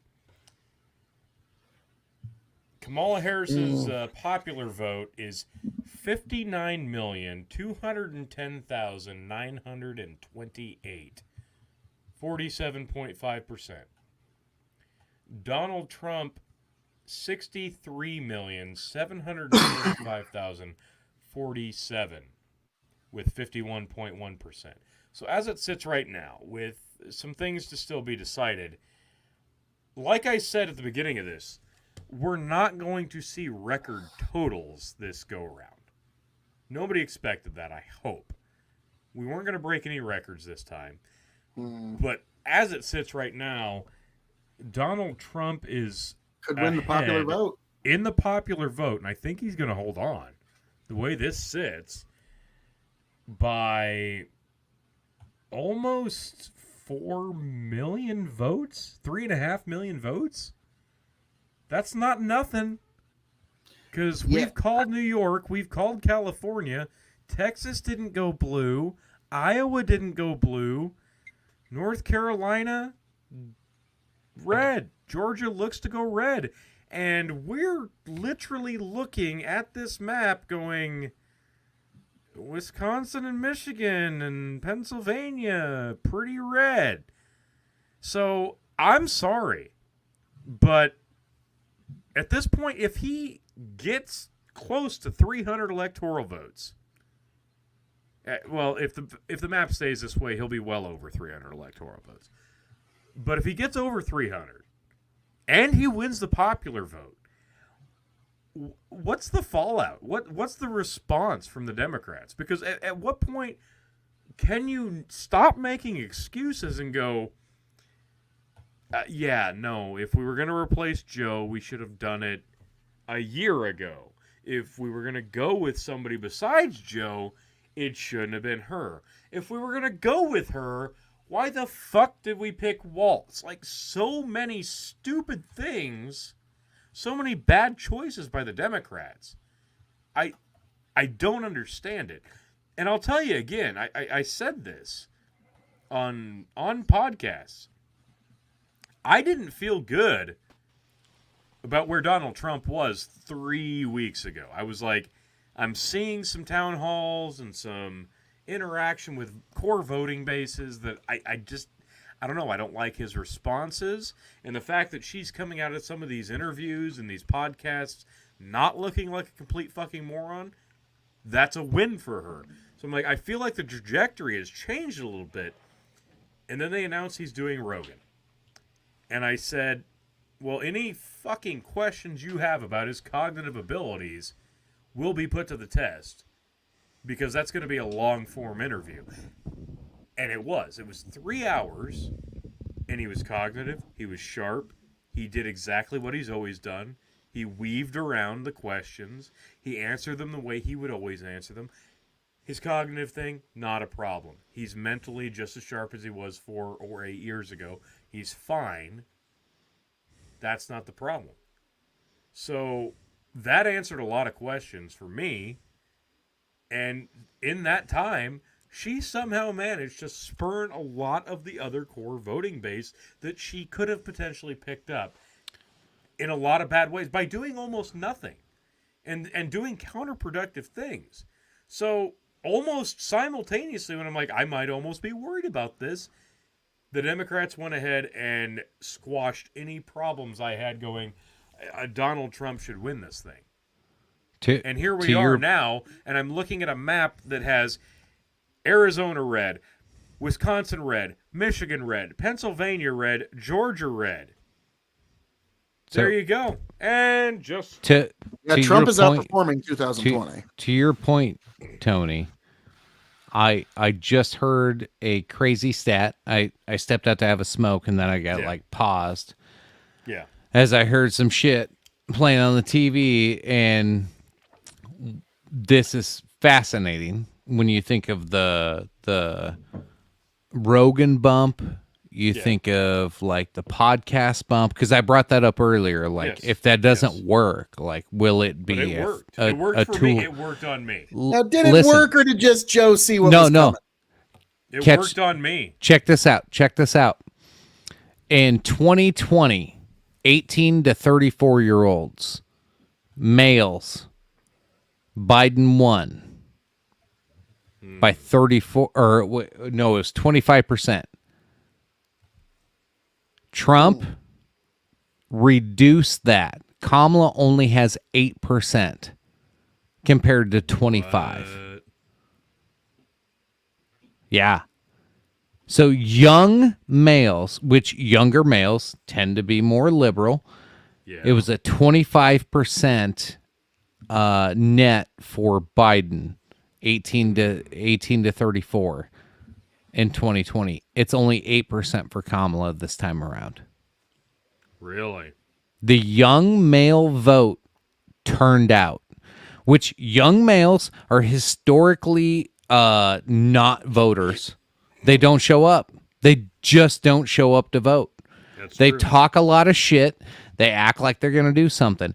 But 18 to 34-year-old males fucking showed up to vote. And it looks like for Trump. Yeah. Yeah. In a big way. More Kamala still got 8% more of them, but that gap reduction from 25, that's huge. That's big. That's one of the biggest voting blocks that nobody's ever been able to grab. Trump grabbed them. That's true. That's huge. If young white males won the election for Trump, that is crazy. I remember years ago. That's TikTok. That's fucking TikTok. Exactly. No, I remember in 2016, Britt Hume was kind of like, guys, for the first time, whites are acting like a proper voting bloc, and I don't know quite what to make of that. Right.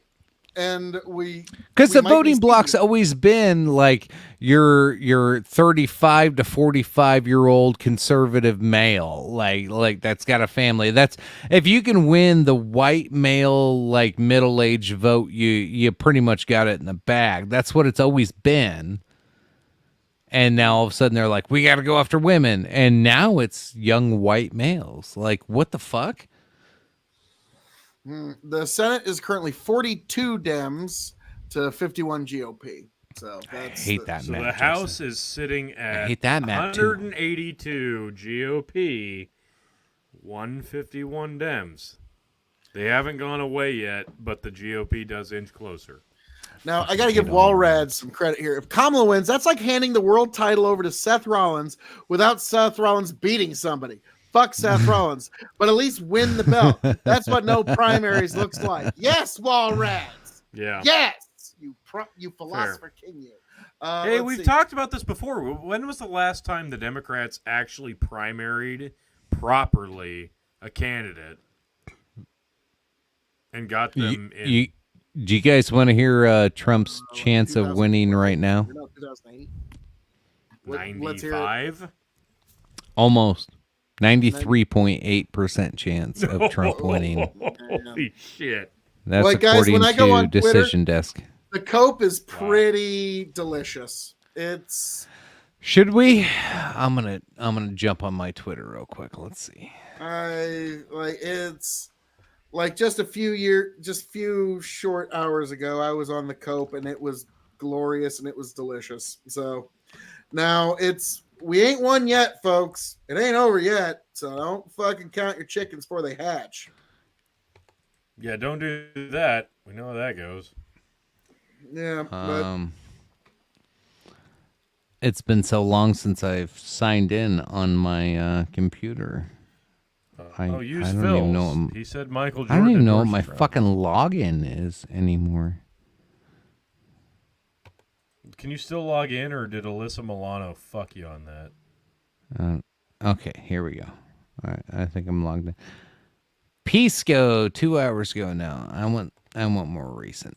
I need more. Kamala just, according to War Clandestine Twitter, Kamala just sent out surrogates to address the crowd and told everyone to go home. The optics are cooked. Kamala is hiding. That's the report right now, is that Kamala told everybody at her rally to go home. Remember when Hillary did that? The avatar of Hillary Clinton. Hold on. It's over, folks. Hold on. Yeah. Hold on. I get that's it. There's some things you just have to share sometimes. Oh no. Okay. and I have to do it. Why can't I share? No. No. What the fuck is that? No. Get that off, fuck. Jenkins. No. That's straight from Phil, Twitter. stop If trying to we've got be a lot of views politically from correct. Twitter- It's over. Move on. No, there's a ton of views from Twitter right now, and that's directly from Twitter, so it's fair game. Yeah, it's good for Twitter, but not good for YouTube.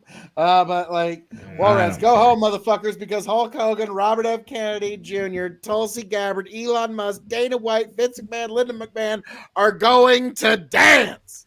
And soon Dan Osborne. Maybe not.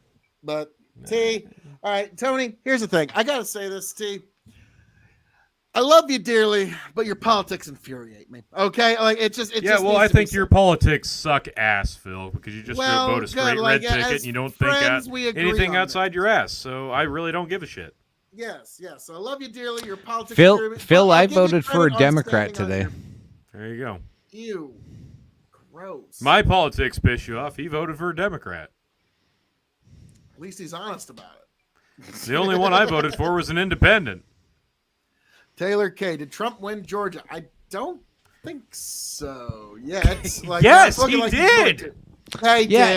He might as well have. Yeah, he did. It's like kind of like if they're calling Virginia, where Trump's like ahead by like literally like 60,000 votes. We're at the point of the night where the media is just trying to keep ratings up and keep people awake. Because they know, like, eventually we're all going to be fighting sleep. I don't give a fuck. I will be here till the sun fucking rises.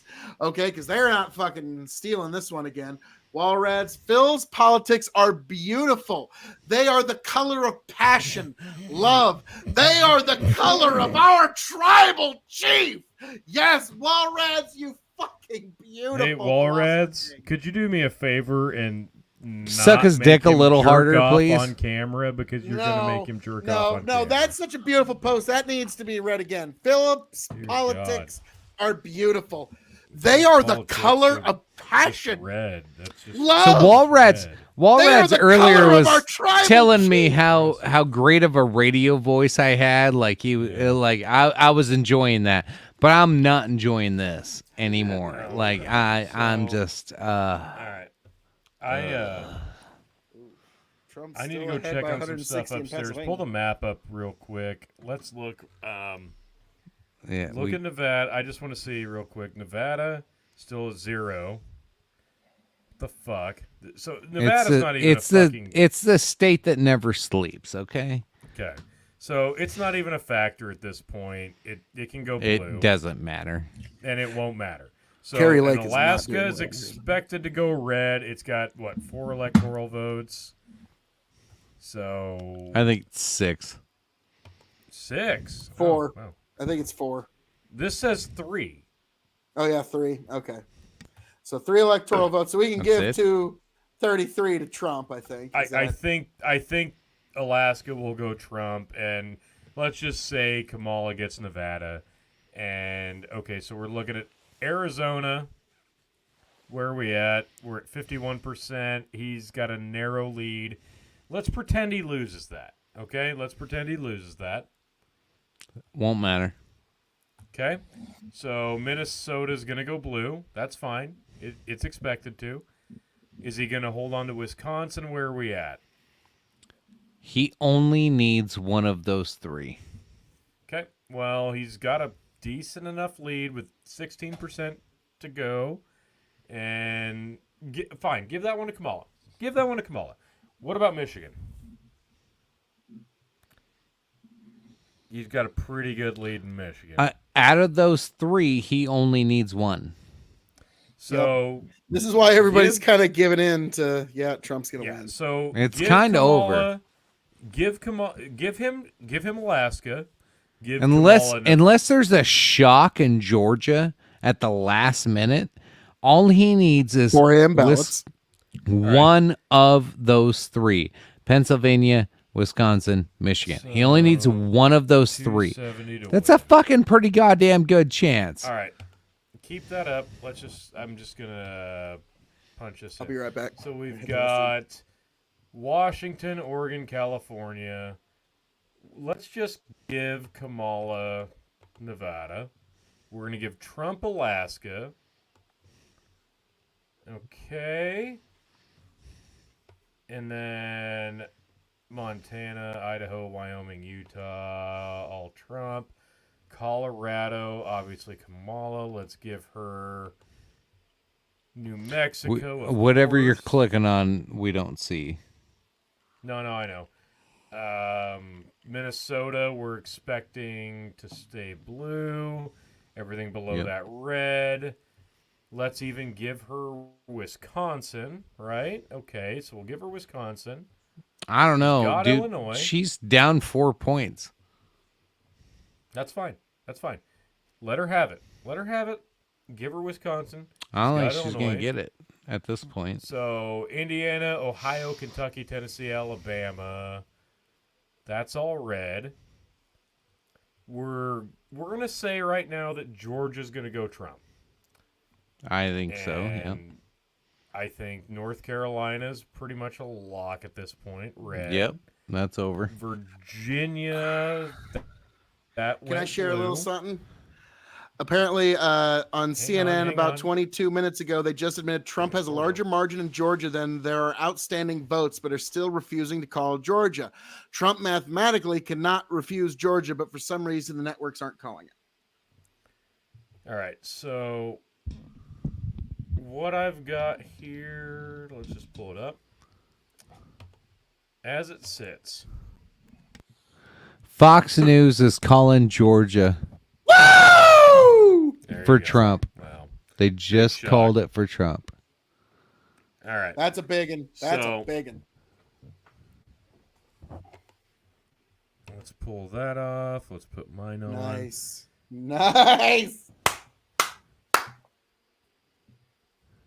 All right. So Harris is saying she will not speak publicly tonight. She'll speak tomorrow. Of course she will.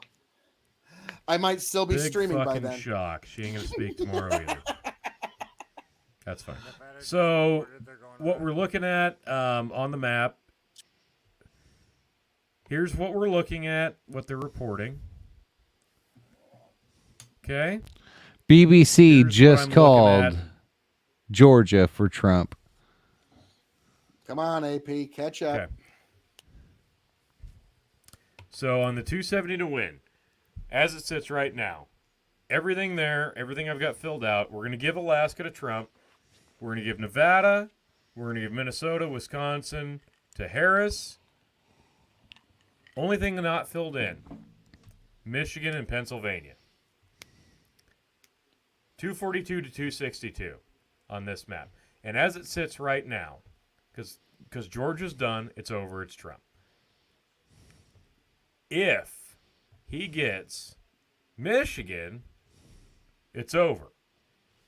If he gets PA, it's over. And 90% reporting in Pennsylvania now, and he just pulled ahead a little more. It's over.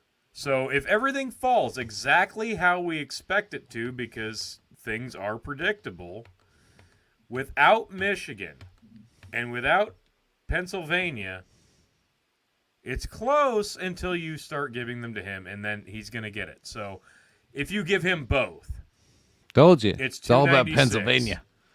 296 to 242. So at this point, I'm sorry.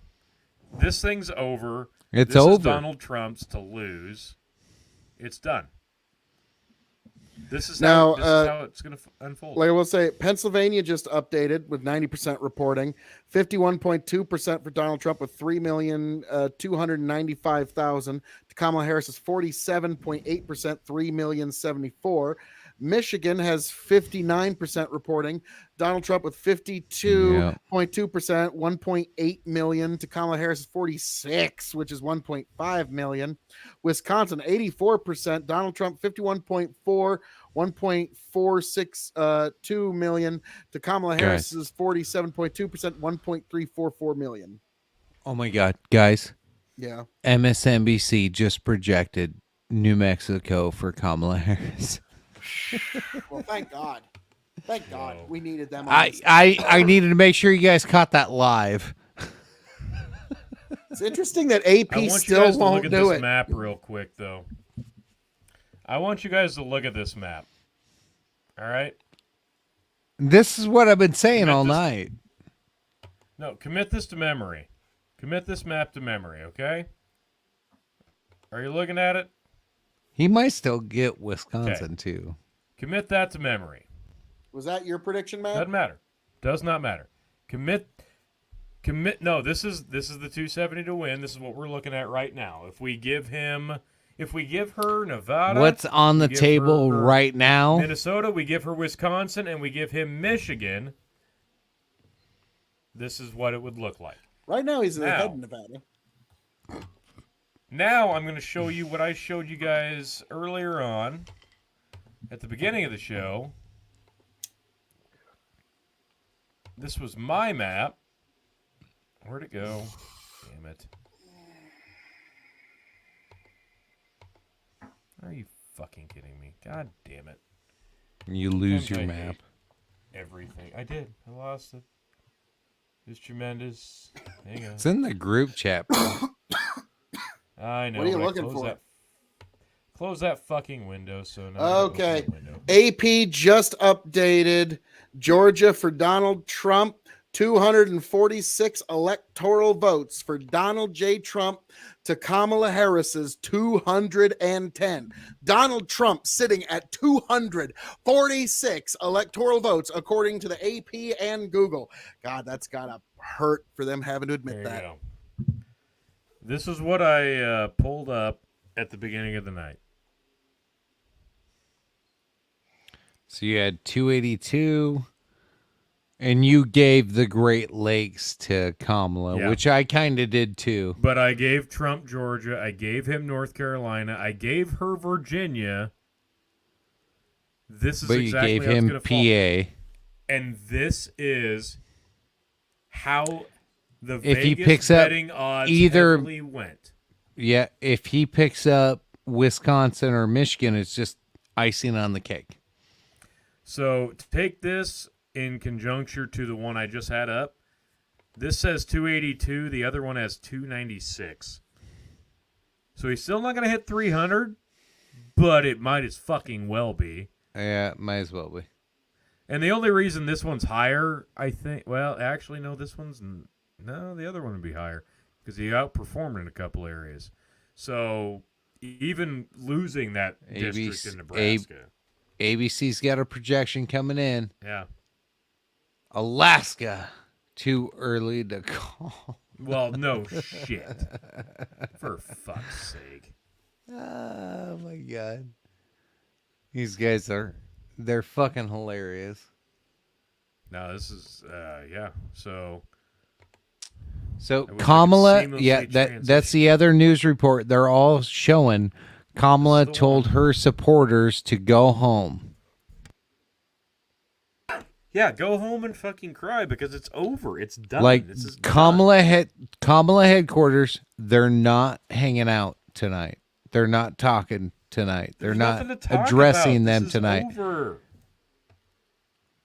Meanwhile, Trump's headquarters is full. Everybody's standing there with a row of American flags waiting. Yeah, the AP says currently 246 Trump, 65 million, 210 Harris, just over 60 million. Yeah. I mean, I feel bad about comments because I've not been paying attention to them at all. I don't know if they've been popping up at all. And a quick update on the House. It's 183 GOP, 155 Dems. Again, it's slow going, but the GOP does have the inside track. Like this is the red wave that they talked about in 2022. So it's finally happening. All right, what do we have right now? 94% chance at this moment. Yeah. is what time did the riots start in Chicago and New York? So no, it's Portland. So Justin, get Portland, Seattle, like all the major Trump's about to cities. speech. We need to find a cop. We need to find him speaking. Yeah, is that something we can actually put up? Yeah. I'm still gonna. I'll find one we can. Whether or not we can play it, I'll tell people what he said.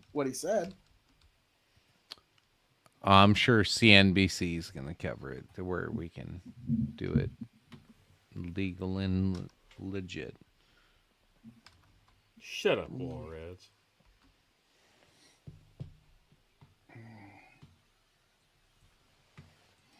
They're still waiting, apparently, according to the Sun in the UK. But yeah, we're all like, just the whole nation is just waiting to see what's going to happen. Yes, Phil pays attention to all of you beautiful people, all of you beautiful members of the KOE Nation, all of you members of the Big Bucket Empire. Phil left you, Walrads, and he showed up late. Anyway, fuck off. Jesus, I was helping.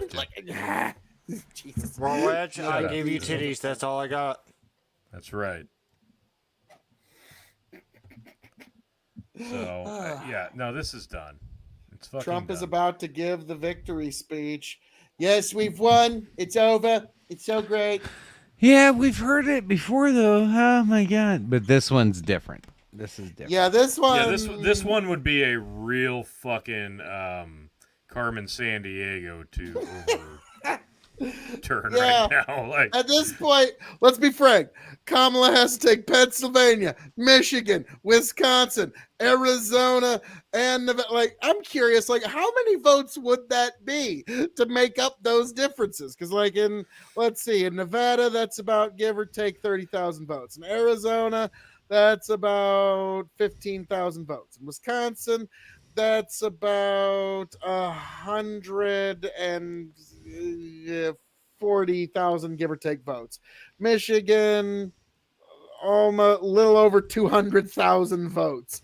Pennsylvania, not quite, a little over 200,000 votes. So yeah, that's a considerable amount that she's got to come up with this evening. Not saying it's impossible, but it's highly unlikely. All right. Well, I'm going to let you guys to it. I'm going to get out of here. all right, Peace. thanks, Justin. Hey, good night, buddy. Thanks a lot for helping us tonight. Yes, bud. thank you, Justin. The often underappreciated moderator. I still have a bottle of Buffalo Trace for you, sir. I know you do. And by the way, your average was 85 viewers tonight. Nice. Good night. Yeah. Pete, that is nice. Considering even the biggest streamers on YouTube usually get like 44. Like, yeah, that's pretty good. A good night. Good night of streaming. We're sitting with 67 strong right now. Yep. Now, to all you beautiful people, if you're within the sound of my voice, subscribe to Hazard Analysis on YouTube. If you can't find it, the algorithms, type in Hazard Analysis Bible, and you'll find Hazard Analysis on YouTube. I know that's weird, but that's the easiest way to find us because the algorithm hates us. Or subscribe to KOE Nation on YouTube or Big Buckin' Empire on YouTube and Facebook, folks. This is the time for shameless self-promotion. Just go to Linktree/Big Buckin', and you need to subscribe to everything on that. There you go. That's a very good way of putting it, T. Linktree/Big Buck. Another great way to find us. But of course, you can find me and Tony on Hazard Analysis on YouTube. Also, Revolutionary Wrestling Podcast is making a grand debut here soon, or re-debut soon. And Big Buck and Empire, KOE Nation on Twitter. Check me out there if you want all of the most base takes you've ever heard. KOE Nation on Twitter. That's where you need to be. But yeah, we're going to have Donald Trump come out and pretty much declare victory. And is there anybody that's going to say he doesn't have the right to do so? Kamala just sent everybody home. She ain't making a, hey, things are rosy speech. Trump is. Trump's about to make that things are rosy speech. She told everybody to go home, so that's her calling it. Without calling it. Because right now, as it stands, and check some shit out before this. I just want to. So it looks like the house is up. I want to pop this up real quick. Let's see it. 2 seats. This is I'm calling this for the official count at the end of this. 232 Kamala 306? and 306 for Trump. Yeah, I didn't think he'd get to 300, but this is how I'm feeling it's going to shake out. So, I think he'll way take bigger both fucking of tilt. them. I think he's going to take both Michigan and Wisconsin at this rate, and you could even swap out Wisconsin for Kamala, and it won't matter. Yeah, and he's going to take PA. Georgia's done. This thing's over. So. Well, she was the least talented politician we've seen in Carrie our Lake's not doing lifetime. well. Yeah. But no, Kamala was the least talented politician we have ever seen. I'm not surprised at all that the American people saw through like who she is, what she stood for. Well, nobody knew what she stood for. Even her own party. Like, you had people like Crystal Ball. I always point back to this. Crystal Ball, lifelong hardcore Democrat, never knew what Kamala stood for and struggled to vote for her because of, like, I don't know who Kamala Harris is. And Kamala Harris had the opportunity to go on Joe Rogan and tell the American people who she was. And she turned down that opportunity because here's the deal. She doesn't know who she is. She has no identity, just like I suspected. Plain and simple. The woman has been a clout chaser. Like, you can accuse her of all the nasty things that you want to. She's always been a clout chaser and followed popular people around and like rode the backs of people that were famous all the time. Never did anything on her own to actually elevate herself to famous levels that she deserved to be in. Like, she showed up in these circles of like people that did shit. Montel Williams built, like, you don't have to like what he built, but he built a little empire.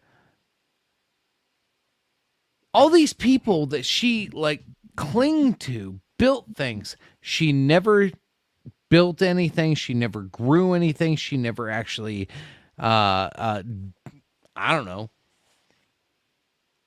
Phil, expand on that because, you know, no, I get what you're saying. Is like she was the blank candidate. She was a coat chaser. You could just put whatever you wanted onto her, whatever mirror image you wanted, and you could just believe that. But unfortunately, Chicken, I'm looking at it right now. Popular vote: Kamala Harris has 47%, 61,061,000 votes.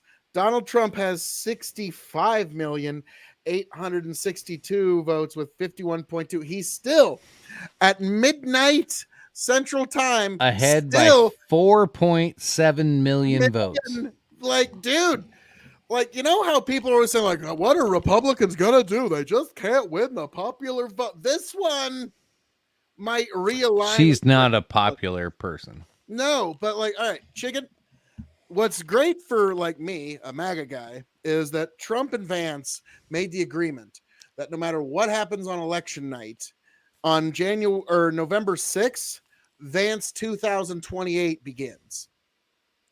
And it looks like JD Vance is going to be starting with a very big leg up going into 2028 as the vice president. This could potentially be a 12-year reign of MAGA with Donald Trump and JD Vance back to back. Now, that's assuming everything, like we're not there yet, folks. The W is not there. It's pretty close. Yeah, JD Vance isn't Trump.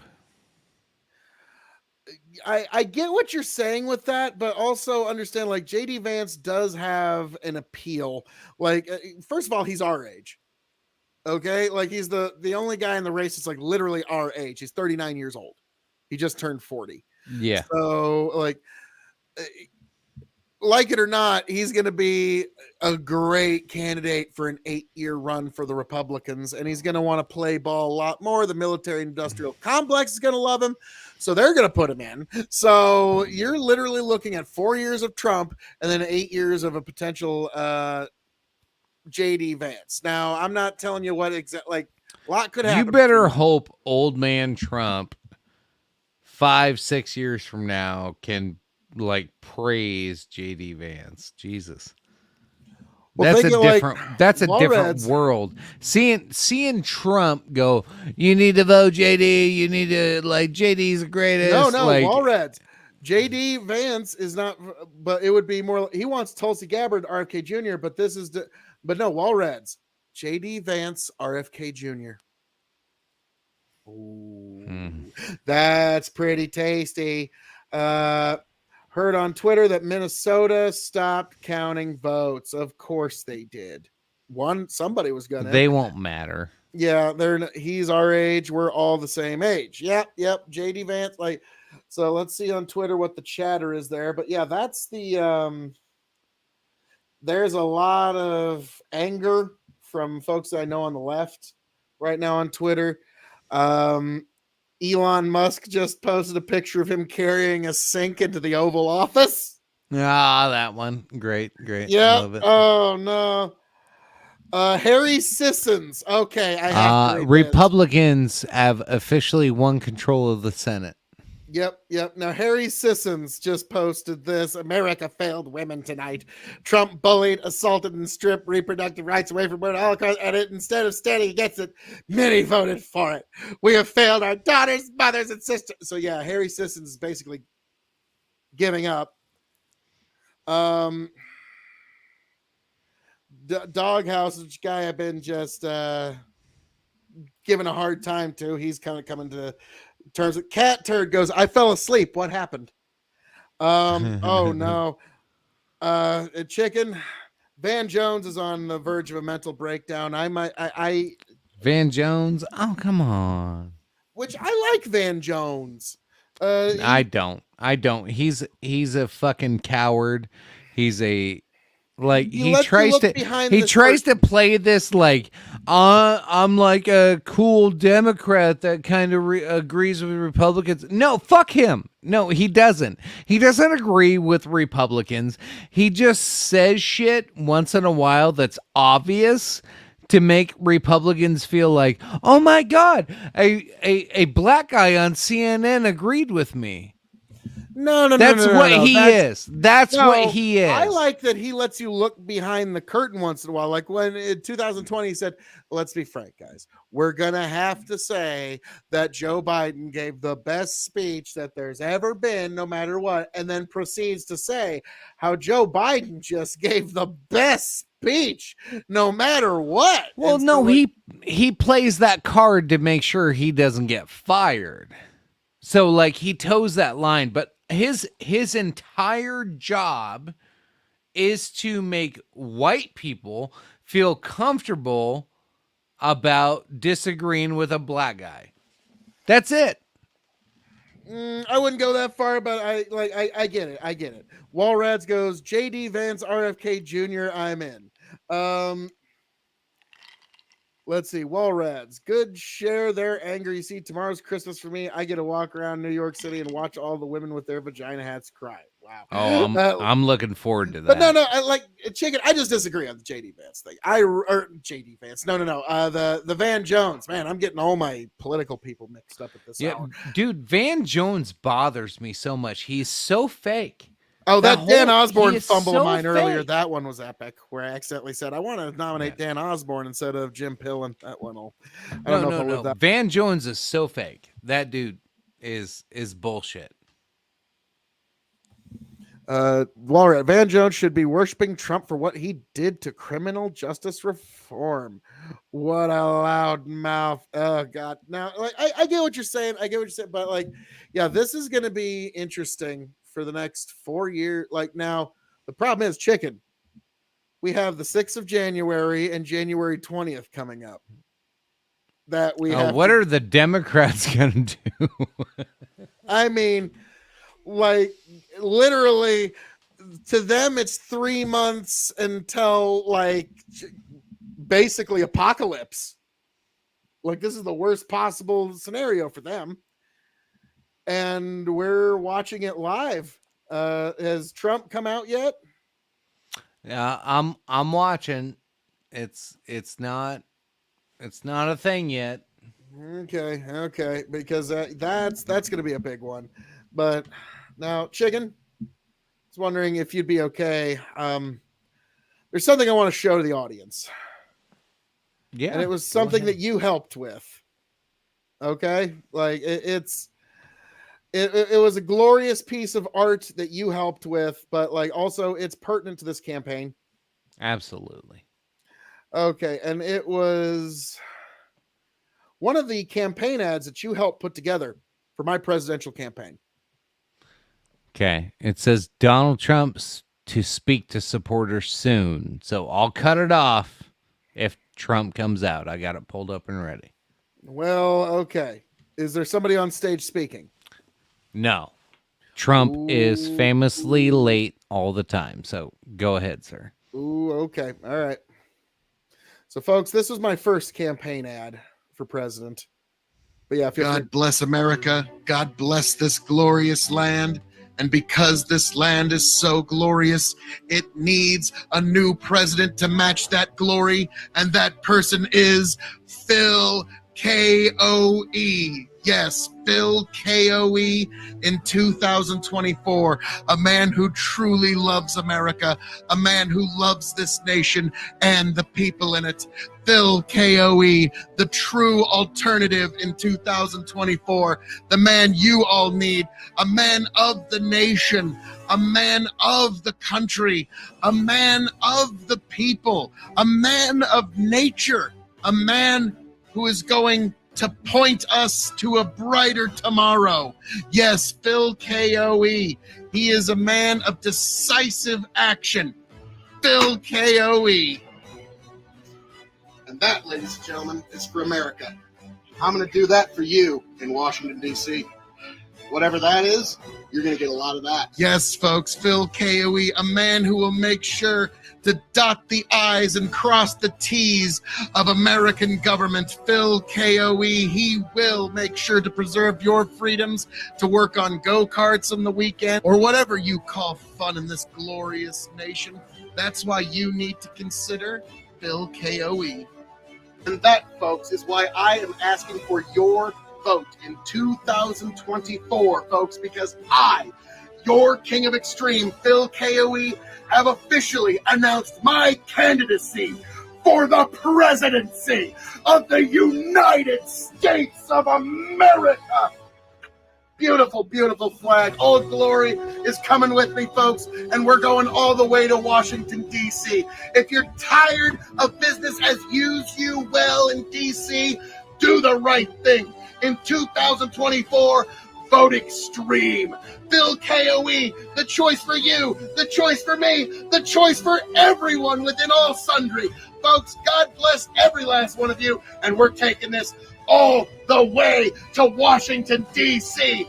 in 2024. Vote Phil K.O.E. to fix D.C. Yes, folks, it's going to happen. It's going to be beautiful. It's going to be glorious. You're going to join me, the Cabinet of Extreme. Our inauguration party is going to make the Jackson inauguration party look like a debutante ball, folks. It's going to be amazing. Old Glory's coming with me.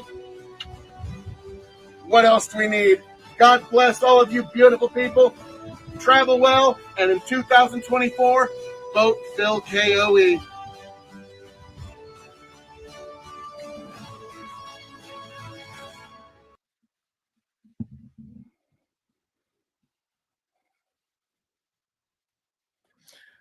Truly that was so beautiful. That was beautiful. Well, he's not there yet. Not there yet. He's expected to speak soon. Kamala has sent her campaign supporters home.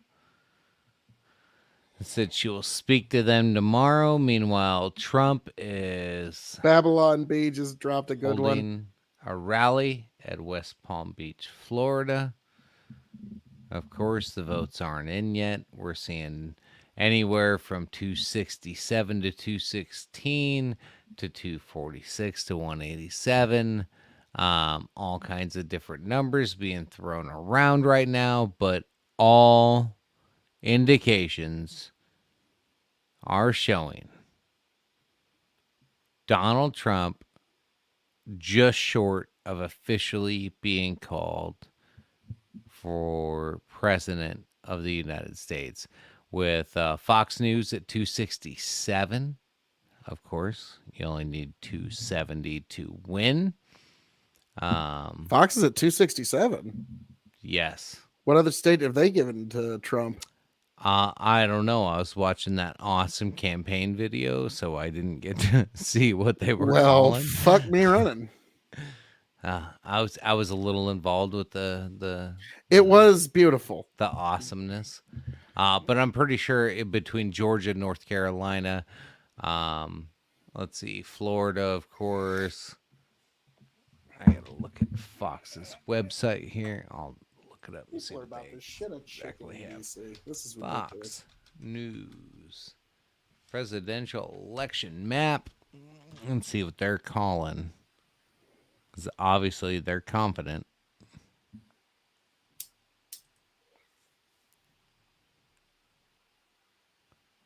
No, that's regular 270 to win. I don't want that.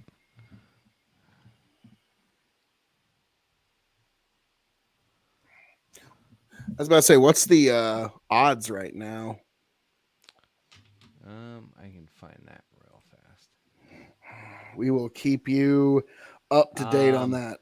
So, Decision Desk has called it for Trump. Decision Desk has called it.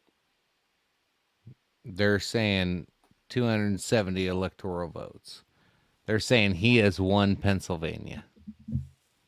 Wow, AP has not called it yet, but if that's the case, holy mother of mackerel.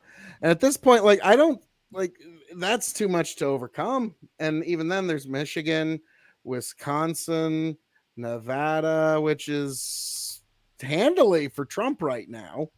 Arizona, which is slimly for Trump. Like, this is looking like Kamala would have to have the perfect night from here, and every Trump vote projected to win battleground Pennsylvania now. Yeah,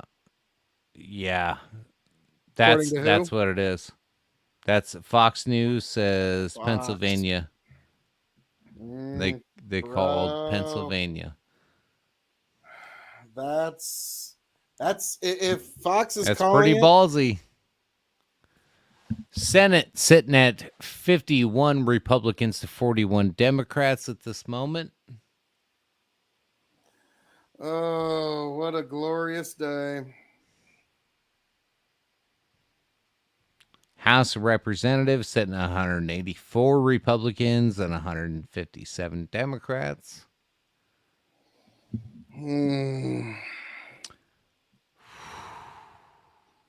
So wait.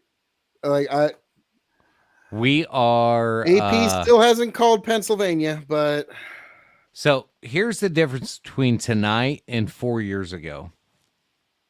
4 years ago, we were like, "Oh, it kind of looks like this is the way it's gonna go." Tonight, it is 12:26 a.m. Central Time. It sounds like we're going to be able to call it. The persistence just called Pennsylvania. He's a guy that's been just on the ground. He's gotten thousands of people to register to vote. It's over. If he's got Pennsylvania, North Carolina, South Carolina, he doesn't need anything else. It's over. It's done. Yep, it's looking like ladies and gentlemen, I am here officially on KOE Nation, Big Buckin' Empire, Dog and Chicken Show. I am officially calling this election for Donald J. Trump. Well there done. is no pathway to victory for Kamala Harris if all of those projections, again, Pennsylvania, North Carolina, Georgia, which I said at the beginning of the night, if Trump wins those 3, it's over. It's done. That's 271. It's out. It's done. Nothing. There's nothing you can do. It's over. And now it looks like he might win Michigan, Wisconsin, Arizona, and Nevada is actually in play, which I thought Nevada would be obvious Democrat, but it's in play for Republicans right now. So, yep. Bandit goes, he can thank Scott Pressler for Scott Pressler just moved to Pennsylvania and made his full-time obsession getting Republicans registered for Donald Trump. Bandit, I'm waiting for the AP to call it, and then I will do this shit's over. Like, you can wait as long as you want. It's over. The AP won't call it yet, but it's it's pretty much, I don't see a path. And I'm letting Scott Pressler know on Twitter. God bless you, sir. Kevin Sorbo's going, Scott, you're amazing. Like, that's what I love about Twitter. You can just tweet something right next to fucking Kevin Sorbo. Okay, like I know, right? Kevin Sorbo's pretty cool. Yeah, he's gotten more based as the years go on. Actually, Walrads, Donald, J, Trump.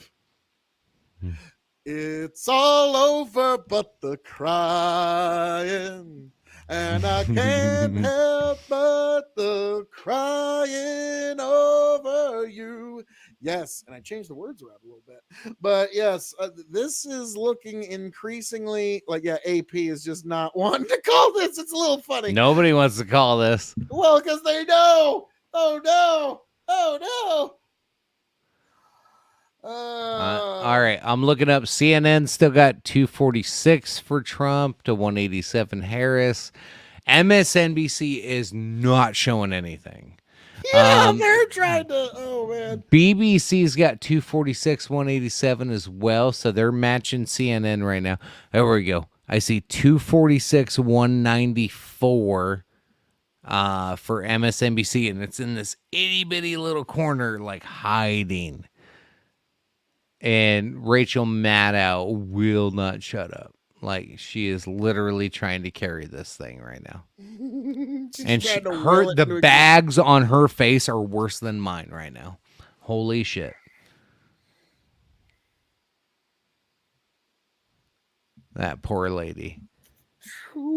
She used to be friends with Tucker Carlson. Believe that. This is gonna fucking happen, guys and gals and all of our pals. Yeah, this is over. Because with ladies and gentlemen, with Pennsylvania and Alaska, he carries it. Ladies and gentlemen, I think it's safe to say, like, I don't think it's too early to call it. Like, I think we all know what's happening right now. I think we can call it and say that Donald Trump has won the presidency of the United States of America again. After all of that shit, after all the crazy shit, after January 6th, after fucking all the fucking COVID shit, all of it. Holy fuck. You know, and you know what? Like, I saw a bunch of like people be like, "Oh, you gotta put the price of your baby over the price of your gas tank in your car." No. Like, I get that. Like, I get people who are like, "Oh, I can't have an abortion. I don't have the rights to my body." Like, I get the arguments, and I don't like them.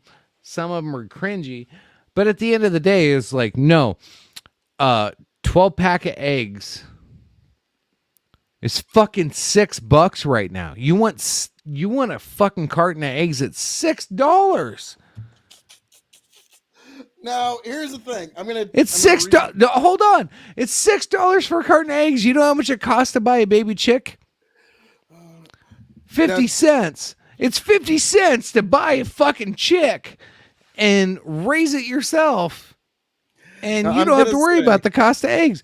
And then, like, it's a great time to be a free person and to be independent and not have to like live off the government teat.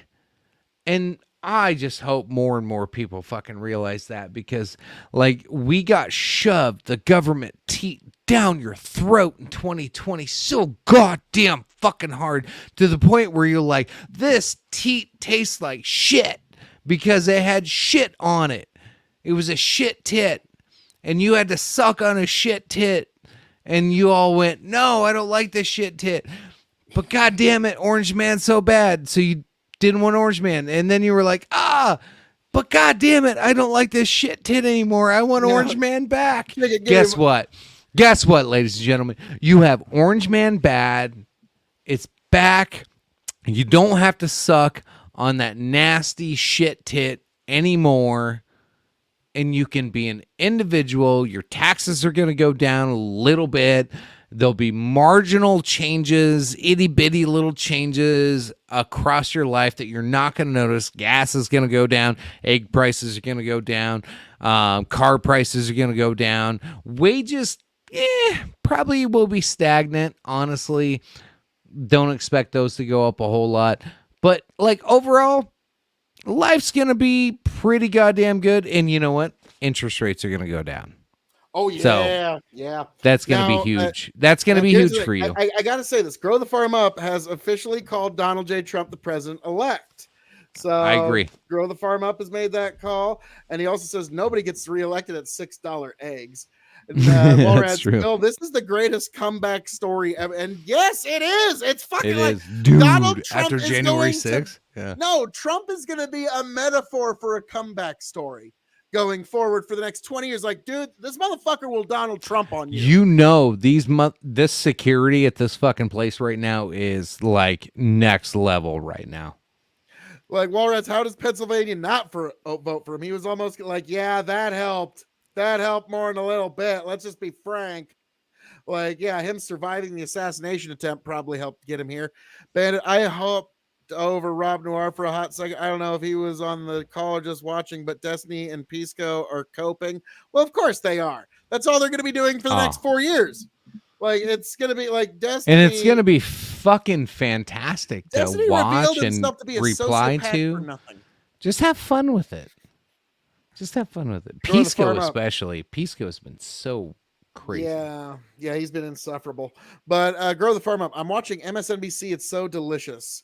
Walrad, $6 for 12 eggs is a discount in New York City. I don't dispute that. You poor bastards. They're gonna have to learn to live with presidency. It's not that fucking hard, goes Steven. Yes, you're correct. True.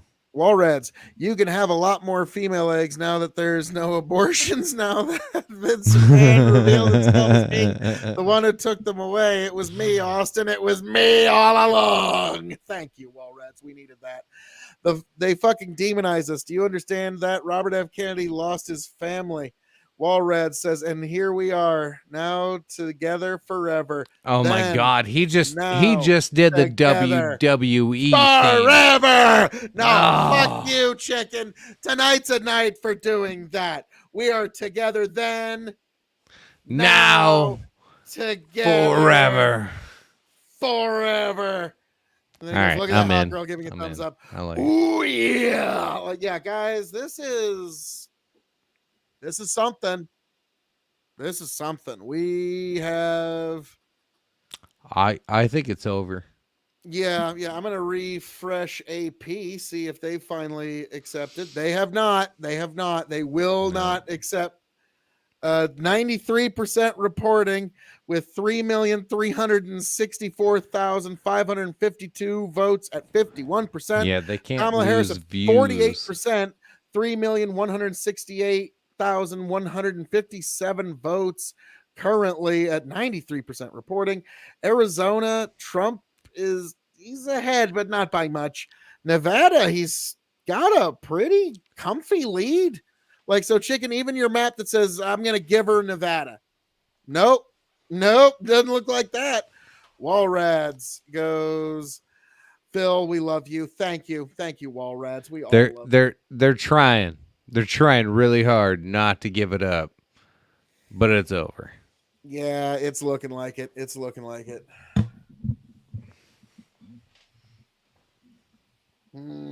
Wow.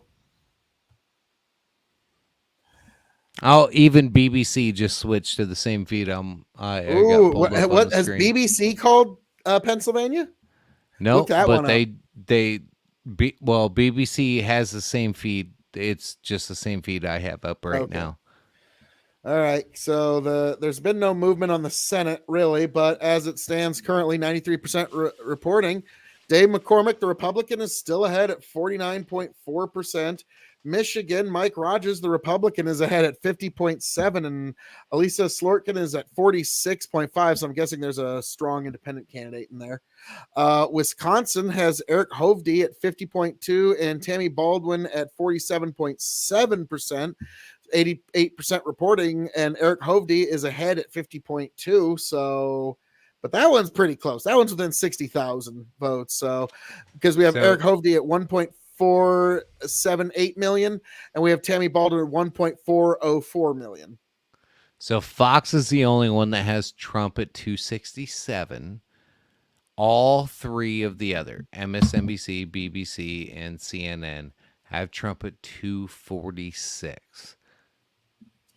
AP has him at 247. I'm not sure why, but like, think about it. If he gets Pennsylvania at 247, how many is like 247? So 57. Like, he's gonna be damn close. I want to make sure I don't show myself to be an idiot here, so I'm just gonna get it 247 plus 9. So that'd be 266 plus Alaska, which has 3. So that gets him at 269 with just Pennsylvania, and he's about to take it. So yeah, I don't know. I don't know what else they're just not wanting to call it, but ooh. Bandit goes, rumor has it Kamala has called to say, we did it, Joe. We did it. Bandit, is democracy over yet? Not quite. Not quite. So Chicken. Just like, great job. This isn't over yet. Okay. But like at 269, Trump literally has blocked Kamala's path to 270. Like, there's just no way, no matter what happens. And it looks like he's going to win another one. Like, there's no way she win. Like, he just has to win one of Michigan, Wisconsin, Arizona, and Nevada, and that's it. That's it. Why I'm like, it's over. It's over, and there's no way Kamala runs the fucking field unless, like, it's just like the most blatant shit you've ever seen in your life. Okay, well, like, no, it's turning out exactly like we all thought it would. We were all gaslit into thinking this was gonna be a lot closer than, like, I mean, it's not Kamala, that it wasn't. You should have done Rogan. Yeah, I think she just learned she probably should have done Rogan, or maybe she should have been a real person through the whole campaign, because then Rogan wouldn't have mattered. Because that's what even her own supporters didn't know what the fuck she stood for. That was her problem from day one. Like, if I were going to be a Democrat supporter, like, she stood for nothing. I had no idea who Kamala Harris was, other than don't say her name wrong. And I still don't know how to fucking say her name properly, because I see people getting yelled at on Twitter saying it all kinds of different fucking ways. That's the only thing I knew. There are trucks of ballots being reported in different places. We'll see if those reports can be confirmed. But again, AP hasn't called it for a reason yet. They're like, all right, are the midnight trucks here yet? So we'll see. We'll see, Chicken. This is, well, all that being said, Phil, I'm going to call it a night. I have to get up and go to work in the morning. It's almost 1 a.m. here. I'm going to stick with this one for a little while, gents. But yeah, ladies and gentlemen, congratulations, or Sorry. Salutations. Whatever I need to say. Fun night. Appreciate you tuning in. Great show. Phil, thanks for showing up when you did. It was perfect timing. I had a good time. Anytime, sir. We shall see you guys next time. Peace. All right. Now, gentlemen, ladies, gentlemen, all of you beautiful people out there, we are still in this. All right. Like this is, let me pull up my map here. All right. Phil KOE is now here. Let's see. As we have right now, let me pull up. There we go. 214 to 247 according to the AP. All right. They're still not updating that. Now, folks, there's going to be something that I also need to play for you. It's another one of my campaign ads. I'm going to see, and let me know when Trump gets on stage. I will try to play that for you. But yeah, this is my other campaign ad because there's going to be a sad concession speech coming soon. Yes, folks, it's going to come. But this is, let's see, there we go. The other campaign ad that Chicken put together for me for KOE 2024. So, folks, let's enjoy this beautiful beauty. In a small town where the stars shine bright, folks gather around on a summer night. They stand tall for their beliefs, never gonna sway. KOE Nation, that's how we play. With boots on our feet and the flag held high, we sing songs of freedom beneath the clear blue sky. From Main Street to the fields, we work and we pray. KOE Nation, we're here to stay. Red, white, and true, our colors unfurl. Through thick and thin, we conquer the world. Patriotism runs deep in our hearts, it thrives. KOE Nation, where nobody ever cries. Folks, 2024, you be sure to vote Phil KOE for president. For a better America, for a better world. Phil KOE. KOE Nation, where nobody ever cries.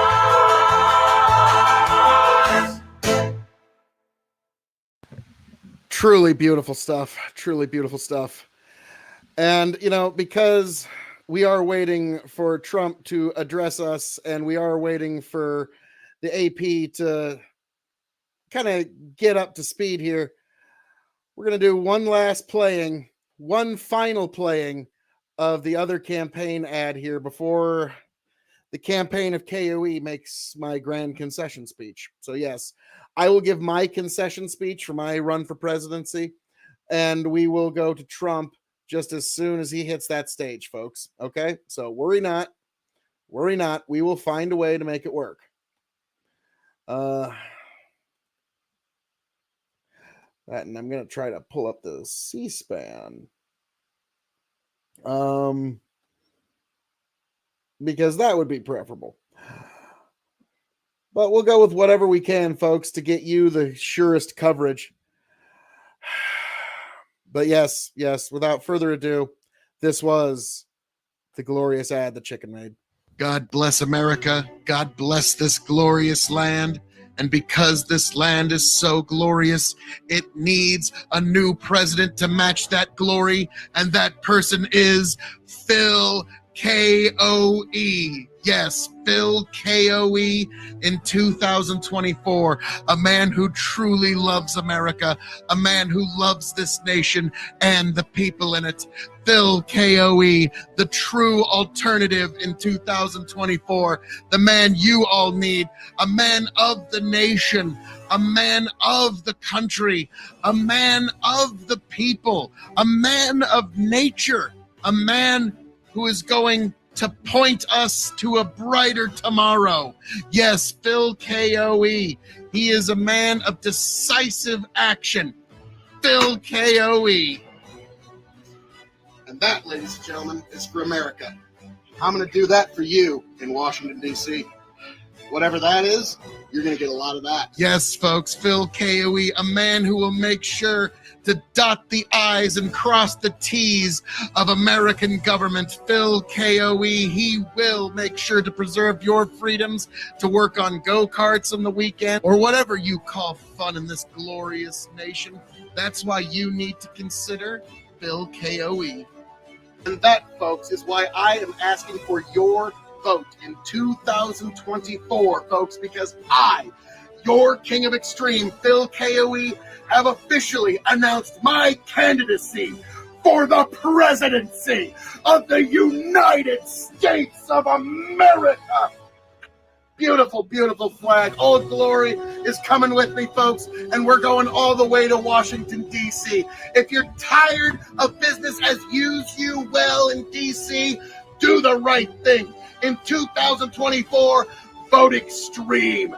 Phil KOE, the choice for you, the choice for me, the choice for everyone within all sundry. Folks, God bless every last one of you, and we're taking this all the way to Washington, D.C. in 2024. Vote Phil KOE to fix D.C. Yes, folks, it's going to happen. It's going to be beautiful. It's going to be glorious. You're going to join me, the Cabinet of Extreme. Our inauguration party is going to make the Jackson inauguration party look like a debutante ball, folks. It's going to be amazing. Old Glory's coming with me. What else do we need? God bless all of you beautiful people. Travel well, and in 2024, vote Phil KOE.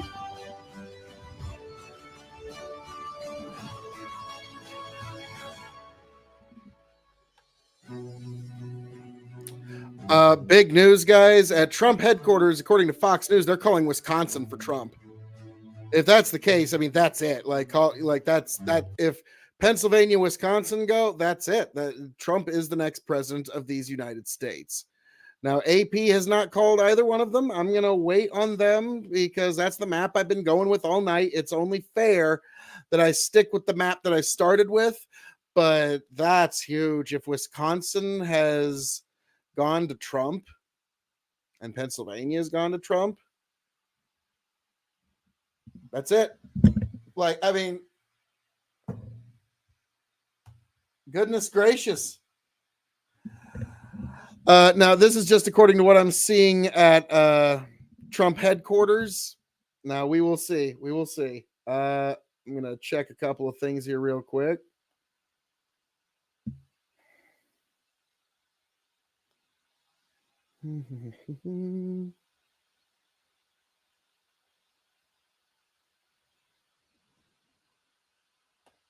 Ah, yes. This is going to be a very big night. Oh,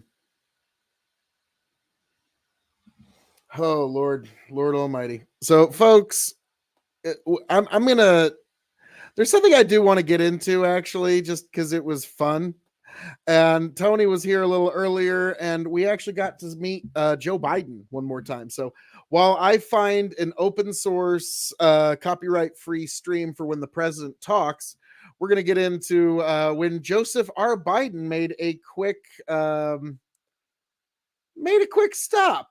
Let's check that out. So without further ado, yes, election live cover. Tony G and Donald Trump and Joe Biden. Yes, it's all come together. Congratulations, Trump says. Yeah, sorry, I was reading some things there for a moment. You know, that happens. But yes, Joseph R. Biden made a stop by our show. So let's get into it. Yes. What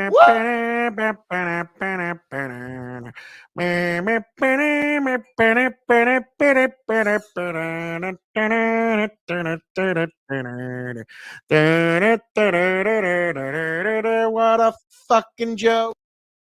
Ladies and gentlemen, the current president of these United States here to weigh so they in on tell us. tonight's election coverage. Joe, welcome. Joe, Welcome we're back to the over show. here, How you Joe. doing? We're Joe. over here, Over bro. here. Hey. Over here. Yeah. I see you.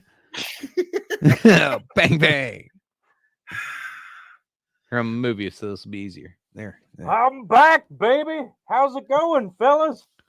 Good. Joe. So how's it feel? How's it feel tonight? This is such a great night. I got to tell you guys, I've been looking forward to this night since the debates.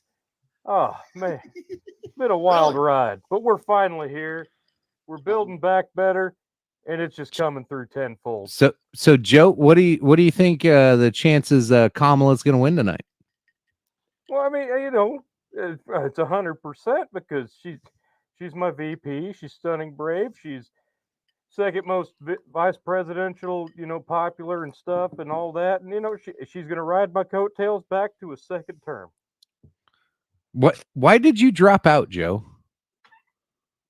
No, sorry. No, I'm back in here. You guys haven't been on for a while, so I didn't mean to drop. I was waiting for you guys to go live. No, Joe. like dropped out of the presidential race. What I didn't. I'm right here. I'm campaigning even here on election night. So you're running right now. No, I'm sitting right now. Obviously, Rooster. What are you, fucking blind? So this no, fucking guy but takes Joe, months off and he comes at me with a hardball like that. Fuck, even ABC was throwing me harder softballs than that. So Joe, I don't know if you remember this or not, but okay. So Kamala Harris. Yes, but Kamala Harris, you really love her, right? You think she's great? Oh, she's tremendous. She's a stunning Indian or black woman. Yes. Now, Joe. Okay, so you're singing her praises. She's tremendous. You got nothing but kind things to say to her, right? Well, I mean, it's not like you could tell me there's a bad thing I could say about her. Okay, well, Joe, she actually replaced you. You're not running for president anymore, and she's running for president in your stead. You will not be president after January because of her. Oh, that's funny right there. You almost got me there, KOE. No. So she did like what you think Donald Trump did on January 6th. She's actually doing to you. Killed about 5 million people. Yeah. Yeah. She's actually doing that to you right now. No, she's not even here though. Like I'm alone. But no, Joe, you're not actually running for president. You released the Rooster. I'm sitting. So you released a public statement saying that you are not going to seek re-election for presidency, and Kamala is now I released in public is irrelevant. I'm sorry. You get gassy. If I released it in public, I apologize. No, I'm sorry. My God. Okay, Joe, do you remember when you were just a spry, 60 years old? Yeah, true. Like back when you're in your 60s, when LBJ was quitting being president, and he said he will not seek nor accept his party's. In the 60s, I didn't. Back when you used to say the N-word normally. I did not get that many BJs in the 60s, Phil. I had hairy legs. Okay. LBJ. So anyway, Joe, back when you used to say the N-word freely all the time. That's what LBJ said he would not seek nor accept his party's nomination for the presidency of these United States. And Joe, you've done the same thing. Kamala's taken your spot. No, she can't do that because that's my move. She did. She did.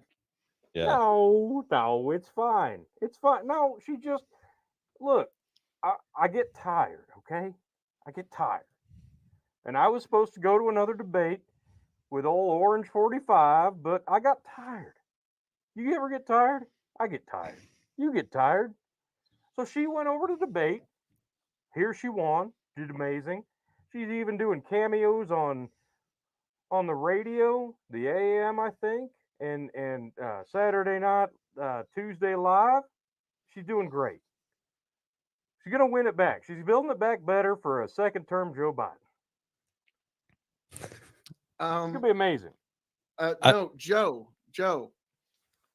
She's gonna take your seat. You're not gonna be the president anymore. Well, I mean, I'll trade a seat with her. I mean, it's just a chair.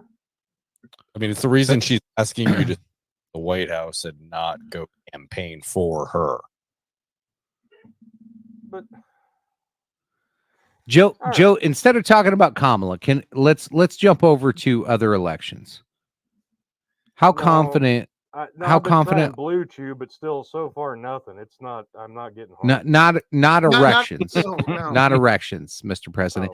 So tonight, so far, the Republicans have taken 3 extra House seats and 1 Senate seat. What is that? Stealing shit when they went into the Capitol on January 6th. They were taking chairs, and they're doing it again on election night. They're nice chairs. They are. Lecterns are nice too. Terrorists. So, well, Joe, we have polls closing in 1:30. We're gonna see probably California, Nevada. It's gonna be an exciting moment. It's gonna be an exciting moment for your side. I'm excited. Look at all that blue. The blue wave.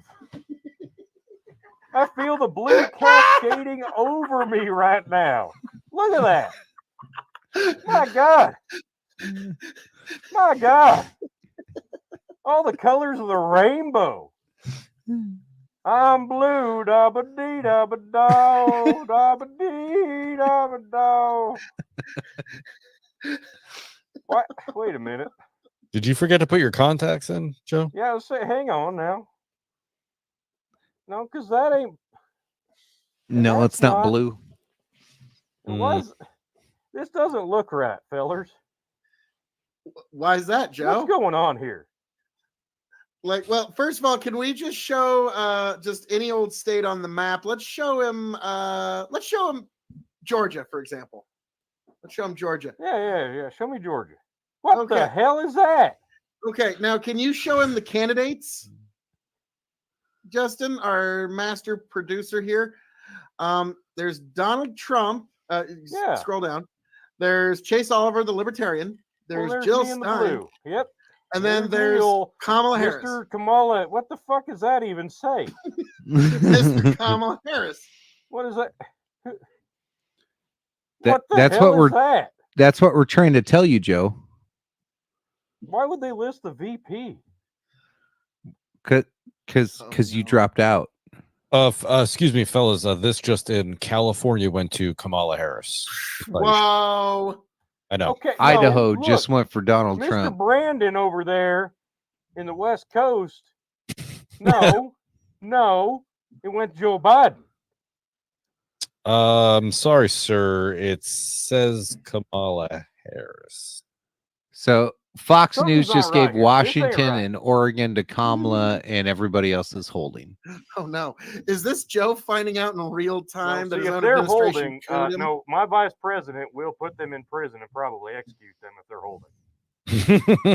Oh, okay. That's Shit. probably accurate. That's accurate. Okay. Well, I picked her. I mean, you can pick your friends. You can't pick your VP.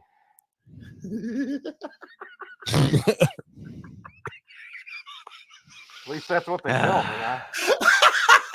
I don't know. Hang on, there's a knock at my door. I got to check on this. Joe had to go check something at the door. Hopefully You can that's pick your friends, but you hopefully can't that's pick not your his VP. handlers getting Or at rid least of that's him. what they tell me. This is the Secret Service. His handlers are coming to update him. Look at all that blue. While we're waiting, Justin, go to Minnesota. I'm curious. Minnesota, the great state of Minnesota. So there we have that, folks. That was glorious. That was marvelous. And now we're going to do a little test run here of the Trump campaign headquarters speech, because I want to make sure you actually get the audio, because C-SPAN can sometimes be a little tricky, but we're doing this. If we're going to get one, but hopefully we will see him soon. And so I just want to add a little bit of perspective, just as a Capitol Hill. Let me know if you're actually hearing the this. former president for a while. When I came to Congress 3 years ago, talked privately with many powerful Republicans who did not want to see the former president back in Washington, and then to see the legal battles that he went through and Republicans having to stand up for him. And then he went through the primary process. As Kellyanne Conway just said, he earned it state by state by state. And then Fantastic. came back This to is Washington in cspan.com. the spring. Big props to and went C-SPAN to the for this. RNC and claimed the nomination. This is the greatest comeback that I've ever witnessed personally myself. And so I look forward to seeing what he says to the country here tonight and to his supporters. Back to you. I should thank you. The Harris team is now texting to say Vice President Harris will speak tomorrow, and that will be her response to the election results. That's all we have from the Harris team, which is really strange. I mean, from a PR perspective, Dan. No, I also just think it's a shame, because I remember when John Kerry did this to George W. Bush in 2004, and you worked so hard, and I know that they're disappointed, but you should concede and let your opponent have their election night. And let everybody that's there at Trump, at Mar-a-Lago, where are they? They're in Palm Beach. They're in West Palm, at the convention center. At the convention center, like, let them have their moment without anyone. Like, I remember Andy Card had to come in and say, well, yes, we know we won, but we have to wait until John Kerry concedes. And then we all had to traipse back in the next morning and wait, and you don't get that moment. I don't think it's right. And that's not to say there's not going to be a phone call. There could be a phone call tonight, but she's not gone going to bed. But I'm staying here if there's till a we phone know. call, they have to make it public. And then nobody needs to hear from her. So if I were her. Okay, I'm muting the audio for the speech for just a minute, because I just want you all to know that, yeah, we're here until we have a call in this race. AP is still not called Pennsylvania or Wisconsin, even though Fox News has called Wisconsin, and apparently Fox News called Pennsylvania. Okay, we got an update. Pennsylvania, 95% reporting, 51% for Donald J. Trump with 3,386,485 votes to Kamala Harris's 48.1%, 3,192,548 votes. So Trump is still ahead. Michigan, 70% reporting. Trump, 2.17 million to Kamala Harris's 1.9 million. Wisconsin, Trump has had 51.3% to Kamala Harris 47.2, 1.55 million to 1.43 million. Arizona, 51% reporting. Donald Trump's ahead, but only by about I would say 19,000 votes. 79% reporting for Nevada, with Donald Trump ahead 51% to 46%. But that one we'll have to see what happens. Trump still not on stage yet. 10-4 stepped away. No, it's all right. It's all right. But let's get back to at least having that in the background so you can kind of hear what's happening. As a platform for good and undo some of these bad policies. And Let's leave that at kind of like a low there for a minute. Let's see. Walrads, they can't accept the loss. It's sick. They won't concede, and they also won't tell us that the state belongs to Trump. Well, we'll keep this updated throughout the night. I'm not going to bed until we know, folks. So, you know what? Strap in, folks. I'm taking some Advil. The question is, we're doing what it. The Republican Party looks like now, and Kaylee, it's a multiracial party. To your point, it's working class. And Advil migraine. I swear by it personally, not to be construed as actual medical advice, though. And podcast, it is, you know, there's an opportunity here on both parties to realign and change. Brett Baer just talked about the Joe Rogan podcast. Yeah, Joe Rogan. Is it JD Vance? Is decided presidents. And they're like, what's really bizarre is like, I've been on with people who make it onto Joe Rogan. It's weird. Like I've been on with Ben Burgess before, and there's one other guy that made it onto Joe Rogan that I've been on a panel with before. It's just like it's a really weird small world. And now Joe Rogan is now deciding presidential. I'm not gonna say he's deciding anything. Let's be honest here. Joe Rogan saw what was coming and he hopped on at the last minute. Let's not like, you know, this wasn't all Joe Rogan single-handedly. He saw what was coming down the pike.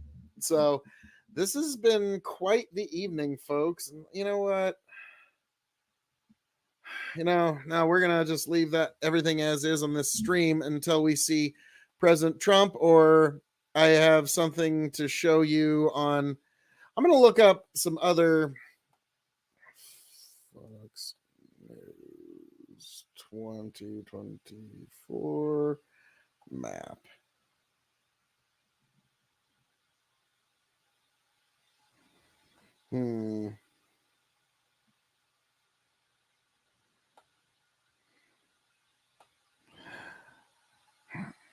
There we go. Live election results map from Fox News. Let's see what we got here.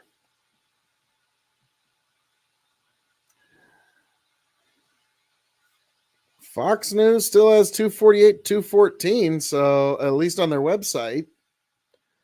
So yeah, we're still sort of in a wait moment. Topsy look like if you're a Democrat? It's painful, but you have to have one.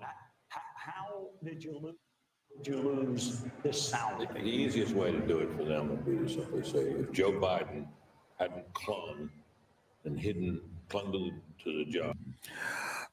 Yeah, they're going to be now. They're kind of Monday morning quarterbacking it, and since we're in the Monday morning quarterback, there's one more thing I want to play, and it's an old one, but it's good old Joe. It's the last time we're going to have a chance to play it, so I'm going to play one more time of Joe Biden coming on, fucking around on stream, because we love him, and this was one of Tony's better, funnier moments, and there was a lot of folks that you know and love.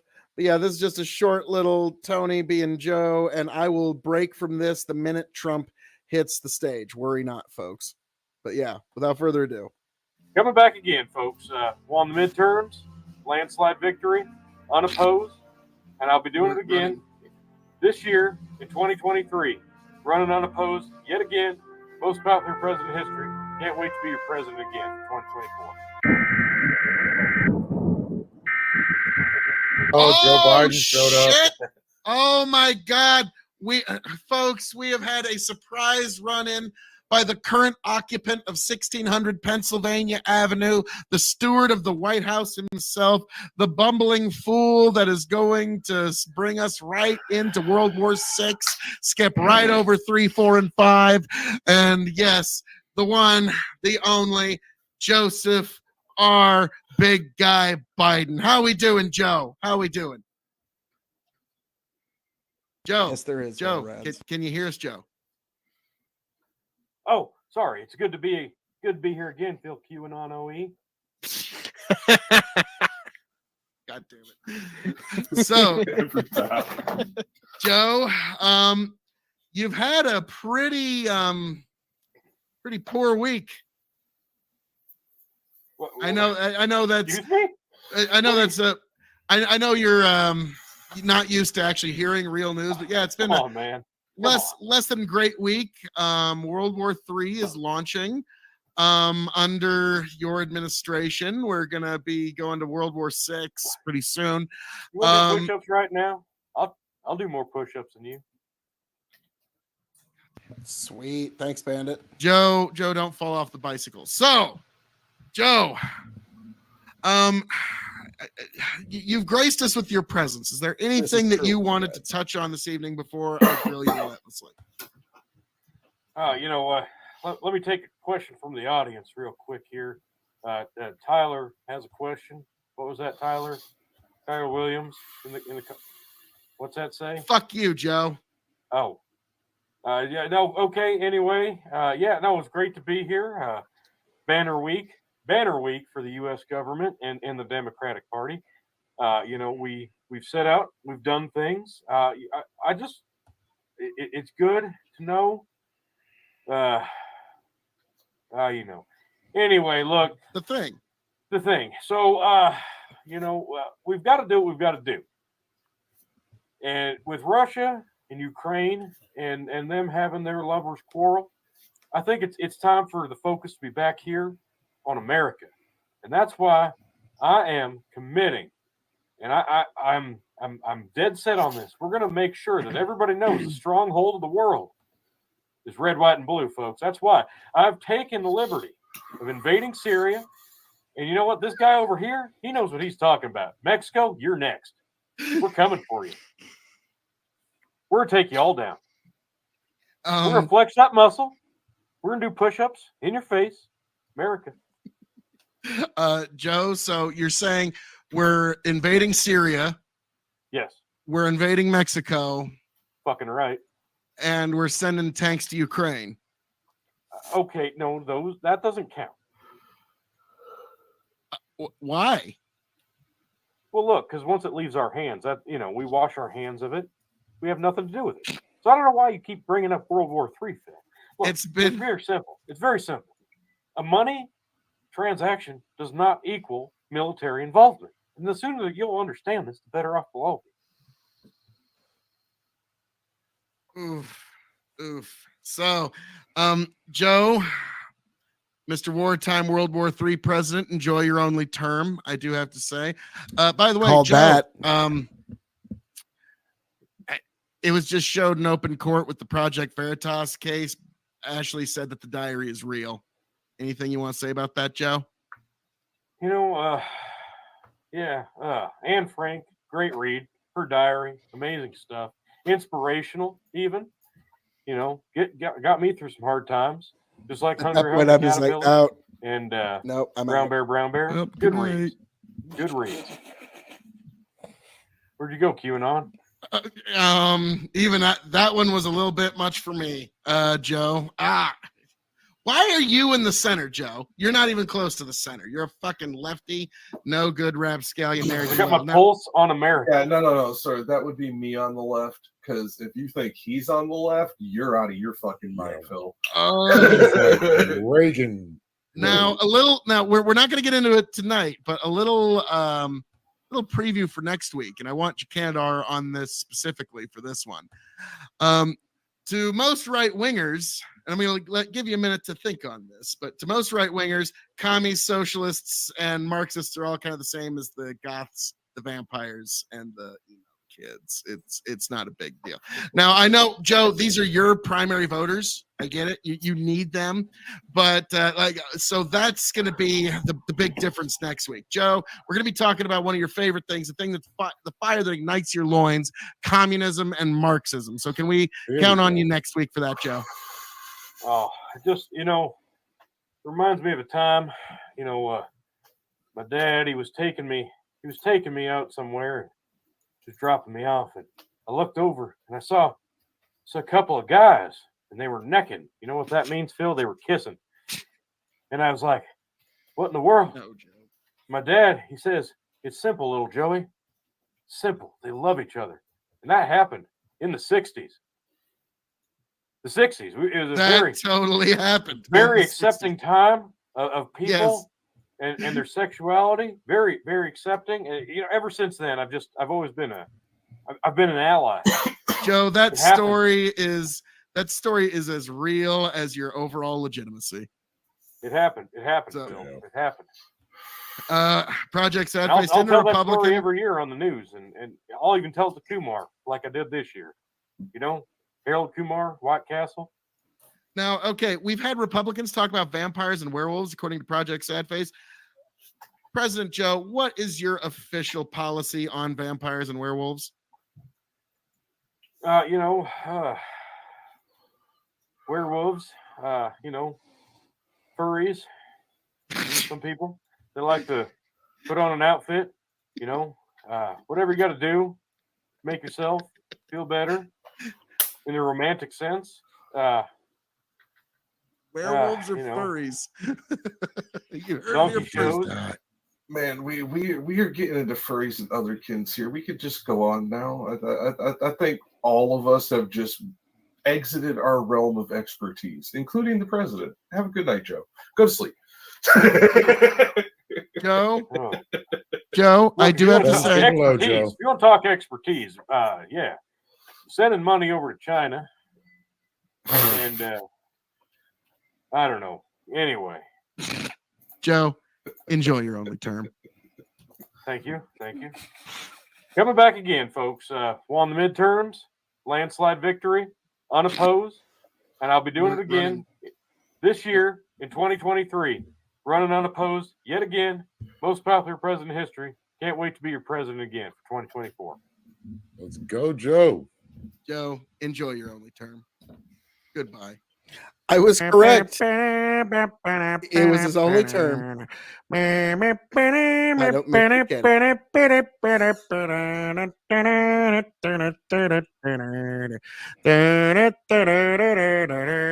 What a fucking joke. Tony, you're bet. Tony, you missed him. I think Joe Biden commandeered your house. Oh, damn, not again. Tony, it's that like Manifest He-Man and Destiny or Adam. Eminent He missed Domain? him again. Tony, He's one of always these days hiding in my you're gonna shower. catch Really tiny.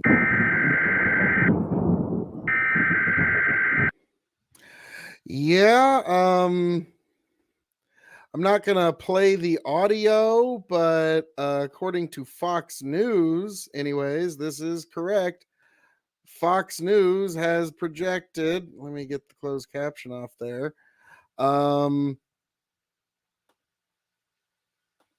you have it, folks. According to Fox News, Trump elected 47th president. That's the Fox News projection as of this very moment. AP has not updated, but Fox News has called for President Trump. That's really something, folks. That's something. That's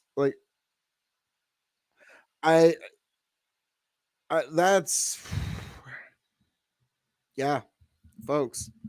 Fox News has called it.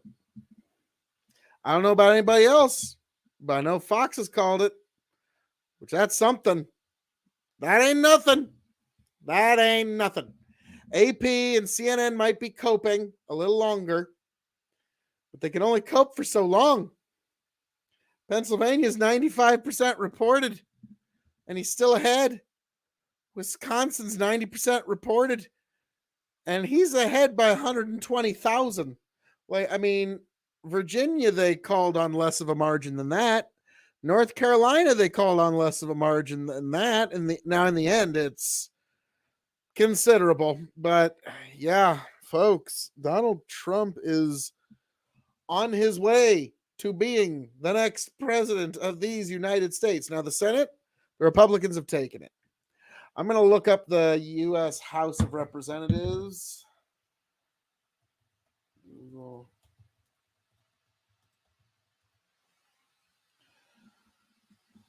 Okay, 218 to a majority. Right now, the GOP has 190 votes to the Democrats 166. So that one will probably... That one I'm going to keep you updated on. I'm going to keep you updated on until we at least have some sort of a fuzzy idea on that one. But right now, it's looking like it's almost going to fall back into the same slim majority of Republicans as it stands in this moment. So, spectacular night for the GOP. However you want to look at this. This is just can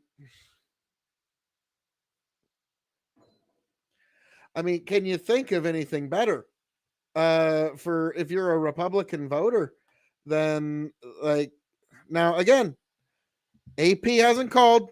It's not fair for I'm going to let y'all know when AP makes some more calls, but boy, it's got to be soon. It really has to be soon. Other Advil.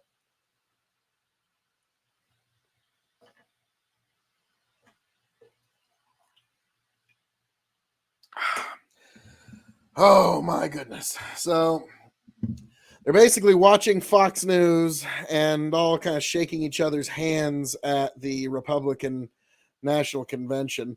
So let's get that on screen here at the very least, while I try to get you some more updates on things. So let's get my beautiful face a little bit bigger there. All right. That's a bit more like it. That's a bit more like it. Because there's really no need to play the audio. It's basically just Fox News talking because that's what they're playing. But yeah, Fox News has called this election for Donald J. Trump. This is quite a day. Quite a day. This is like, again, I was always loyal to Trump throughout the entire time of the last 4 years because I knew he was going to come back because the people loved him enough. And here we are. Here we are. Donald Trump is going to be your president again. Okay? Like it's very much looking like it. Bandit, yes, I am feeling quite unburdened by what has been. America has been unburdened by what has been. So this is, like I said, it's a potentially very long reign because we're going to go from 4 years of Trump, where he's going to be the hard reformer, to him endorsing J.D. Vance. And then there's going to be 8 years of J.D. Vance. And then the pendulum will swing because that's, politics. But we're going to have a solid 12 years of potential Republican rule in the White House. Okay. Because Trump has shown the path. Okay. And if he's got, when he's done being president, he'll probably still, towards the end of his presidency, he'll probably campaign for JD a few times just because he loves it. So, yeah, this is, and like I said, again, Bandit, think about it. JD Vance RFK Jr. ticket.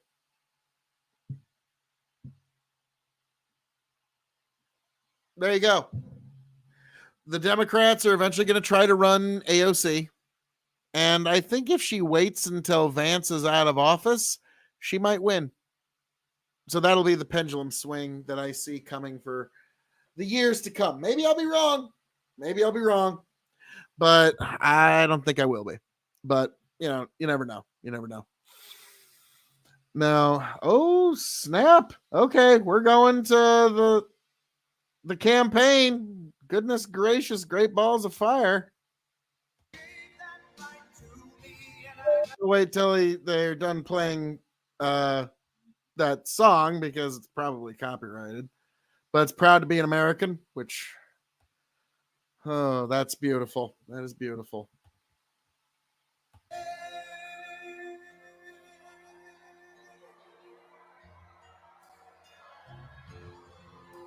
Wow. Guys, this is happening.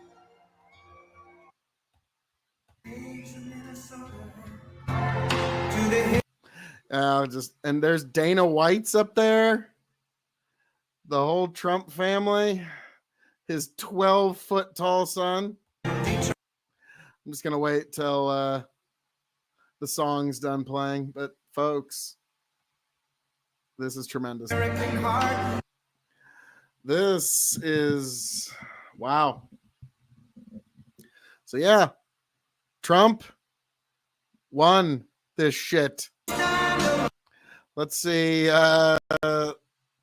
Okay. AP is called Pennsylvania for Trump. AP has officially called Pennsylvania for Trump. According to AP, he sits at 267 electoral votes. If he wins Alaska, he's at 270. That's it. That's it, folks. That's it.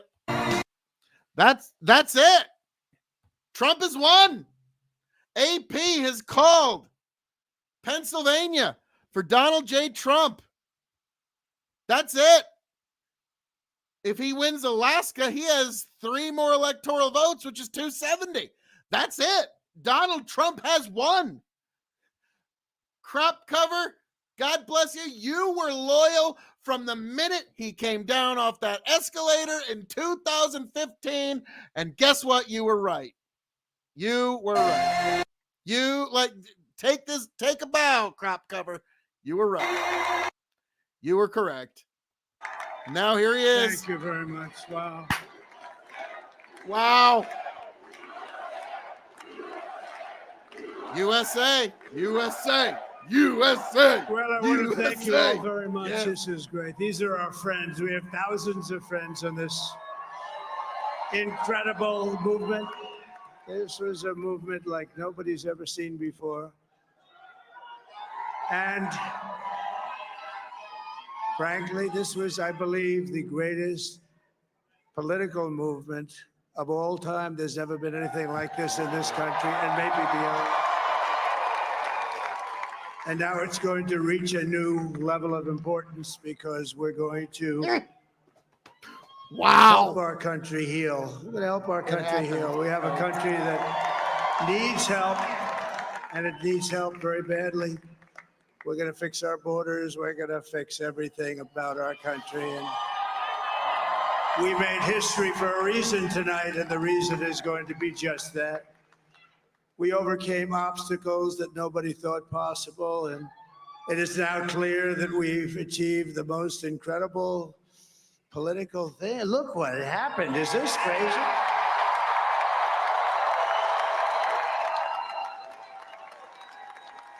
But it's a political victory that our country has never seen before, nothing like this. I want to thank the American people for the extraordinary honor of being elected your 47th president and your 45th president.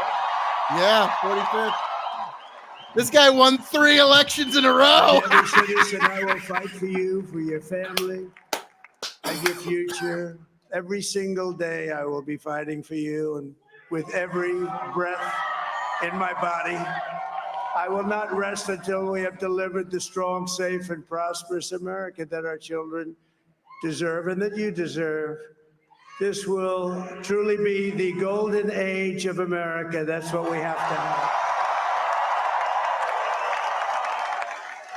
This is a magnificent victory for the American people that will allow us to make America great again. Yeah. And in addition to having won the battleground states of North Carolina, I love these places, Georgia, Pennsylvania, and Wisconsin,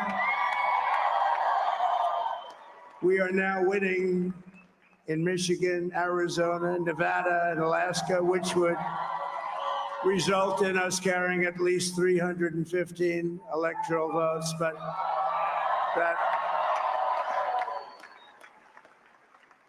But it's much easier doing what the networks did or whoever called it, because there was no other path. There was no other path to victory.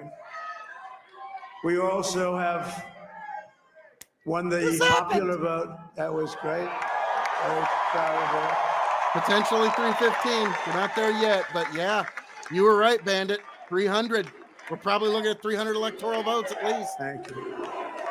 I'm staying closer to 309. Let's keep it conservative. But we've already won. Thank you very much. It's beautiful. Winning the popular vote was very nice. Very nice. Yeah, I think he's won the popular vote. It's a great feeling of love. We have a great feeling of love in this. Yeah, he's won the very popular large vote room by a lot. with unbelievable people standing by my side. These people have been incredible. They've made the journey with me. He's won the popular vote. We're going to make you He very won the happy. We're gonna popular make you very vote. proud of your vote. I hope that you're going to be looking back someday and say that was one of the truly important moments of my life when I voted for this group of people beyond the president. This group of great He people. has the House, the Senate, the presidency. He won the popular vote. America has given this is us like an the best night for unprecedented Republicans ever. and powerful mandate. We have taken back Beautiful night. control God of the bless. Senate. Wow, that's great. And the Senate Oh, yeah, there's a races mandate. in Montana, Nevada, Texas, Ohio, Michigan, Wisconsin, the great Commonwealth of Pennsylvania. We're all won by the MAGA movement. They helped so much. And in those cases, every one of them, we worked with the senators. They were tough races. And I mean, the number of victories in the Senate was absolutely incredible. And we did tele-rallies. We did tele-rallies with each one of them. And sometimes we did 2 or 3 and it was amazing to look at all of those victories. Nobody expected that, nobody. So I just wanted to thank you very much for that. And you have some great senators and some great new senators. And it also looks like we'll be keeping control of the House of Representatives. Wow. This has been a great night for Republicans. Like, there's no way to boil this down. And I want to thank Mike Johnson. I think he's doing a terrific job. Yeah. Terrific job. Wow. I want to also thank my beautiful wife, Melania, First Lady. America loves Melania.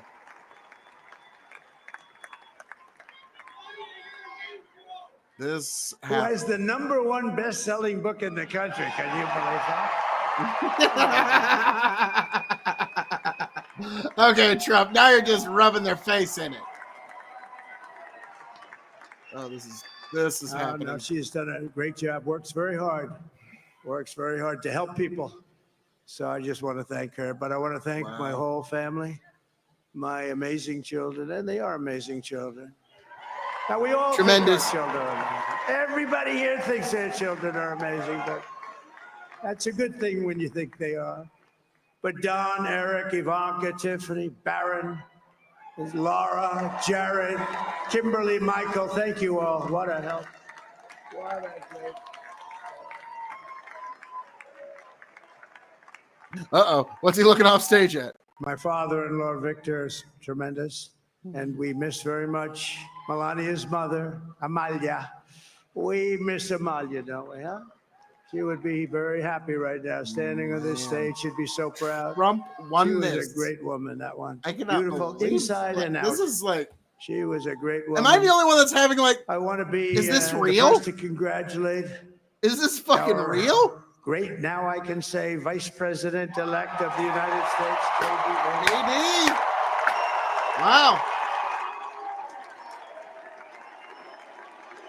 JD Vance. Which I really do like this guy. I hope he's... I would support him in 2028. Remarkable as and things stand beautiful right wife, Usha Vance.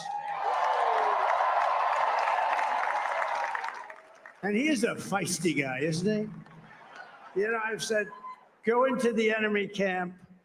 And you know, the enemy camp is certain networks. And a lot of people don't like to, sir, do I have to do that? He just goes, okay. Which one? CNN, MSDNC? He'll say, all right, thank you very much. He actually looks like, he's like the only guy I've ever seen. He really looks forward to it. And then he just goes in and absolutely obliterates them. Say a couple of words. Say a couple of words. Jeez, this is beautiful. Wild.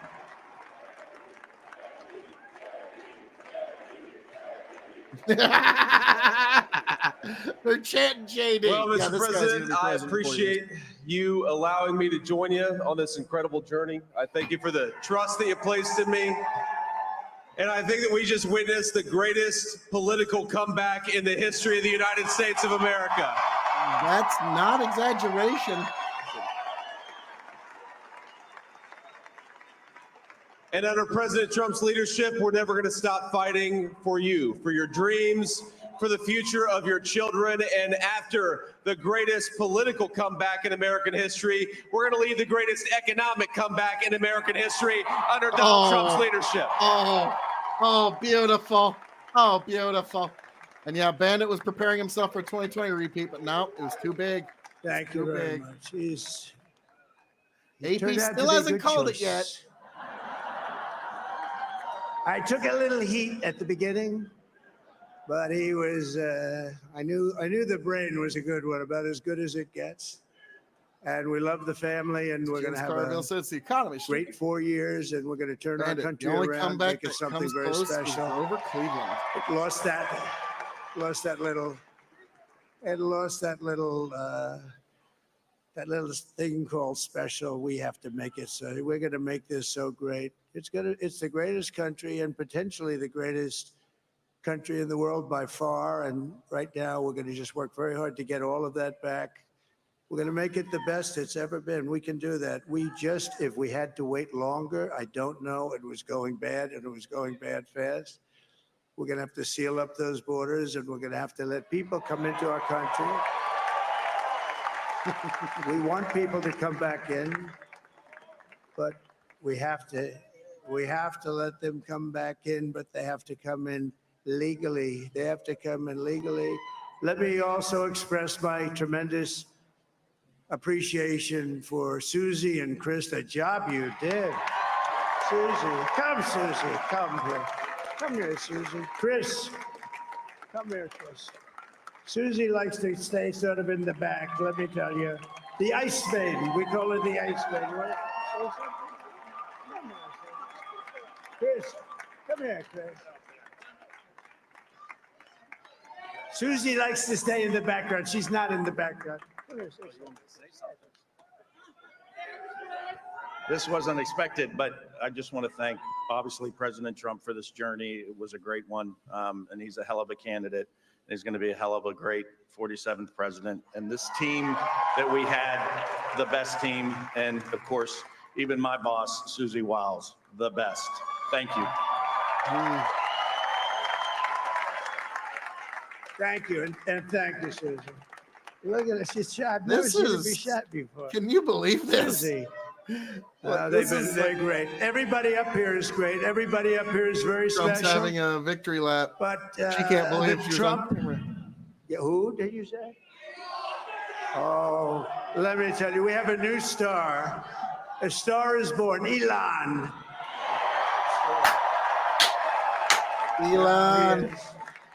Now he's an amazing guy. We were sitting together tonight. You know, he spent 2 weeks in Philadelphia and different parts of Pennsylvania campaigning. You know, he sent the rocket up 2 weeks ago, and I saw that rocket, and I saw it coming down. I saw it. When it left, it was beautiful, shiny white. When it came down, it didn't look so pretty. It was going 10,000 miles an hour, and it was burning like hell. I said, what happened to your paint job? He said, we've never made a paint that could withstand that kind of heat. And but I saw it come down and turn around. And it was, you know, it's like 22 stories tall, by the way. It looks a little smaller than that, but it's big. And it came down, and you saw that fire burning. And I'm saying, only Elon can do this. It must be an Elon. And I tell the story. I told it last night. I had a man on the phone. I had the screen muted, no sound. I was talking to a very important man, happens to be here. Elon. A very important guy, one of the most important people in, I would say, the country, actually. But, you know, I was president, and now it looks like I was going to be maybe president again, so I figured I could ask him to hold. So I asked him to hold. And especially because you're going to be president again, they hold. So I took the phone down, and I'm looking at the screen. I'm seeing this crazy thing that's going around and coming down. It looks like it's going to crash into the gantry. And I said, oh, no. And I said, do me a favor. Do you mind holding for a couple of minutes? I want to see this. I thought it was a space-age movie or something. I put the phone down. Bad part, I didn't pick it up for 45 minutes, and he was holding. But this history's happening, came down, folks. and I saw those engines firing, and it looked like it was over. It was going to smash, and then I saw the fire pour out from the left side, and it put it straight, and it came down so gently, and then it wrapped those The arms 2016 around it, speech was, we and it felt held more it, exuberant. and This like you one, hold like your it's baby more at night, safe. your little baby. Like our nation's going to be And safe for it a was a little while. beautiful thing to see, and I called Elon. I said, Elon, was that you? He said, yes, it was. I said, who else can do that? Can Russia do it? No. Can China do it? No. Can the United States do it other than you? No. Nobody can do that. I said, that's why I love you, Elon. That's great. And you know, when we had the tragic Hurricane Helene, and it hit North Carolina, they were really devastated. The water. This was a big water, as big as we've ever seen water hurricane. Yeah, Bandit. This is a sigh of relief. Just nothing. Fields became lakes, and thank God the danger was someone competent is in charge North again. Carolina came to me. And Someone they we said, actually "Would it be voted possible, for." At all possible for you to speak to Elon Musk. And he We has need a total Starlink." mandate that no one can I question. said, what's Starlink? It's a form of He won the popular communications. I vote. called Elon, and I'll tell you what, he had, and it was very dangerous. People would die. They had no communication. All the wires were down. I called Elon Musk. I said, Elon, you have something called Starlink. Is that right? Yes, I do. What the hell is it? He said, it's a communication system that's very good. I said, Elon, they need it really, really badly in North Carolina. Can you get it? He had that there so fast. It was incredible. So, and it was great. It saved a lot of lives. He saved a lot of lives. But he's a character. He's a special guy. He's a super genius. We have to protect our geniuses. We don't have that many of them. We have to protect our super geniuses. I want to thank some of the guys. You know, we have up here today the U.S. Open champion. He's fantastic golfer. He's slightly longer than me. It's We have a 60 bit plus longer than me. days. Just a little bit. You are Bryson correct. DeChambeau is up here someplace. What happened to Bryson? Where is he? Bryson. Oh, he was shot. He's hitting balls. Oh, he's on the way. He's hitting balls. Bryson. Oh, look at him.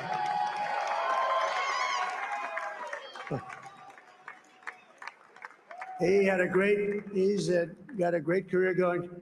Great U.S. Open, Bryson. That's a fantastic job. And we also have a man, Dana White, who has done some job. Oh, he's gonna have Dana White. He's Is the a Hulkster tough there? guy. He's a tough guy. So He's the toughest. Dana started UFC and came to me. Do you mind if I use your? Nobody wanted to give him Marines because they said it's a rough sport, a little rough. And I helped him out a little bit, and I went and I said, "This is the roughest sport I've ever seen," but I began to like Let's it, get and a he Hulk, loved but it. And still, nobody's he done a helped. better job in sports. And you This know, he's a happened. very motivational kind of a guy. What he does, he gets these fighters, and they really go at it. And it's become one of the most successful sports enterprises anywhere at any time. It's doing so well. I'd like to ask Dana just to say a couple of words because people love to hear from him. Dana,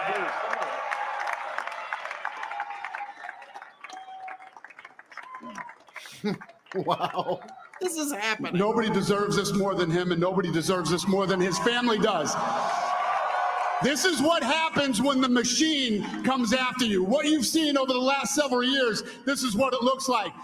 Couldn't stop him. He keeps going forward. He doesn't quit. He's the most resilient, hardworking man I've ever met in my life. His family are incredible people. This is karma, ladies and gentlemen. He deserves this. They deserve it as a family. I want to thank some people real quick. I want to thank the Nelk boys, Aiden Ross, Theo Vaughn, Bustle with the boys, and last but not least, the mighty and powerful Joe Rogan. And thank you, America. Thank you. Have a good night. The podcast fucking world is here. Okay. That is a piece of work. The podcast No, world he's is now He's really an upon amazing us. guy. But most of all, I want to thank the millions of hardworking Americans across the nation who have We always deserve it been as the a heart nation. and soul of this really great movement. We've been through so much together, and today you showed up in record numbers to deliver a victory like really, I probably like no other. This was something special, and we're gonna pay you back. We're gonna do the best job. We're gonna turn it around. It's got to be turned around. It's got to be turned around fast, and we're gonna turn it around. We're gonna do it in every way, with so many ways, but we're gonna do it in every way. This will forever be remembered as the day the American people regained control of their country.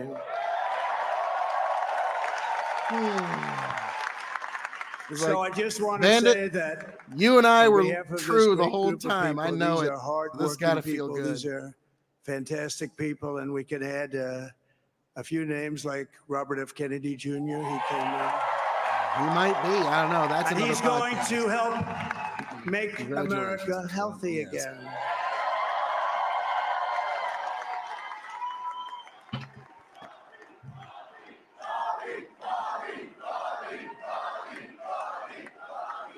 Yeah, he needs to be And now he's a Vance's great guy, VP. and he really if means he's it. He still wants up to for do it. some things, and we're going to let him go to it. I just said, but Bobby, leave the oil to me. We have more liquid gold, oil and gas. We have more Bobby. liquid gold than any country in the world, more than Saudi Arabia. We have more than Russia. Bobby, stay away from the liquid gold. Other than that, go have a good time, Bobby. We're going to be paying down debt. We're going to be reducing taxes. We can do things that nobody else can do. Nobody else is going to be able to do it. China doesn't have what we have. Nobody has what we have. But we have the greatest people also. Maybe that's the most important thing. This campaign has been so historic in so many ways. We've built the biggest, the broadest, the most unified coalition. Thank you, They've Romero. never seen anything like it in all of American history. They've never seen it. Young and old, men and women, Romeo. rural and Thank you. urban. And we had them all helping us tonight. When Wow. you think, I mean, I was looking at it. I was okay. watching it. Everybody Some within the great sound of my voice. analysis of the can you people really that believe voted it? for us. Nobody's ever seen anything like that. It came from. Can you they really came believe what from you're seeing all here? quarters: union, non-union, African American, Hispanic American, Asian American, Arab American, Muslim American. We had everybody, and it was beautiful. It was a historic realignment, uniting citizens of all backgrounds around a common core of common sense. You know, we're the party of common sense. We want to have borders.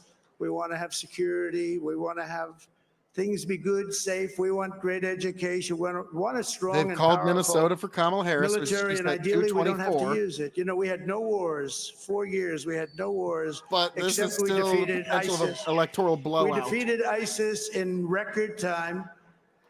But we had no wars. They said, he will start a war. I'm not going to start a war. I'm going to stop wars.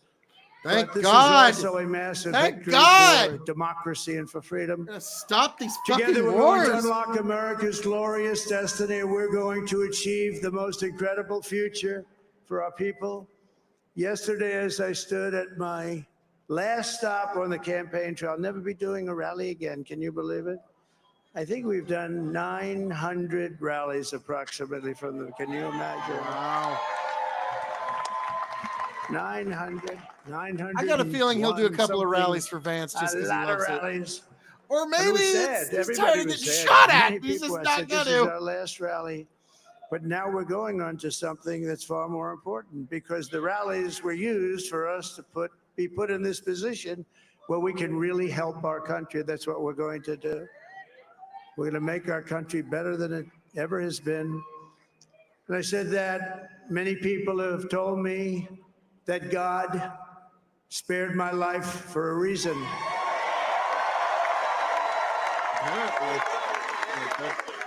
And that reason was to save our country and to restore America to greatness. And now we are going to fulfill that mission together. We're going to fulfill that mission. The task before us will not be easy, but I will bring every ounce of energy, spirit, and fight that I have in my soul to the job that you've entrusted to me. This is a great job. There's no job like this. This is the most important job in the world. Just as I did in my first term, we had a great first term, a great, great first term. I will govern by a simple motto: promises made, promises kept. We're going to keep our promises. Nothing will stop me from keeping my word to you, the people. We will make America safe, strong, prosperous, powerful, and free again. And I'm asking every citizen all across our land to join me in this noble and righteous endeavor. That's what it is. It's time to put the divisions of the past 4 years behind us. It's time to unite. And we're going to try. We're going to try. We have to try. And it's going to happen. Success will bring us together. I've seen that. I've seen that. I saw that in the first term when we became more and more successful. People started coming together. Success is going to bring us together, and we are going to start by all putting America first. We have to put our country first for at least a period of time. We have to fix it. Because together we can truly make America great again for all Americans. So I want to just tell you what a great honor this is. I want to thank you. I will not let you down. America's future will be bigger, better, bolder, richer, safer, and stronger than it has ever been before. God bless you, and God bless America. Thank you very much. Thank you. Thank you very much.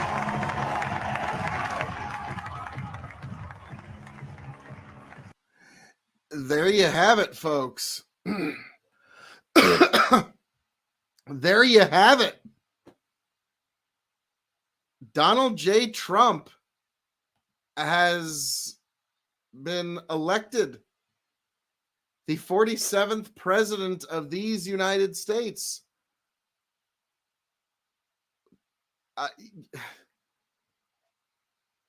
Gobsmacked doesn't even begin to describe what it is I'm thinking. Like Bandit said, he's having a hard time believing it. We're all having a hard time believing it.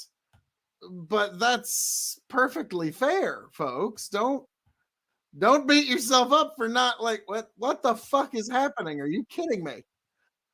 Because this is where we're at. Now, congratulations, Donald. Congratulations.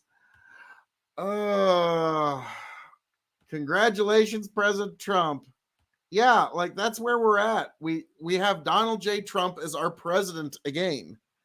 And well, wait, why don't we have at least some of that beautifulness on the stage? Yeah, because he's still congratulating folks. There's JD Vance. There's Mike Johnson. Speaker Johnson is there on stage. And this is a historic moment, folks. Donald J. Trump has been reelected. Twitter is, you can imagine.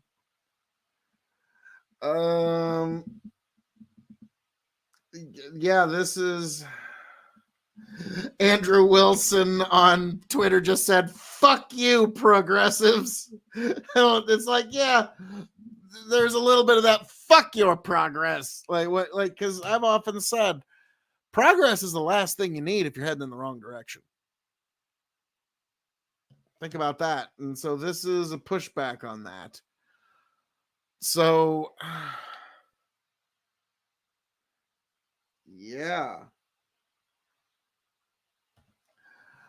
Bandit, for the next 60 days, do we use president-elect or still president? There's a lot of different ways you can look at that, Bandit.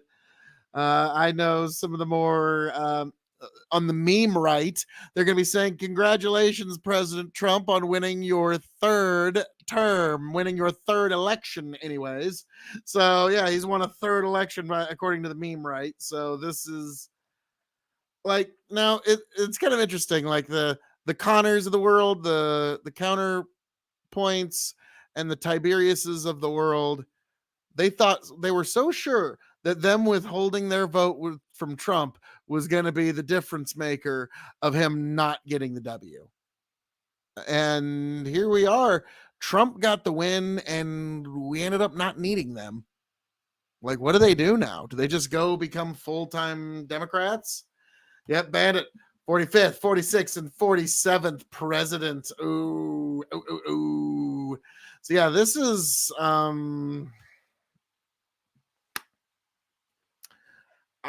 yeah, folks. Congratulations, Mr. Trump. Congratulations. Now, you know what? That was I can't believe it, folks. I'm still like, now I'm gonna refresh. But no, we still have not had Associated Press concede the election yet, which we're basically kind of just waiting on Alaska to be called, which they could call that any minute, but I'm not fucking budging. Okay. I'll be here till the fucking sun rises. All right. But no, we're going to get this. But yeah, folks, can you believe it? Donald J. Trump, the winner of 2024. So folks, I'm going to play something one more time because I get the chance to before I make my concession speech in my presidential campaign. Okay. It's also an excuse for me to grab something to wet my whistle. But yes, folks, this is my last chance that I get to play this video, as beautiful as it is. My 2024 campaign video. God bless America. God bless this glorious land. And because this land is so glorious, it needs a new president to match that glory. And that person is Phil K-O-E. Yes, Phil K-O-E in 2024. A man who truly loves America. A man who loves this nation and the people in it. Phil K-O-E, the true alternative in 2024. The man you all need. A man of the nation. A man of the country. A man of the people. A man of nature. A man who is going to point us to a brighter tomorrow. Yes, Phil K-O-E. He is a man of decisive action. Phil K-O-E. And that, ladies and gentlemen, is for America. I'm going to do that for you in Washington, D.C.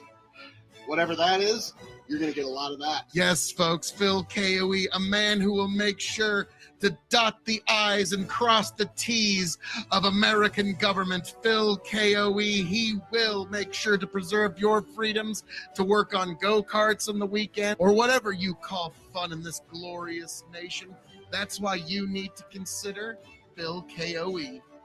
And that, folks, is why I am asking for your vote in 2024, folks, because I, your king of extreme, Phil K-O-E, have officially announced my candidacy for the presidency of the United States of America. Beautiful, beautiful flag. Old Glory is coming with me, folks, and we're going all the way to Washington, D.C. If you're tired of business as usual in D.C., do the right thing. In 2024, vote extreme. Phil K-O-E, the choice for you, the choice for me, the choice for everyone within all sundry. Folks, God bless every last one of you, and we're taking this all the way to Washington, D.C. in 2024. Vote Phil K-O-E to fix D.C. Yes, folks, it's going to happen. It's going to be beautiful. It's going to be glorious. You're going to join me, the Cabinet of Extreme. Our inauguration party is going to make the Jackson inauguration party look like a debutante ball, folks. It's going to be amazing. Old Glory's coming with me. What else do we need? God bless all of you beautiful people. Travel well, and in 2024, vote Phil K-O-E.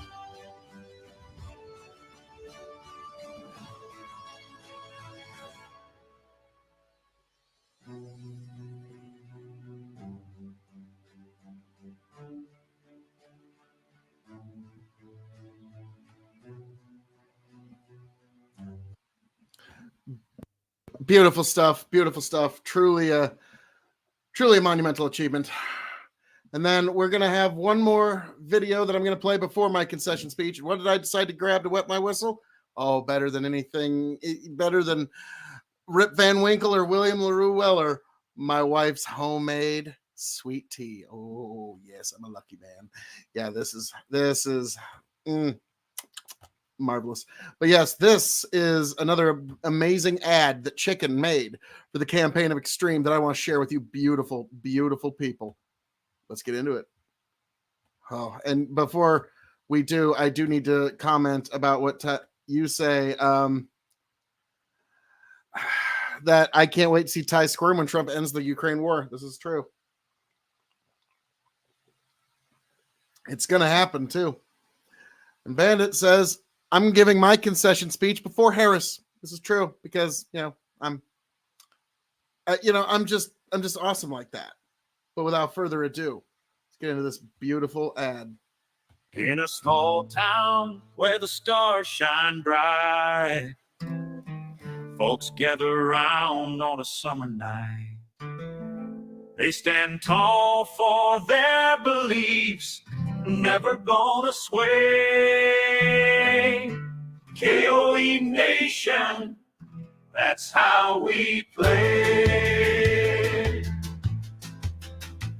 With boots on our feet and the flag held high, we sing songs of freedom beneath the clear blue sky.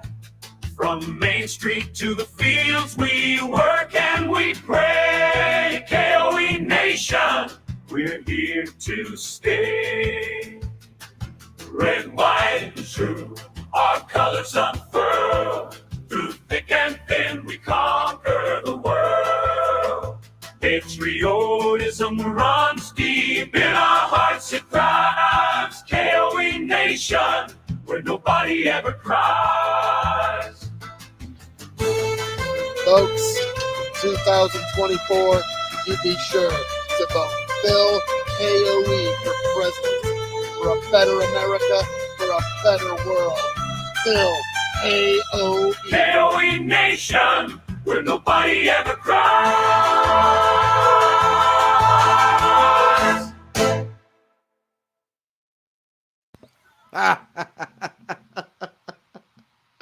I'm sorry if that don't make you laugh a little bit. So, folks, for this campaign for my presidency for the United States of America, as I'm known to say around here, all that being said, I am conceding that I did not win the 2024 presidential election. And as Bandit has pointed out, I've done so before Kamala Harris, because that's just how much of a class act I am. Although it looked optimistic at the beginning of the night, I did not end up winning the 2024 presidential election. But I go on to win great things with the many blessings in my life. And hopefully all of you find blessings in your life.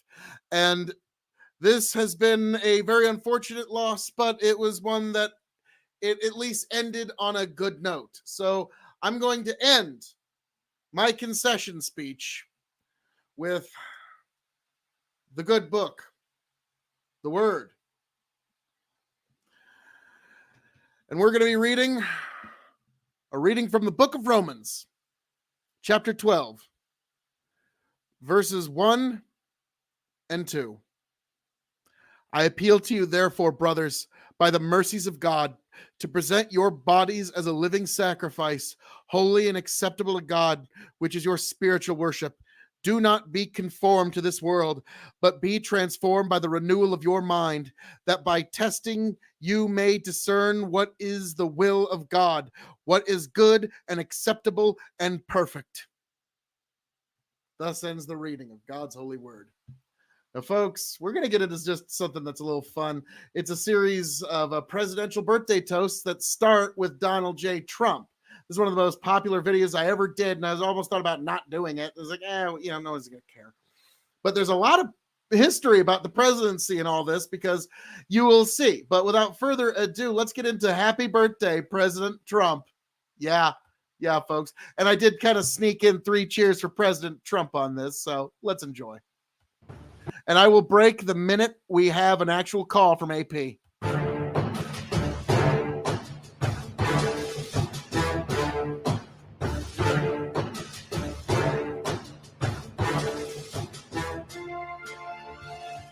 Happy birthday, President Trump.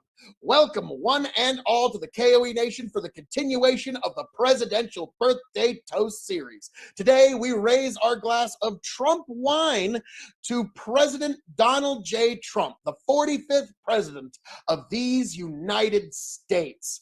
So whenever you make a video about modern day presidents, you always have to be careful because there's always going to be controversy. You're always going to have half of your audience is going to be really pissed off, and the other half is going to be like, hooray! And so for this one, I'm just going to give down the line. This is our birthday tribute to one Donald J. Trump, the 45th president of these United States. His term was quite the ride, wasn't it, folks? Boy, it was a time. It was an era, and it's one that we're going to look back on and tell future generations about. We were there. But yes, Donald J. Trump, one of the only presidents that I know of that appointed 3 Supreme Court justices in one term.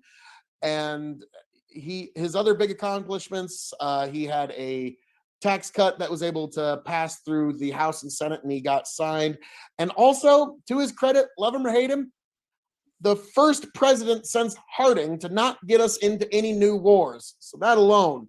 So folks, wherever you're at, whatever you're drinking, this evening I am going to be drinking in toast a bottle of Trump wine from Trump Vineyard, their Meritage release from Monticello, the 2017. So this was actually, the grapes were grown, harvested, pressed. There we go. They were grown, harvested, and pressed, then fermented, then bottled, then stored, and then brought to market, all while Donald J. Trump served in the White House as the president of these United States. So folks, every last one of you, raise a glass to the 45th president of these United States, one Donald J. Trump. Happy birthday, Mr. President.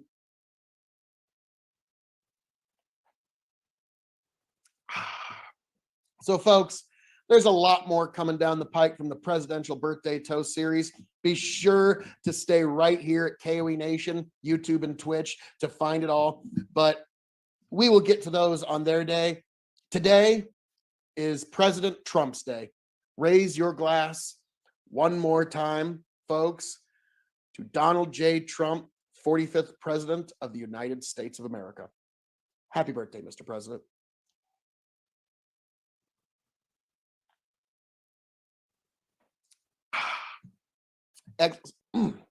Excellent stuff. You need to give it a shot sometime.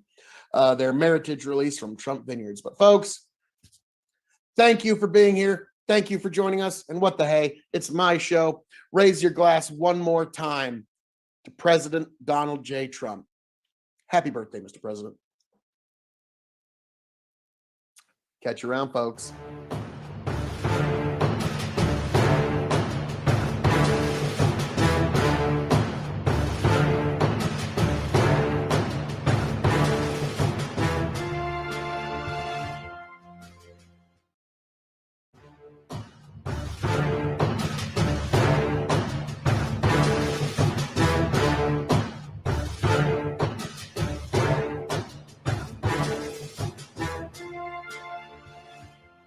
Happy birthday, President Thomas Jefferson, the 3rd president of these United States. Welcome one and all to the Presidential Birthday Toast series continuation here at the KOE Nation. It is the 13th of this month. We're going to keep going until they fucking call it, President folks. Thomas Jefferson. We're doing this. So, I ain't giving up. I'll be here till the fucking sun rises. Let's do it. Jefferson, the 3rd president of the United States, and one of the original authors of the Declaration of Independence and so many other of our founding documents. Thomas Jefferson was absolutely essential to the American Revolution. Now, he was a flawed individual. He was not a perfect man. He was an embodiment of the best and worst of humanity. He was an angel, a demon, the captain, the iceberg, the windshield, and the bug, all at the same time, which is one of the reasons that I think his life is very much worth studying. He was also a lover of Bordeaux wine. So much so that his home ranch, I would call it a ranch, his home of Monticello was well known for hosting some amazing parties, and it ended up costing him quite a bit of money to keep up with all the costs associated with only wanting the best wine. He would only want the best stuff. And yes, my source for this is Mint Juleps with Teddy Roosevelt, the complete history of presidential drinking. But Thomas Jefferson ended up going into considerable debt to the point where Monticello was, it ended up having to be sold after his death because he spent so much money on wine. And he wanted to have the best of the best, didn't matter what it cost. That was normally a thing that would be said in his letters. Despite that, I think the reason that he loved wine so much and the reason he loved French wine is he spent a considerable amount of France, even during our revolution. He spent quite a bit of time over there, a short time in northern Italy, but most of his love of wine was informed by his time in Bordeaux and other regions of France. I think if he were alive today, Chateau La Grande Clinée might be considered the cheap stuff, but I thought a Bordeaux nonetheless would be more than apropos, and considering I'm out here in the middle of Nebraska, beggars can't be choosers. So, Thomas Jefferson, lover of Bordeaux wine. It was also one of the few things that him and President Monroe talked about at length was when Monroe got elected president, Thomas Jefferson's letter was, well, congratulations on being elected president. Now let's talk about all the wine we should order. It was kind of a hobby for him. And I must say, yes, he had some good taste in wine, but he hated whiskey. And here's an interesting little tidbit I wanted to bring to you. This was something that he had said in, there we go. This is something that he had once wrote to a French acquaintance. No nation is drunken where wine is cheap, and none sober where the dearness of wine substitutes ardent spirits as the common beverage. It is, in truth, the only antidote to the bane of whiskey. So he was not for whiskey drinking. I don't think you could probably even get a dram of whiskey if you were to go to Monticello. But you could get some of the finest wines and Madeiras and all kinds of marvelous, marvelous things like that. But Thomas Jefferson was decidedly anti-whiskey, which is very strange considering there's actually a bourbon whiskey that bears his name now. But all that aside, folks, this is the birthday of one Thomas Jefferson, the third president of these United States. So wherever you are, whatever you're drinking, raise a glass to Thomas Jefferson. Happy birthday, Mr. President.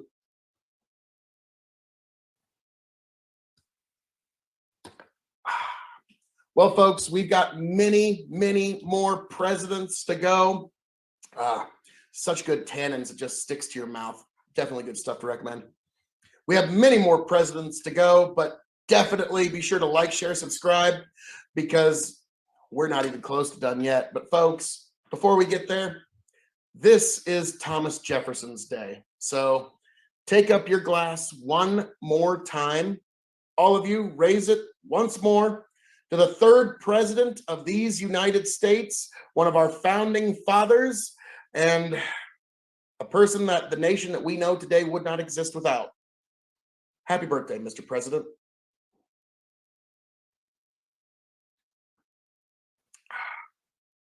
Thank you for joining me. I'll catch you at the next toast.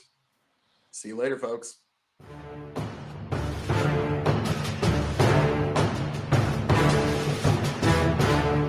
Wisconsin's 92% reporting.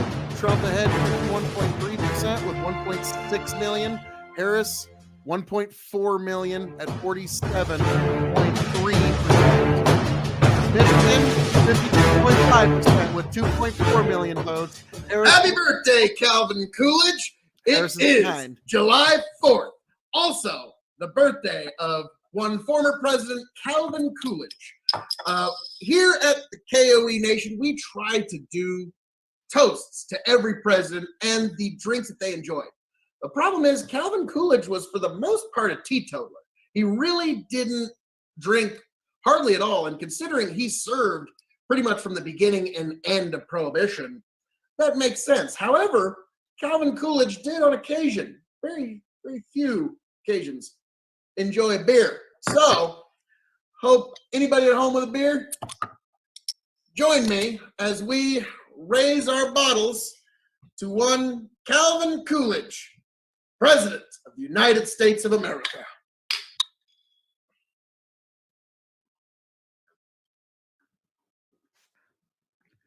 Funny enough, Calvin Coolidge, if you don't know, he was known as having such a dry personality that it was very hard to get him to come out of his shell and talk. There was a woman that walked up to him one time at a White House party and says, "Mr. President, I have a bet that I can get you to say more than 3 words." And the president looks her right in the eye and goes, "You lose," and walks away. He was very, very dry with his humor, and it just very interesting, and very only on occasion did he imbibe in beer. But I do think that's kind of interesting that in certain elections he would try and court the wet vote, but then would come in as a dry. So that's, as much as we got to give the good, we got to give the bad. Now, the reason I bring that up is this book here, Mint Juleps with Teddy Roosevelt, The Complete History of Presidential Drinking, has been an incredible source for these presidential toasts. And you can expect many, many more in the future. The other reason we're toasting to Calvin Coolidge with beer is because Springfield Brewery was what helped fund his campaign before he ever ran for president, when he was running for state offices. So this is another instance, folks, where beer played an integral part in American history. So, folks, you're out there anywhere on this 4th of July and you're enjoying this video, as I know you are, please raise one not only for Calvin Coolidge, but for America. Folks, happy 4th of July and happy birthday, Calvin Coolidge. Hear, hear. Hear, hear. Catch you later, folks.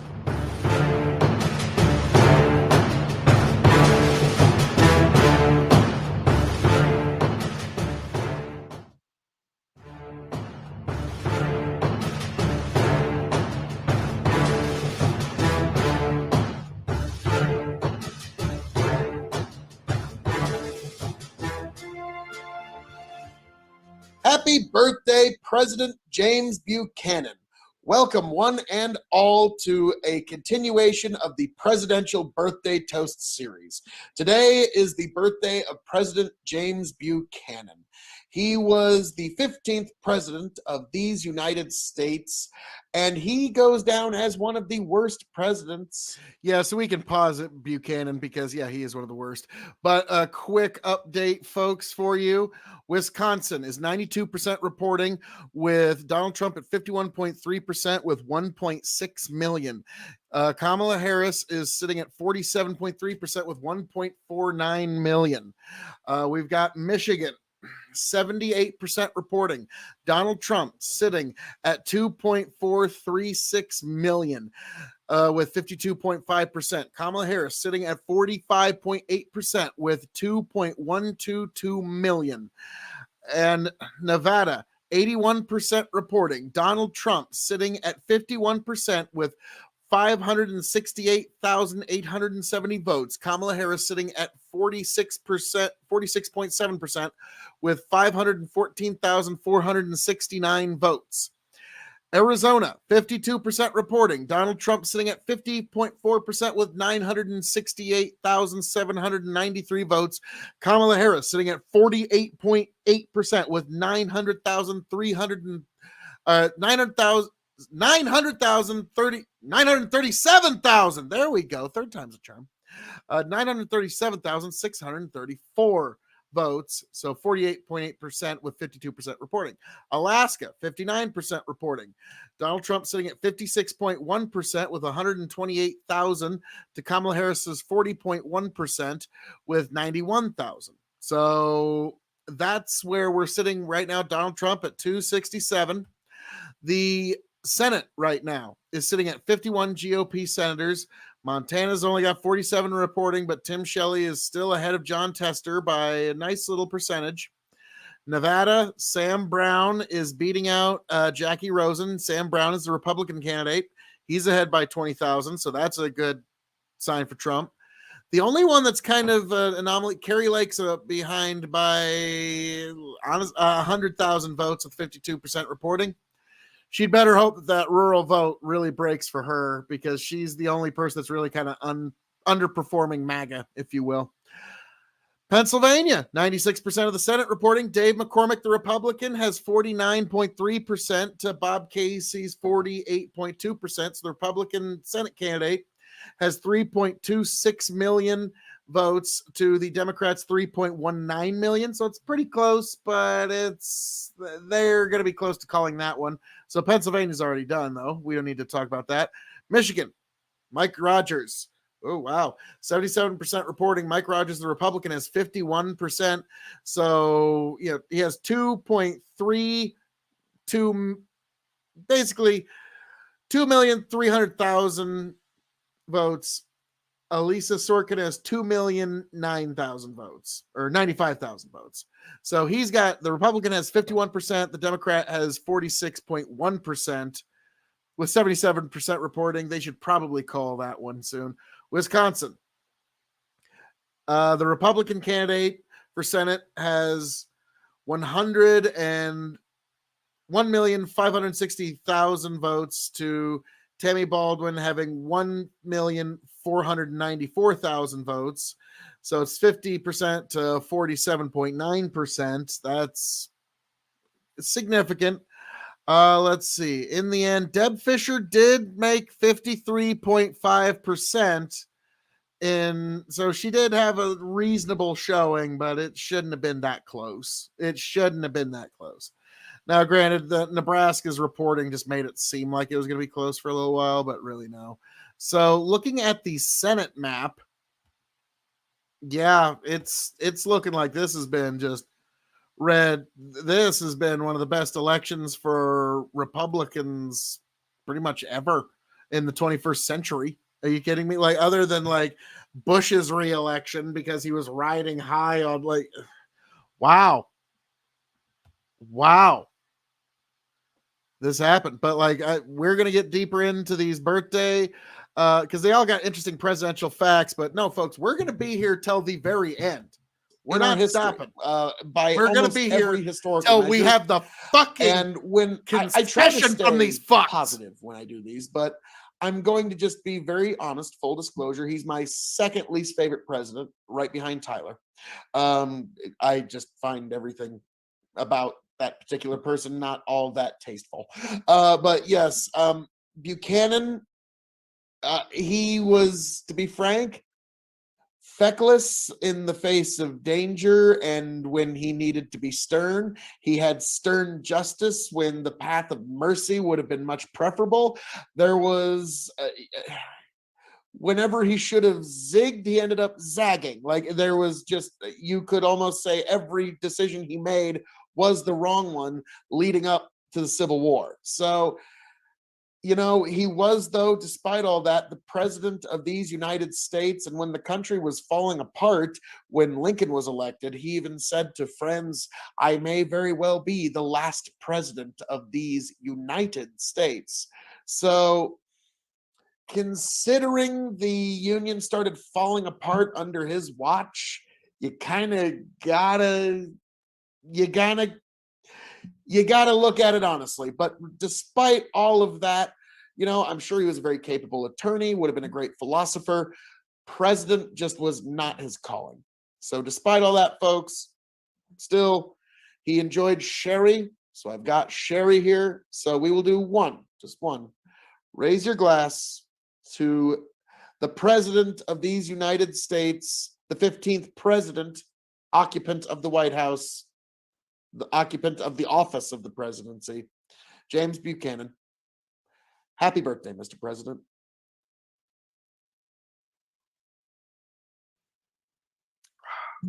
So, folks, be sure to like, share, subscribe right here, because there's plenty more of the presidential birthday toast that's coming down the pike. But until then, folks, catch you around.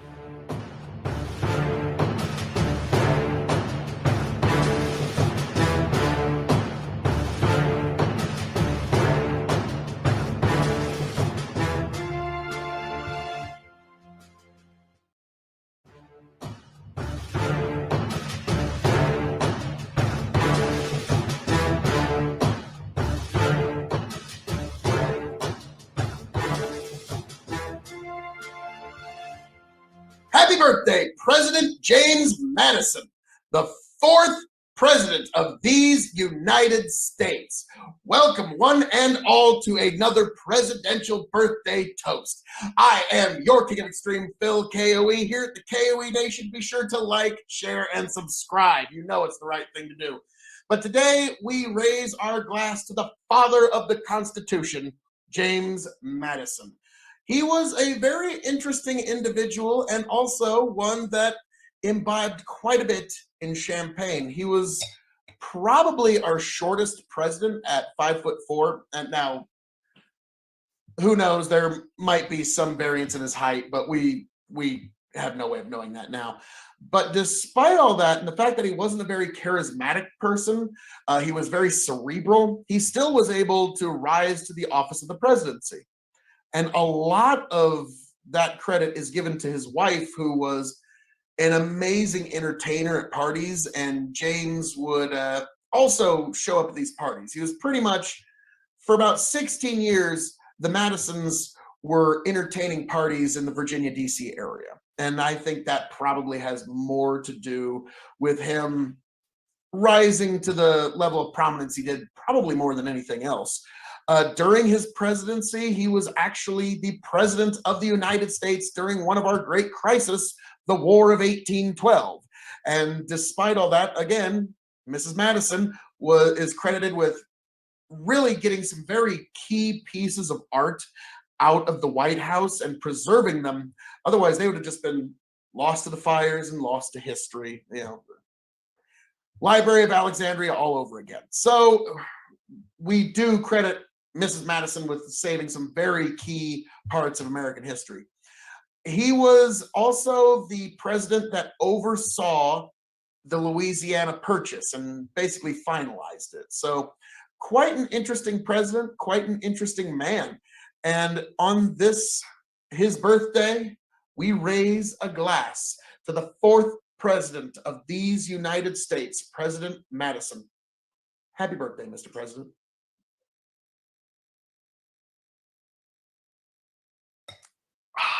Marvelous stuff. So folks, thank you for being here for this amazing presidential birthday toast of the one and only James Madison, the fourth president of these United States, the father of our Constitution. And folks, there's plenty more to come, but this here is Madison's Day. So folks, everybody at home, raise a glass and toast to the fourth president of these United States, James Madison. Happy birthday, Mr. President.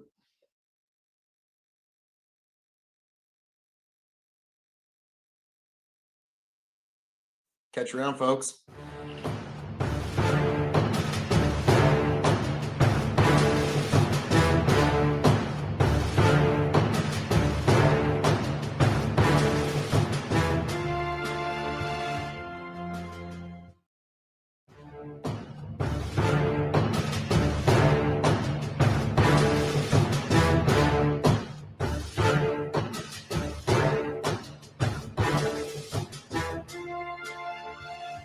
Happy birthday, President Ulysses S. Grant.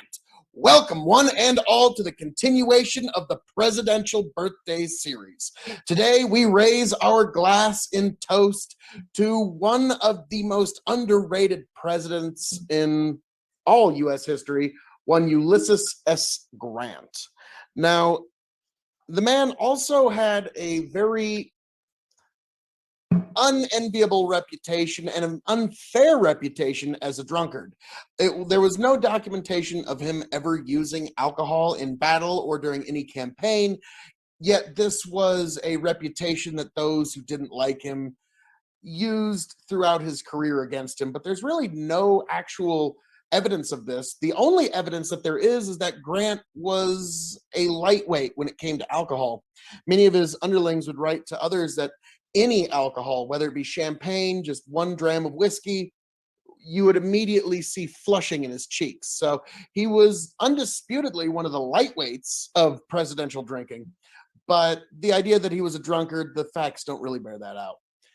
He was one of any person second only to Abraham Lincoln in leading our nation through the Civil War. So the idea of him getting elected president afterwards doesn't really shock all that much. And he considered Abraham Lincoln amongst one of the greatest human beings he ever knew. It was, I don't know if you would call their relationship a friendship, but it was a deep respect for one another. He was the person that actually negotiated the surrender of Robert E. Lee. And that was a very interesting, if you want to just take the time to read just that exchange, it's a very good lesson in who needs a deal and who doesn't need a deal. And Grant knew he didn't have to make any deal at all. So it's a very, very good piece of interesting piece of history to read. But yes, he was a president that he served in the military during the Mexican-American War. And he even opined, strangely enough, in a quote that will ring through the ages, that the Civil War was divine retribution for our aggressions in the Mexican-American War. That was his actual quote. He was a complicated man who understood battle. He also smoked a lot of cigars. He was known after some very unfortunate battles during the Civil War. He'd be standing on a hill, seeing what was going on, chomping on a cigar, just thinking. So regardless of all of that, President Ulysses S. Grant, who was born Hiram Grant, but when he joined the military academy, they put his name down as Ulysses S. Grant. And rather than going through the problems and the military paperwork of trying to change it, he just went by it for the rest of his life. So regardless, folks, today we raise our glass to one Ulysses S. Grant, the president of these United States. Folks, raise your glass of whatever you may have, whatever spirit. I'm picking bourbon because there was limited times throughout his life he would indulge in bourbon. So raise your glass, folks, to whatever you got, to one President Ulysses S. Grant. Happy birthday, Mr. President.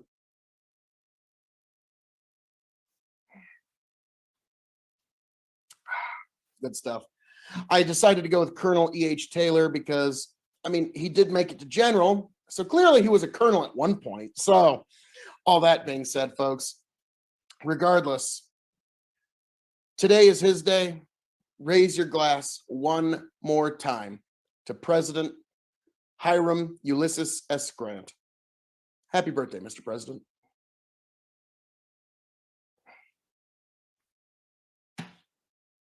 Well, folks, this was a wonderful time. Be sure to like, share, subscribe right here at the KOE Nation. There's plenty more of the presidential birthday toast to come. Until then, catch you around, folks.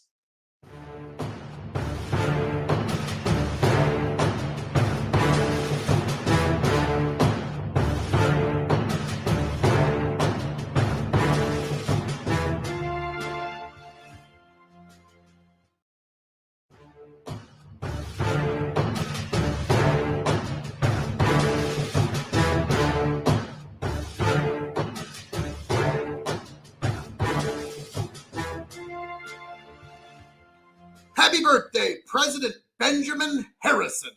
Welcome, one and all, to the KOE Nation as we continue our toast to all the presidents on their birthday. Today, we raise our glass to one President Harrison. A lot of folks may not know this, but President Harrison also served in the 70th Infantry Division of Indiana during the Civil War, and he was a colonel. So I thought, what better drink than Colonel E.H. Taylor? Because a lot of folks may not know this, but he was, for the most part, a teetotaler. Or what, not a complete teetotaler, but he certainly campaigned as one.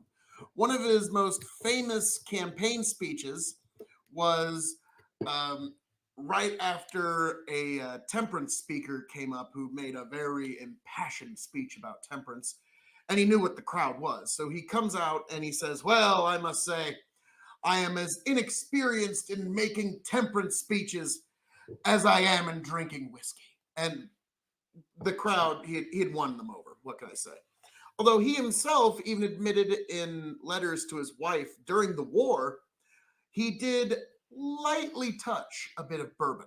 And that's why I figured Colonel E.H. Taylor, small batch bourbon, would be perfect. I mean, we got a colonel, why not? Now, he did later ascend to presidency. And the only other time that they can attest that President Harrison ever, oh, you can tell I'm really looking forward to this one. The only time he ever admitted to drinking was the Dewar's Corporation, a Scotch corporation, had sent him a cask. Apparently, Andrew Carnegie was known for giving casks of Scotch to people that were more or less in his favor, like folks like Mark Twain, President Harrison. A lot of folks were privy to this Carnegie Scotch, which Mark Twain called the smoothest whiskey in all the land. Who knows now, but at the time, apparently that was some rather impressive stuff. But during the war, he did drink bourbon, and that was admitted. So I figured, what better than to raise a glass to the President and Colonel Harrison. He was also descended from a lot of our founding fathers. Pretty much anybody in the Declaration era with the name Harrison, he was descended from them. So let's see. Colonel E.H. Taylor small batch bourbon. Also my first time taste of this marvelous bourbon, which actually the distillery was distilling at least during Prohibition and a little bit before. They had a medical license exemption. So this will probably be at least closer to the bourbon that President Harrison were to experience in the war than, you know, some of your standard fare, you know, mass-produced bourbons. So let's see how it hits the nose, folks. Ooh, caramel, very sweet caramel. So before I hit the lips, let me just say to President Harrison, happy birthday, Mr. President.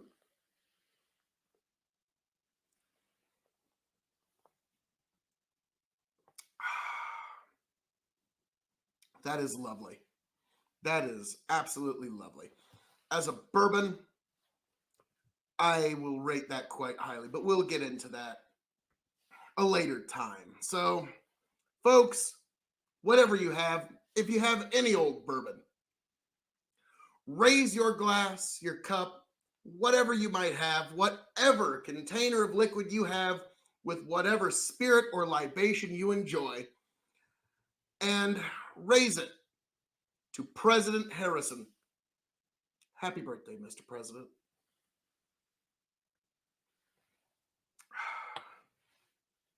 Catch you later, folks.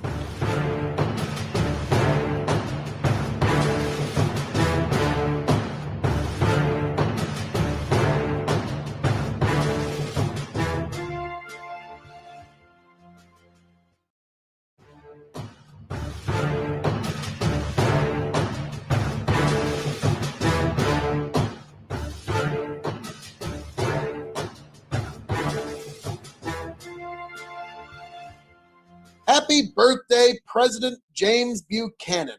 Welcome, one and all, to a continuation of the Presidential Birthday Toast series. Today is the birthday of President James Buchanan.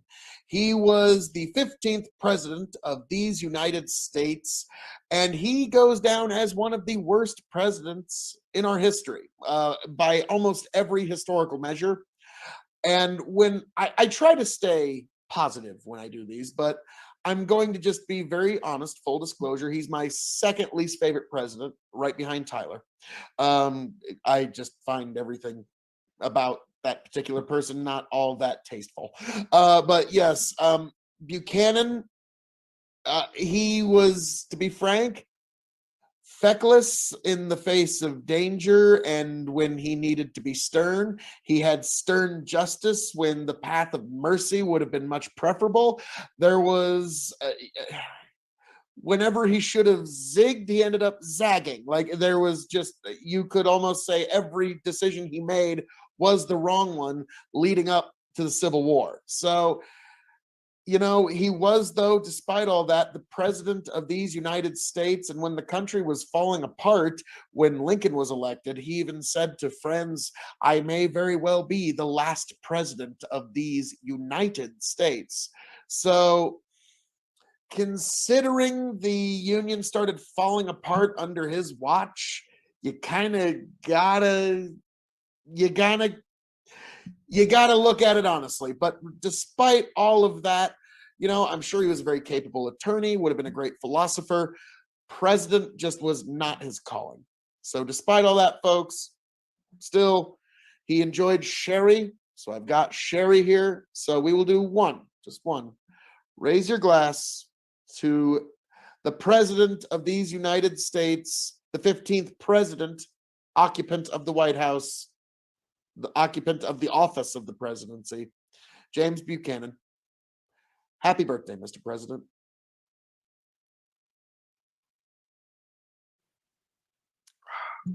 So, folks, be sure to like, share, subscribe right here, because there's plenty more of the presidential birthday toast that's coming down the pike. But until then, folks, catch you around.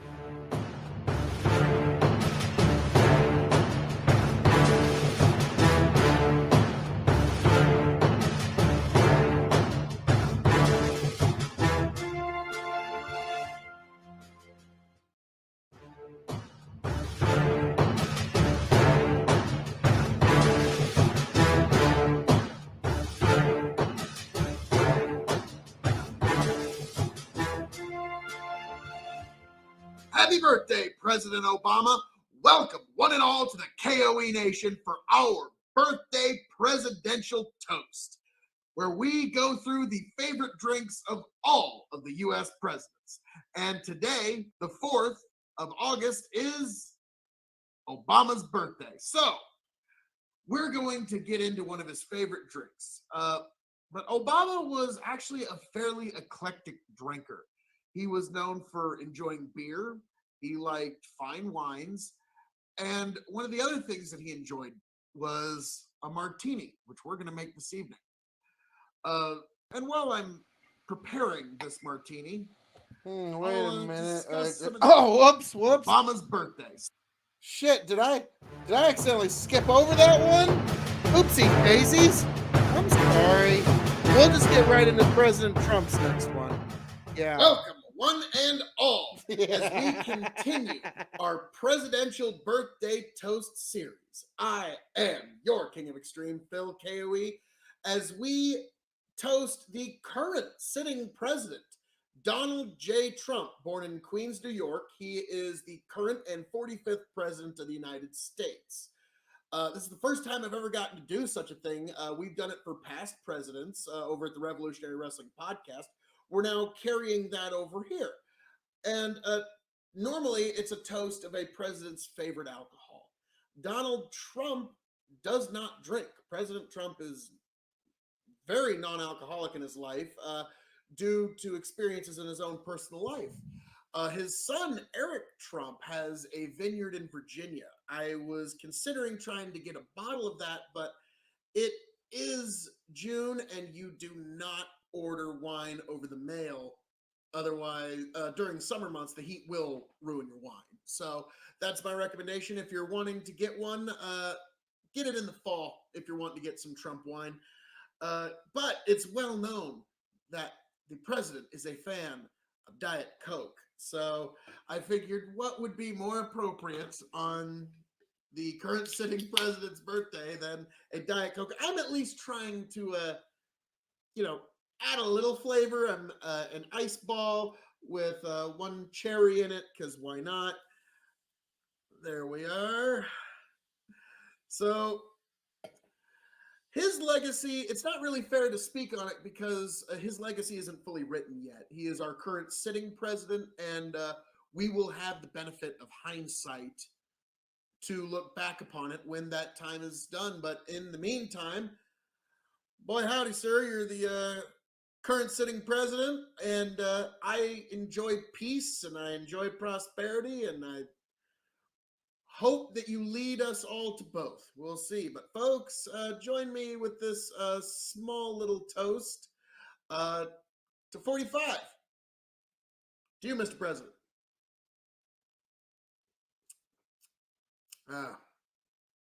It's Diet Coke. So, folks, join me as we continue the Toast to the President series here on KOE Nation. All sitting presidents will be honored. We have a lot of presidents coming up in the next month. We've got Coolidge. We've got, I believe, Obama is next month. We've got a lot of presidents that we're going to be giving a toast to with their favorite kinds of alcohol. I will be giving you a preview of all the different types of presidents that we will be giving toast to. But please, join us on this interesting journey as we give an interesting deep dive omnibus of the varying drinks that every president enjoys. And it's a way for us to connect through the past, and it's a way for us to connect to our history. So, folks, this has been your King of Extreme, signing off, handing it off to all of you. And one last drink. Happy birthday, Mr. President. Catch you on the flip side, folks.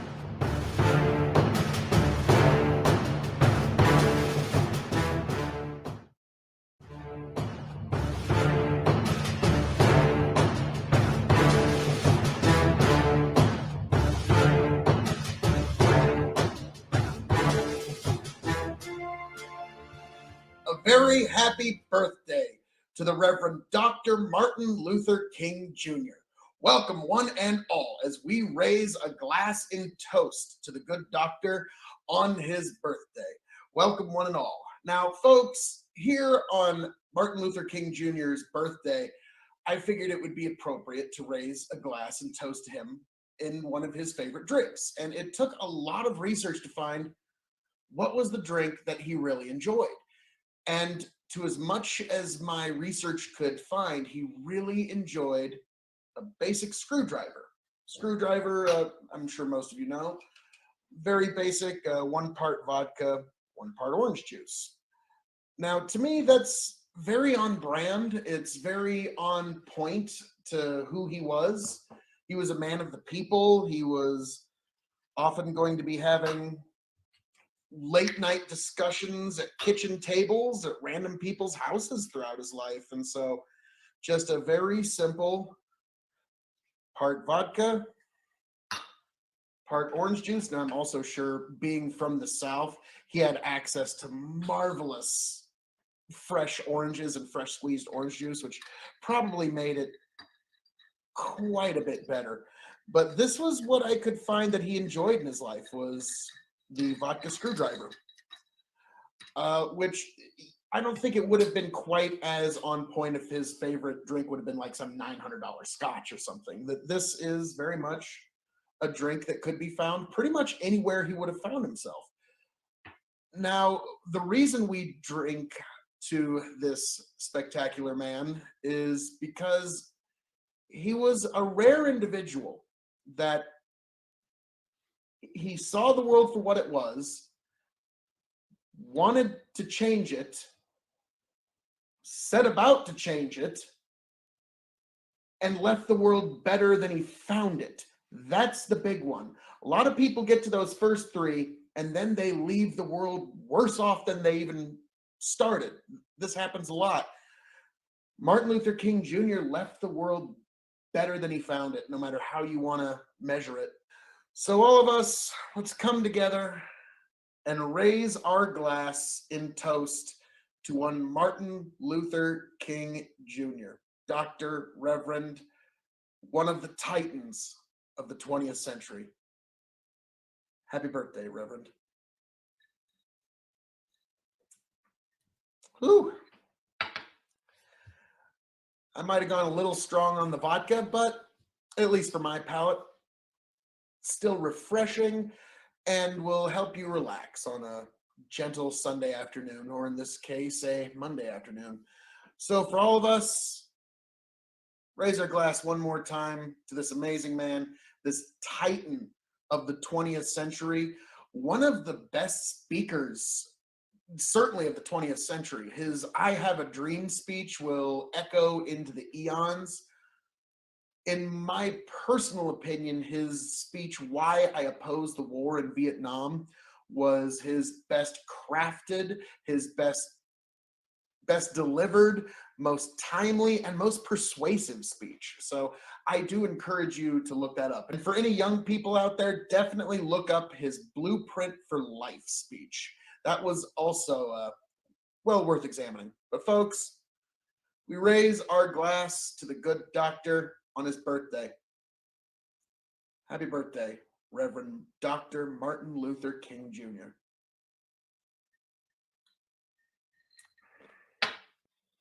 Catch you later, folks.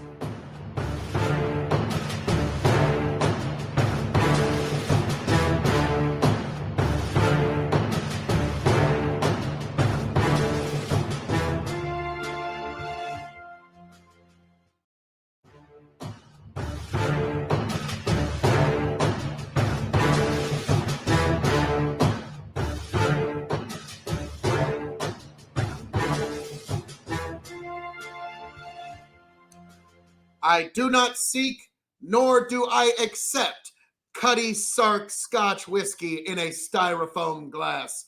Welcome, one and all, to the KOE Nation for our presidential toast of one Lyndon Baines Johnson. Happy birthday, Mr. President.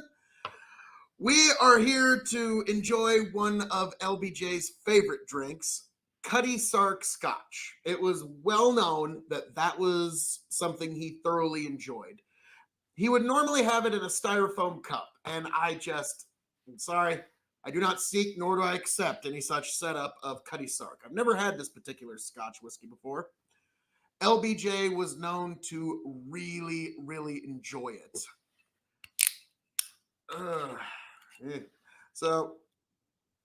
My father warned me this would be not the best Scotch I've ever had. But we'll see. We shall see. So LBJ, a very interesting character. He rose to power through the tragic death of one John Fitzgerald Kennedy. It was an unfortunate thing that happened, but this is history nonetheless. So he rose to power, and he was an interesting fellow. He was a guy who, he had a ranch in Texas about the size of Rhode Island. And the reason that I bring up Cuddy Sark is the folks who were on his Secret Service detail on his home ranch, they kind of jokingly called themselves glorified barkeeps, because LBJ would drive everywhere on his ranch, maybe about anywhere from 90 to 115 miles an hour, just drove like a madman. And he would have people with him, and he would be conducting state business, and then he would stop, pull over, shake his glass out the window. The Secret Service would refill the ice, refill his scotch with Cuddy Sark, and he would continue on his way. And some people might even say, Mr. President, I think you're going a little fast. And he'd take off his, I don't know if it was an 8-gallon or a 10-gallon cowboy hat. Knowing LBJ is probably a 10-gallon. Puts it right over the speedometer so you can't tell how fast he's going. And in his mind, that fixes the problem. He was an interesting fella. So he always would have his scotch on the rocks. So that was how he was known. Scotch on the rocks, LBJ, in terms of presidential drinking, are just ubiquitous with each other. You really can't separate one without the other. If you're discussing presidential drinking in terms of just scotch on the rocks, I mean, the heavyweights of that are Eisenhower and LBJ. There's really nobody else that even comes close. There are other lovers of scotch, but even the other presidents kind of have to, Eisenhower and LBJ got that. So he was an interesting fella. He also, strangely enough, I'm sorry, it just kind of does bear mentioning, he liked to be nude a lot. His aides found this very distracting, that the president would be nude a lot. Like if there was a pool or they were going to be by a lake or there was some body of water, you could pretty much bet your bottom dollar the president was going to be as naked as the day he was born. So that was an interesting aspect of his personality. But with no further ado, let's try my first taste of Cutty Sark. We're going to do it on the rocks because that's the way the president liked it.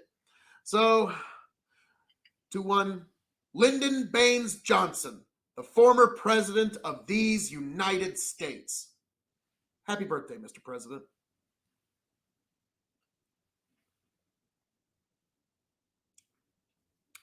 You know, I've had worse scotch, I will say.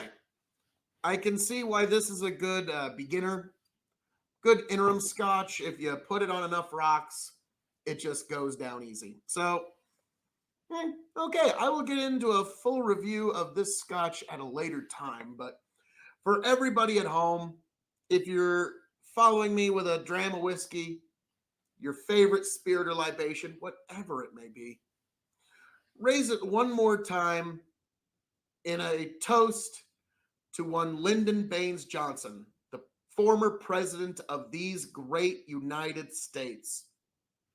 Happy birthday, Mr. President.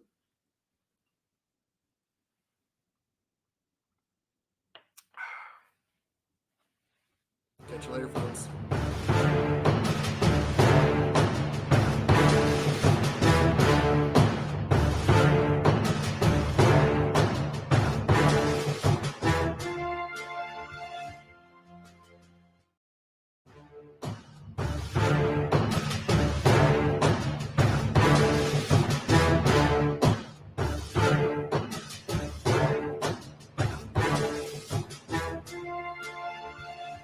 Happy birthday, Bill Clinton. Welcome, one and all, to the KOE Nation as we raise our glass in salute to every U.S. president. This is the birthday of one William Jefferson Clinton. So, he was one of the more famous presidents of our modern era. He was a man who I like to really emphasize persuasion. Whenever I'm on either the Dog and Chicken Show or any other shows, I like to emphasize the idea of persuasion. He was perhaps one of the most persuasive presidents of our modern era. He had one of the best lines in terms of pure persuasion. American people, I feel your pain. Like it was just, that was what won him the election. I feel your pain. And so in terms of persuasion, the guy knew what he was doing. He was originally a governor of Arkansas. Before that, he had a pretty extensive tour of Ivy League schools. He even spent a small time at Oxford, which is where he picked up the love for a certain drink called snakebite. Snakebite is half hard apple cider, half lager. So I have a nice little German style lager, cross strain from here in Nebraska. So good stuff. So we are going to make a snake bite. But strangely enough, when Bill Clinton returned to the UK, I believe it was actually after his term as president had concluded, or it was shortly thereafter. Straighten out my presidential pocket square. Hey, very on brand. When he returned, it was actually a violation of certain barkeeping laws in England, serving laws, that they could not serve a snake bite. And to me, you know, whether you agree or disagree with any president, by God, that's the president of the United States visiting you, should serve that man his snake bite. So, in honor of the snake bite he did not get to have, we are going to make one here tonight. Snake bite's pretty easy to make. If you have these ingredients at home, feel free to join along. It's pretty much just a basic half and half. Half beer, let that settle for a minute. Bill Clinton also, strangely enough, he is part of a very long line of presidents where his original birth name was going to be William Jefferson Blythe Jr., That was his biological father's name, but he tragically died in an auto accident a few months before Bill Clinton was ever born. And so I don't know if it was shortly after. At some point, he was adopted by Roger Clinton, and he kept the name Clinton clearly until his adulthood. So that's something he also shares with President Gerald Ford, is a completely different birth name versus the name that they go by, which isn't widely reported. Fascinating to me. But you know, it's unfortunate that it came due to tragedy, but that is what it is. Roger Clinton, this is another interesting presidential fraternity that Bill Clinton belongs to. Roger Clinton was an alcoholic and was abusive. And so that was an example that Bill Clinton saw. And he was a fairly moderate drinker throughout his life. You really couldn't identify too many heavily drunk moments unless Bill Clinton had to deal with Boris Yeltsin. That's actually, Clinton had to get quite heavily intoxicated whenever Yeltsin would visit, because apparently that was Yeltsin at his easiest to deal with, which that's actually kind of funny. So, all right, we got us. Let's let that settle here. Get our handy dandy bar spoon. Mix it up good and proper so we know we've got a good mix of lager and cider. So, let's try this particular favorite of one William Jefferson Clinton to the former president of these United States, William Jefferson Clinton. Happy birthday, Mr. President.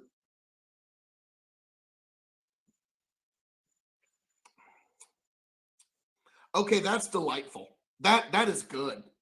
Wow. I don't like beer. I don't drink beer hardly ever. That's good. That's just objectively good. So, wow.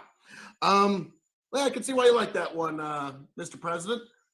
So, folks, please, even if all you got's a beer, or if you have a hard cider, raise your glass in toast to one of the presidents of these United States, one William Jefferson Clinton. Happy birthday, Mr. President.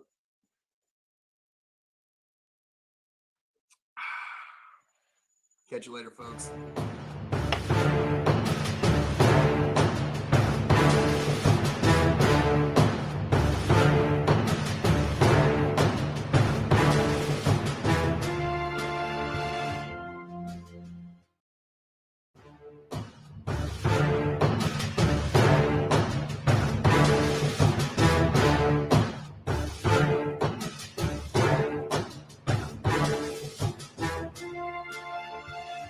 Happy birthday, President William McKinley.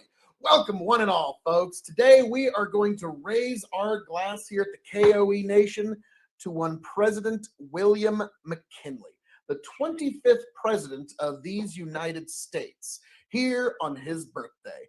I am your King of Extreme, Phil KOE, and we're here to go deeper into the presidential birthday toast series. So, President William McKinley. He was actually the president that was in power when America grew and became a world superpower. He was the president that led our country through the Spanish-American War. And he also holds the unfortunate distinction of he held office until 1901 when he was assassinated. So that was a very unfortunate development that happened at the end of President McKinley's life that did lead to the creation of the Secret Service. So President McKinley really was kind of one of those transitionary presidents from what you could call almost the ye olden times to very much our modern era. So he was very much the president that transitioned us. He was also, if you might not know, a lover of rye whiskey. He was a Republican president, and if you were born in the South, you would enjoy bourbon. If you were born closer to the Northeast, you would enjoy rye whiskey. That was just kind of the way of it. So he was known to, he would serve wine to his guests. He would serve wine with dinner, and he would occasionally have a few sips of whiskey when he would relax at the end of the night. He was also well known as a war hero who served under Rutherford B. Hayes. So that was where he gained his main distinction, was service in the Civil War, and I imagine a few other involvements afterwards. So that's where he got his initial acclaim, was being very much an apprentice under Rutherford B. Hayes.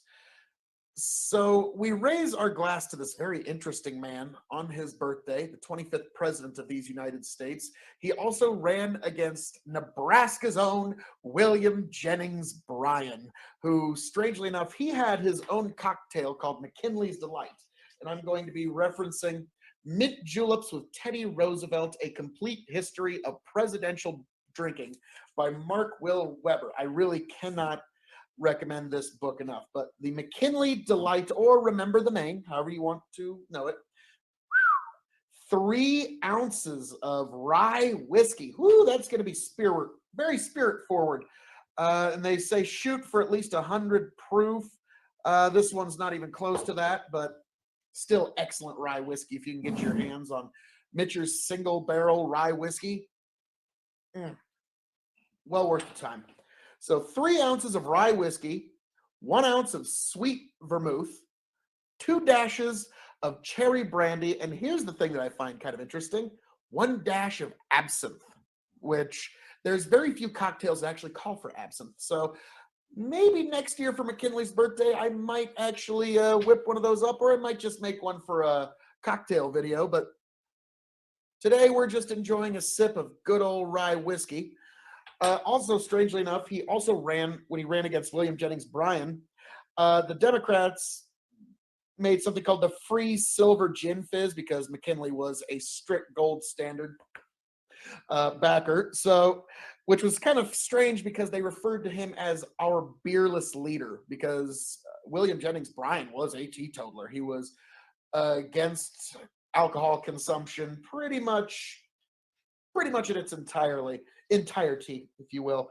Also, interestingly enough, I just wanted to point out, because we're talking about presidential drinking and a toast to him, if you also have a bottle of Dewar's Scotch, Andrew Carnegie also bestowed to President McKinley a cask of Dewar's Scotch. He did that to pretty much any president that was around during his lifetime. If you were a contemporary of Andrew Carnegie and you were the president of the United States, or just somebody that he liked, for example, Mark Twain also got a cask of this Dewar's whiskey.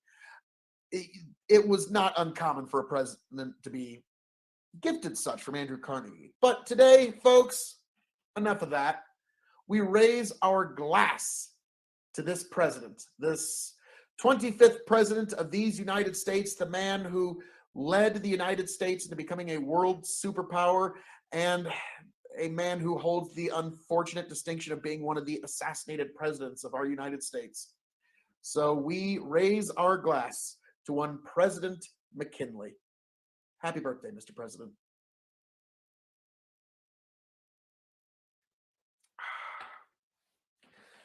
So, folks, thank you for joining us here for this presidential birthday toast of one President McKinley. But don't go too far, because tomorrow we have 2 presidential birthdays to hit at the same time. So you can join us for either of those. And we will just have to wait and see, folks. Please join us, and I'll see you there.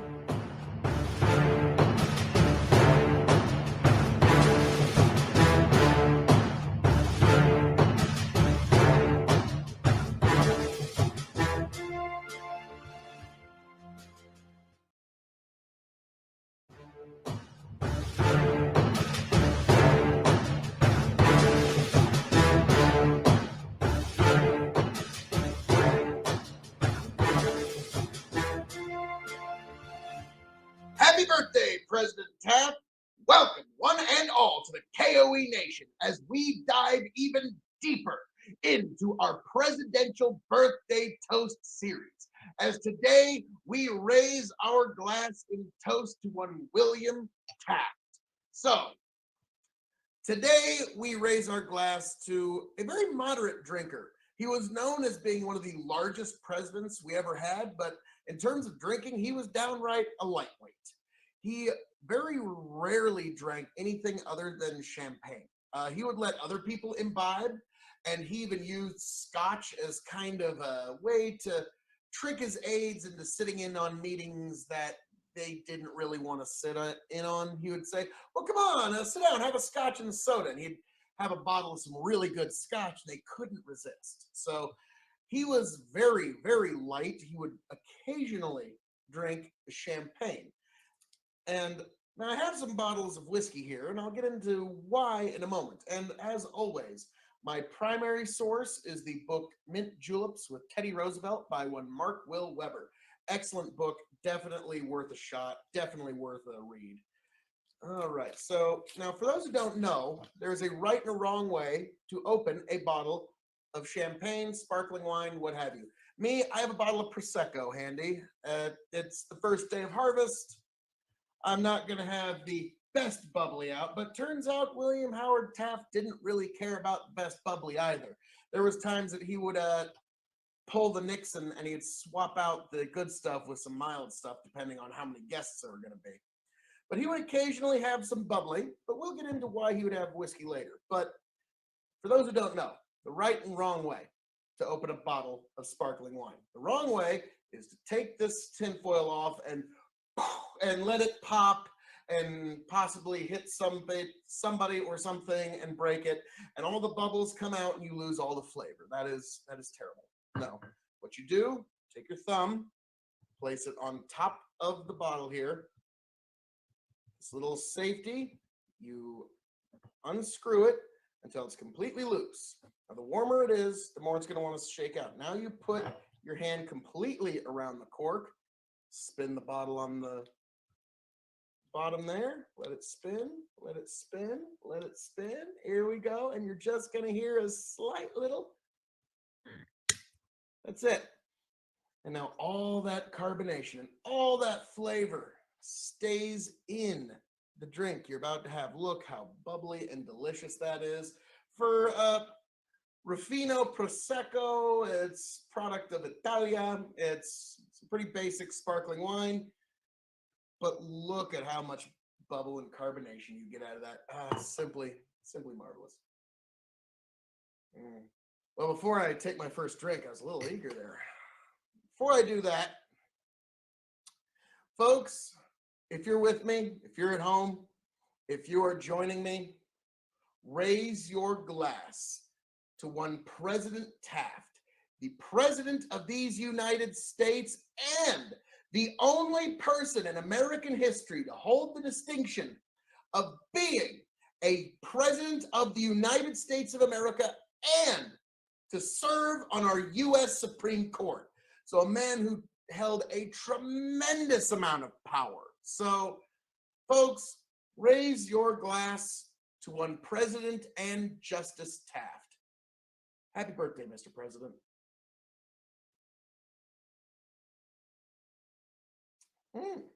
That's just downright lovely. Now, for those of you wondering, why do I have these bottles of whiskey here? Taft was known to not drink whiskey. There's no record of him ever enjoying whiskey. Well, William Howard Taft was the man with the Taft decision. He was the person that dictated what rules would decide what whiskeys became what. And what do I mean by that? He was the person that decided what rules determined if it was a Kentucky whiskey, if it was a Kentucky straight whiskey, what determines whether it is a bourbon or not, which bourbon has to be at least 51% corn, has to be made in America, has to be made from fresh oak barrels, and has to be aged for a minimum amount of time to legally call it bourbon. Taft was the person that decided this is what makes it bourbon, this is what makes it a blended whiskey, this is what makes it a straight whiskey, and a lot of the different metrics for whiskey that we still use today were all decided by one President Taft. So folks, if you're a lover of bourbon, if you're a lover of some American blend, or you're a lover of any type of all-American spirit or libation, raise your glass one more time to one President Taft. Happy birthday, Mr. President. Catch you later, folks.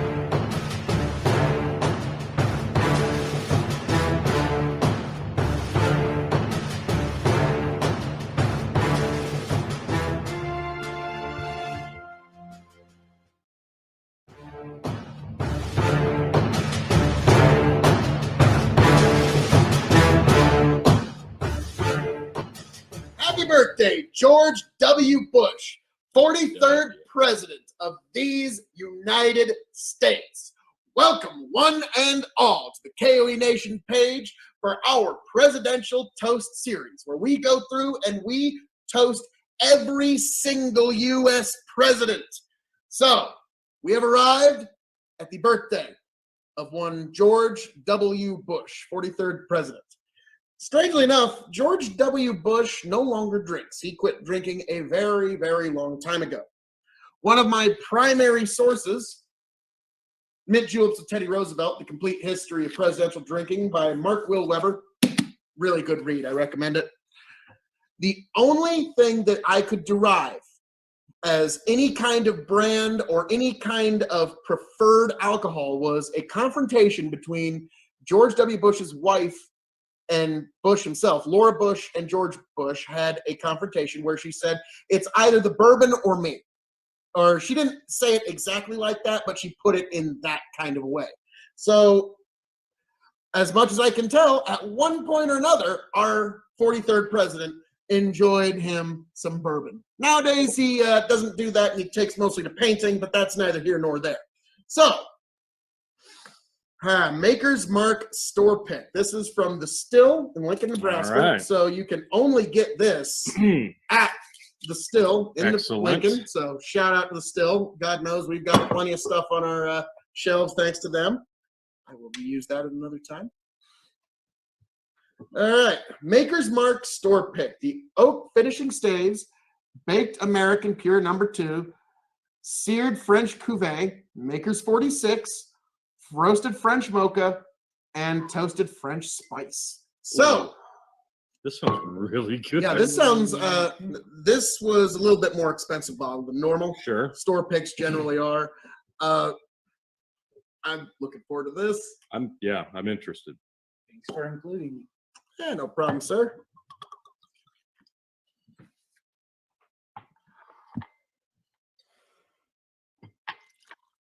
All right. Maker's Mark Bourbon. Store pick. First time I've ever had such a thing. All right, folks. Let's see how it hits the nose. Wow. There's some ethanol there, but yeah, there is.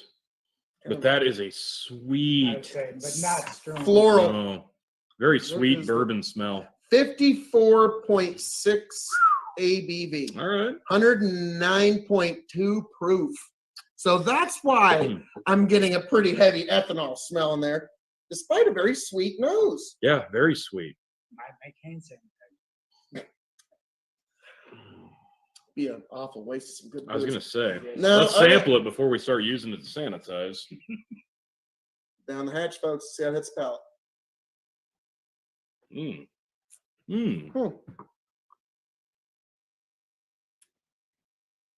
Not most things over 100. Wow. That's sweet. I was about to say. Oh, that finish.